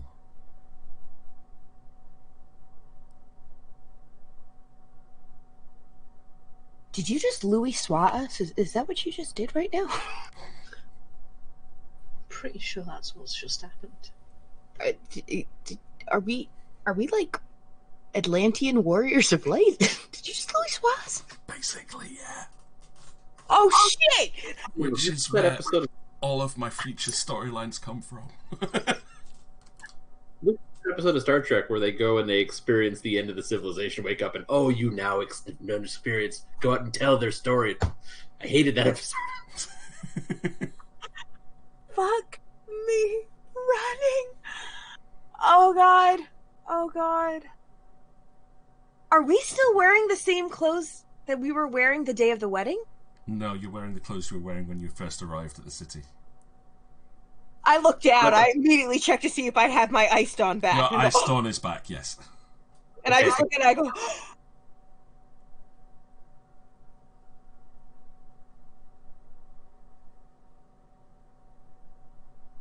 oh my god. Was that dream us in there then? If it wasn't us? So many questions. I'm pretty sure we got imposed over our souls match and lived their life. Except I don't know where that leaves me. I'm just bards, oddballs. Does this mean this is hell now? Yep, Merla, you were definitely dead now. Definitely. You remember it happening. Well, and Vanasha really remembers getting knocked. Oh god, poor coffin. Oh.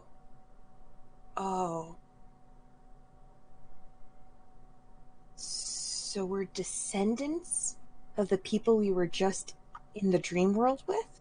Is that what you're saying? Of sorts.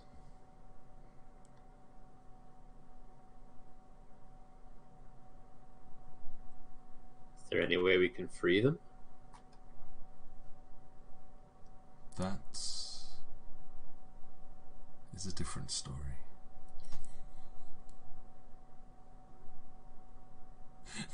I had to. You son of a bitch. Vanasha just sets her jaw in a stubborn orc fashion and goes, "It's for the next dreamers, isn't it?" Oh no, the next dreamers will live the same memories as you. For that is the dream of the city of Atlantis. Are you the one that put the nightmares in our minds? Was it you? No. That was the dreamers' constant cry for help.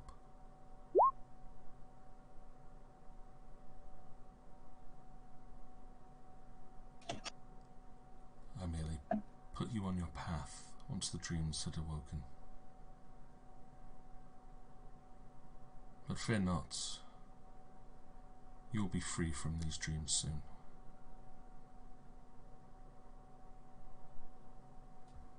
I feel like we failed them. We failed the dreamers. We're just sitting in the sand, staring at the finger where the ring used to be. Oh.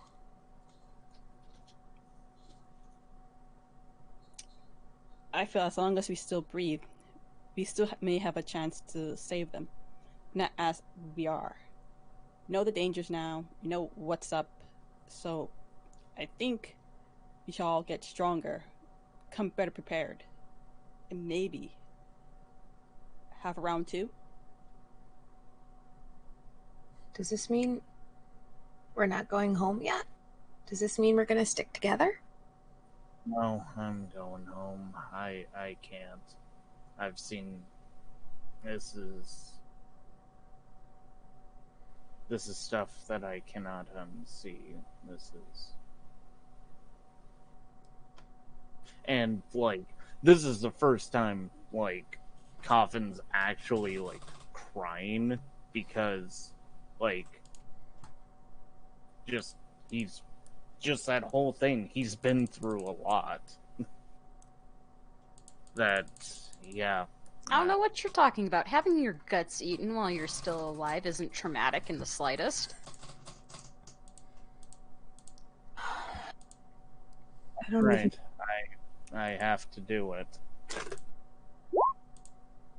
I honestly don't know if I can go back to Hartsvale. As Coffin punches Finish. That was not in character.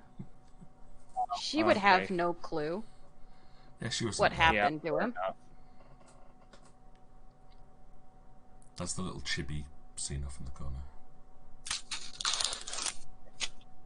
I kind of just... Oh, go ahead.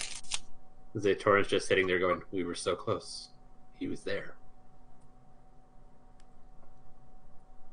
I kind of just take off my holy symbol of Arl. And I kind of look at it saying, I don't know if I'm ready to be a priestess of Arl again now. It was so much more different being the high priestess of those people.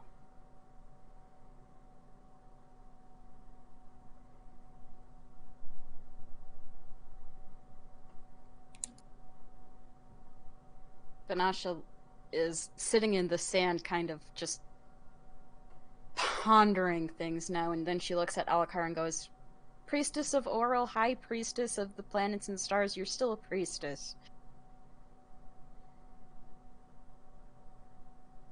But I blindly led and followed for someone I never knew. Aro, I knew. My obligations, my responsibilities. It was all too familiar to me. And for a fleeting moment, I didn't think of Aro. That's against everything I believe and stand for. I don't know if I can return home. The Avatar's going to pull his hood up over his ears. He reaches out a hand, putting it on Alikara's shoulder. Just remember that she never left you. She has always been by your side. When you prayed, she still answered.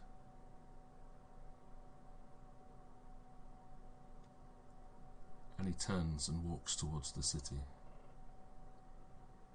stopping briefly only to lower his head. I pray, never forget these people.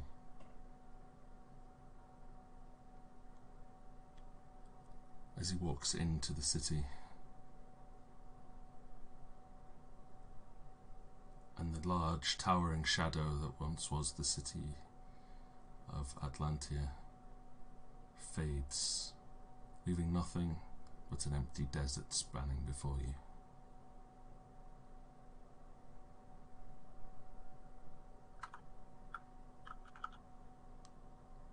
Well, I don't know about you guys, but I'm not going to stop until I save those people. Come hell or high water, they're going to be free.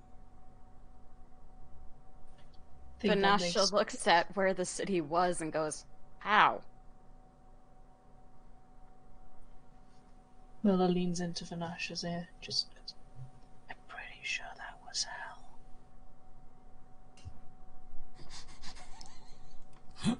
Vanasha just gives a little bit of a nod and goes, yeah. For a taste of it. Has anyone seen Cup? No one has seen Cup. He's the best scribe. Scribing away in the dreams. Anyway, I've seen too much for a lifetime to have I any... think we need booze. To I the think pub? we all need booze. I look around and I'm like, Vanasha, we're in a fucking desert. Where are we gonna find booze? This Here's is where nothing we but- start walking. Yeah, she just goes this way. So, are we parting ways? Or are we gonna stick together? I'm booze bound. I don't care about the rest of y'all. I'm going towards the booze. I don't know about y'all, but I feel like at least some of you would make great drink fellows.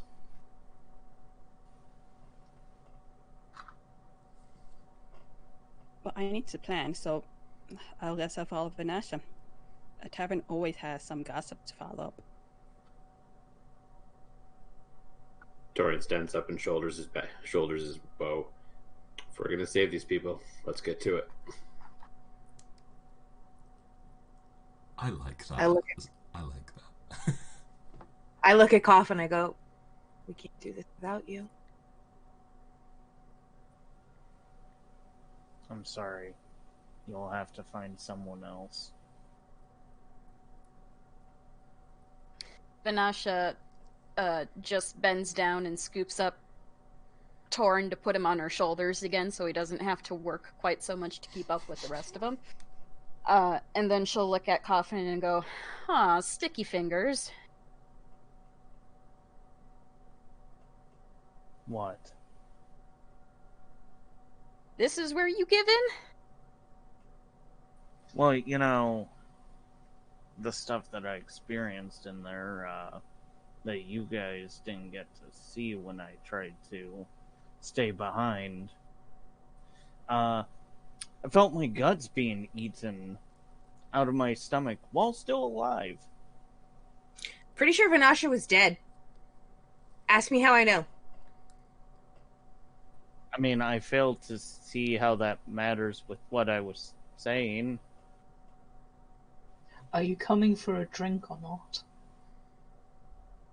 At least come for a drink, sticky fingers. I'll buy you. I'll buy us around. Alright, fine. There we go. Yeah. And this, I'll Do at you want least to ride on stick my together shoulders? for a drink. Alikara picks up Coffin like Vanasha picked up Torn. Hey, what? Come on. And then she hands him a toy snowflake to play with for a little while. Come on, let's go. Beatrix, are you getting in on this action? I fold my arms and sulk. I wish I could get picked up. Beatrix, are you getting in on this action? Come on. Yeah, She's offering. of course. so Mela picks up Beatrix. So as we're carrying Torn, Beatrix, and Coffin, I go, Merla, are you going to be honest now? Are you going to come clean? Did you really crop dust me under your cloak? I didn't forget. Really? That's the important thing right now? Yeah, that's the closing statement as the party disappear back into the desert night. That's the one. Let the Marlo audience winks know. to the camera, a la The Oh. Office. There we go, guys. You've Well, successfully completed. There's things I wish I did. Yeah. Like, thought, hey, maybe let's hide weapons somewhere in the garden. You had So the whole let's morning I to didn't prep. need weapons. Let's Yeah, establish some rules. Let's not separate the party. Separating party is bad. I mentioned this many times, and I do also point out that I will always punish parties that separate themselves. Okay, I thought Merla would be able to get through that door, to be fair. How? I mean, once it had Through been the established. magic of, just Of not thinking willpower. about it. Yeah. Just pure willpower. Yeah. The honest question, though, Peach, I have to go know. for it. Yeah, go for it. Would we, regardless of how this turned out and how this ended, would we have defeated him? Would this have changed the outcome of the ending, or was this what the ending was always going to be? No, it was always going to be this ending. There was multiple ways you could have defeated him. The thing that you got that was the confusion was the fact that the guy that was pretending to be the king was not the king. He was a doppelganger. So I was using a doppelganger's stats for the whole thing. I kind of thought about that out of character, yeah. So the king was a doppelganger, and the servant was the actual king? Yes, and he was a level 9 necromancer. Oh, yeah, unwinnable at this point, So for the most part. So really, the Mars Acolyte was just a really, just creepy yes, dude? I just made him really creepy. I thought it was hilarious. He was I Snape. knew the entire time, I'm like, I don't fucking trust him! But I Pure took and it simple, he was Snape. Yes, I based him off. I tried to base him off Snape. I can't quite get the voice right, so I just made him really. Yeah, you really- did. You did pretty darn good. It's like, Yeah, you did well. it's like, good job, Potter! But yeah, the Acolytes had taken Tael, and they're the ones that hid her, so that the king couldn't find her when they realised that he was the bad guy. I'm so glad I kept them around her then. I feel so much better that they hit her. Oh no! Oh, Torrin! No, but see, Torrin's now on a quest to go find his true love again. Because she's trapped inside a dream at this point. And he could potentially Torrin, rescue you her. are still married. You are still married. So, Ring ain't there anymore, sister. Yep, you're still the Fellowship. LDR. I love it. The Fellowship of the Bling. That is the name of the next campaign. so I have two things, I guess, to ask here. Yeah, go for it. I mean, when a campaign's finished, I'm One always happy to is, clear stuff for up. the most part, for the group, do we still want to kind of do this kind of thing every once in a while? I would say I'm not opposed to doing it. I just want to make sure that everyone's okay with doing it. It's important to me for Peach's sake if Peach wants to continue DMing. It's a lot of work to keep it going every week, Exactly. so I can't do it weekly. I'd be happy to do it again either like next year for like a winter run, but that's a long way away, or maybe look at like a monthly game or something if people were interested in something like that. I think a monthly game could be I'd be fun. down. Yeah, monthly. I think one session a month, and then we keep our adventures going. I'd also like to propose, and this is not an obligation, this is not a prerequisite. I know for myself, I'm attached to Alikara as a character, so I plan on bringing her to Eorzea, and I'm probably going to level her up. So, folks are welcome to join if they want to. I'm in the same boat there. It just, if you want to keep the adventures going, where through the intermittent time that Femro Bard. Oh god, would I have to make a Lalafell called Cup now? Yes! Oh my god, Cup Mordward! You knew what you Cup did. Mordward! Cup Mordward! Cup Mordward! Cup Mordward! Cup Is it bad that I'm actually doing this right now? Oh God. What, you're making I'm Nella? just Yep. because in the time between the sessions, it'll give us something to do, and we can have stories, and it can further develop or elaborate on their chemistry as a party. It's Right. again not a requirement; it's just a suggestion. Everybody who wants to be a part of it, you are welcome to. If you do not want to, I'm not going to force you, but I'm putting that idea out there. I personally am myself doing it, and if any folks want to join, you're more than welcome to. My problem is I don't want to be a Lalafell. Yeah, and that also goes into my second question. Can I make another character? That's where you were headed. Yeah, if you guys want me to run like another game from this, I'm happy with people playing the same characters. If anyone wanted to change, whatever. You know. I just want to change personally. If you do, we can. The beautiful thing about role playing is if you do, we can tell a story that brings out Coffin's departure and brings someone new in. Yeah. We can make it work. I'm not gonna have I do actually kind of have something in mind for him, but it's really just cliche and cheesy. Does he die? No, he doesn't. It's his die. twin brother, Is he going Blothin. back to his wife? Yeah. Nice. More or less, it's going back to his wife. And if that doesn't end up working out, he's actually going to, after some years of self-thought, open up an orphanage and just, Adopt cups. adopt, or just try and find kids that are, lost and don't have parents. Big dwarf orphanage. But yeah, I mean Yeah. that's potentially part of the whole story. Well, this is ultimately the way that this story ended because of, again, and I have to commend everybody on this. Everybody's role play was absolutely amazing. Because of this, I think people have developed their own kind of like personal quest from it. It seems like Beatrix wants to do everything in her power to try to save those people. So she's going to be hard at work, focusing on how she can find a way back to help them. Tor wants to find his lost love.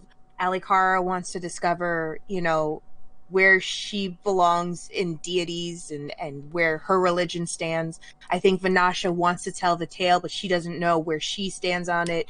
Does she want to tell the tale as the living, tell the tale as the dead?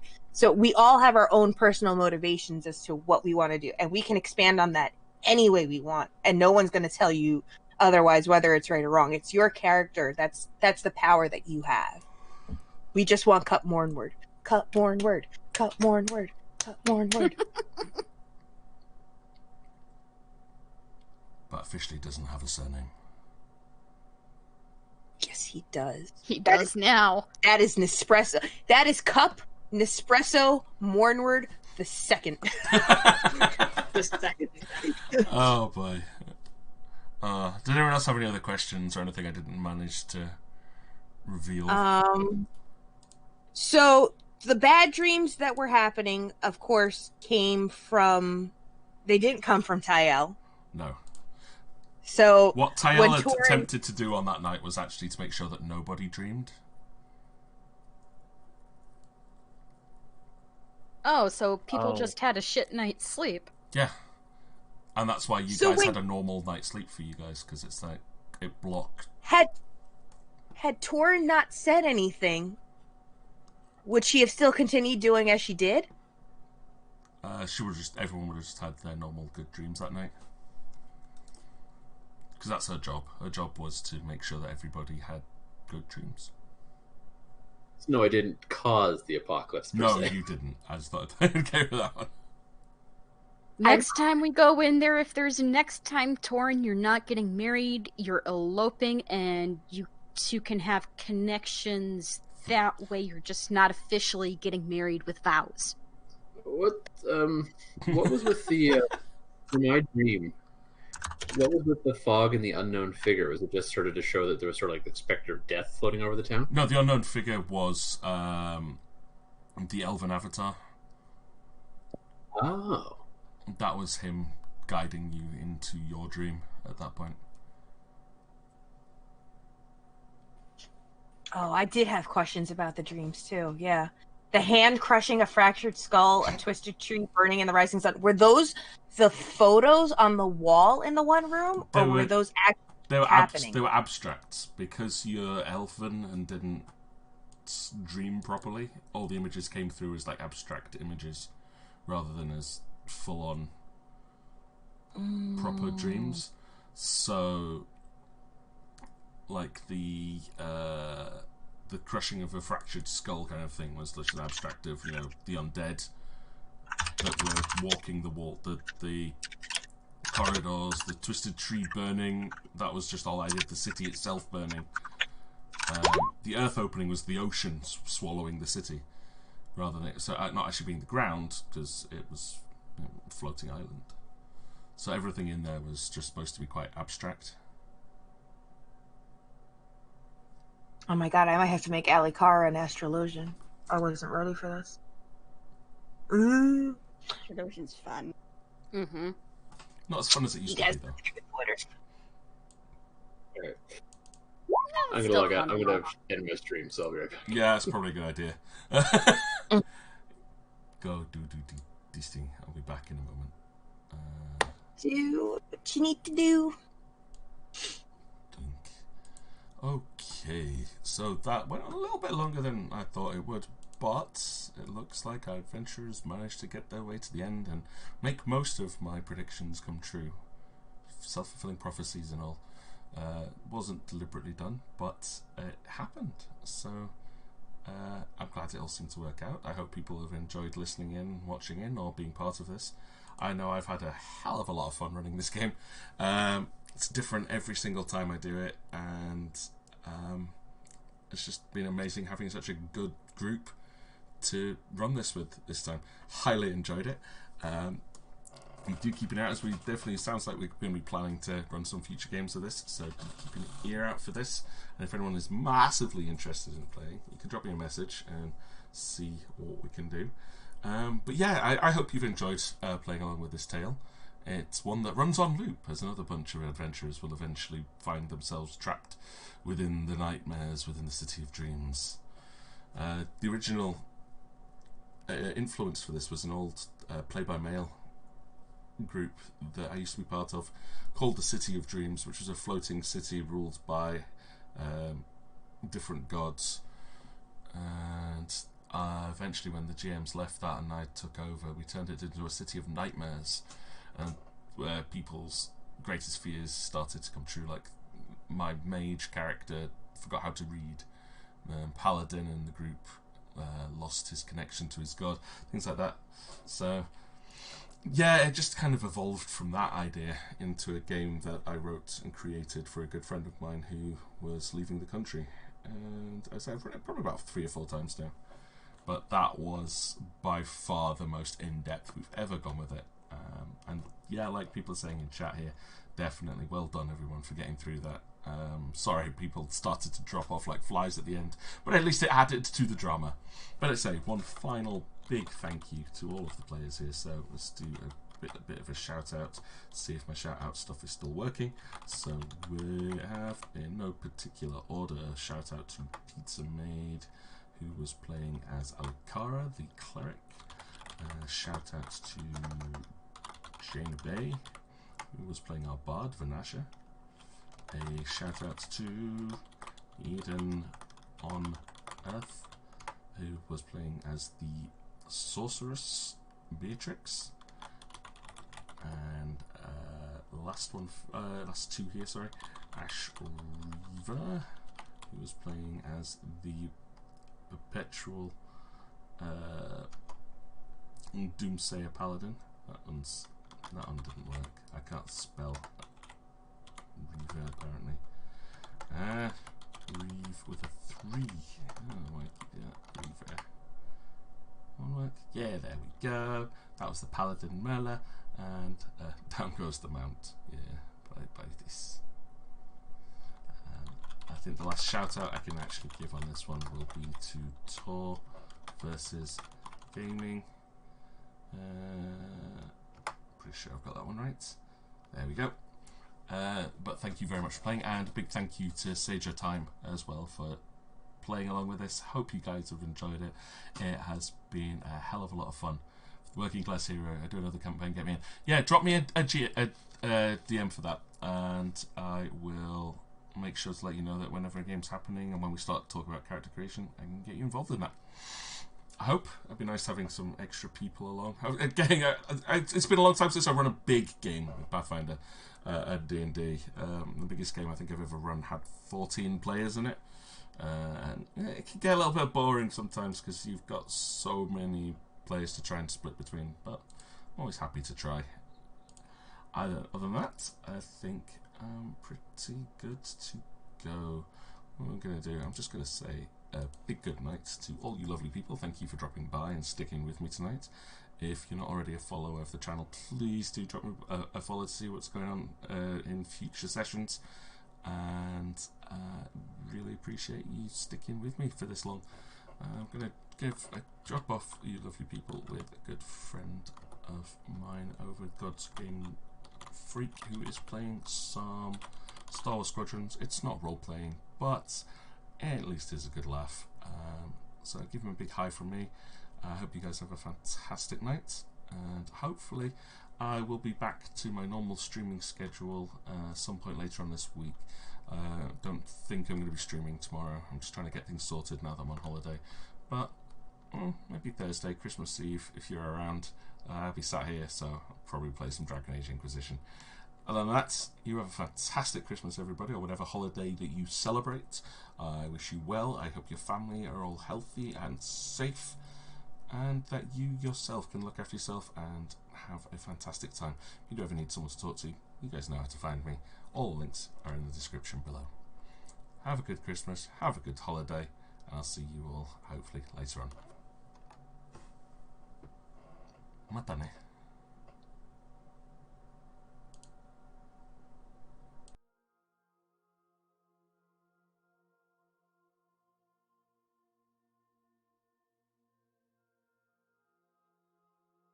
Be removed by side B yet? No. Were you aware that it was a thing? No.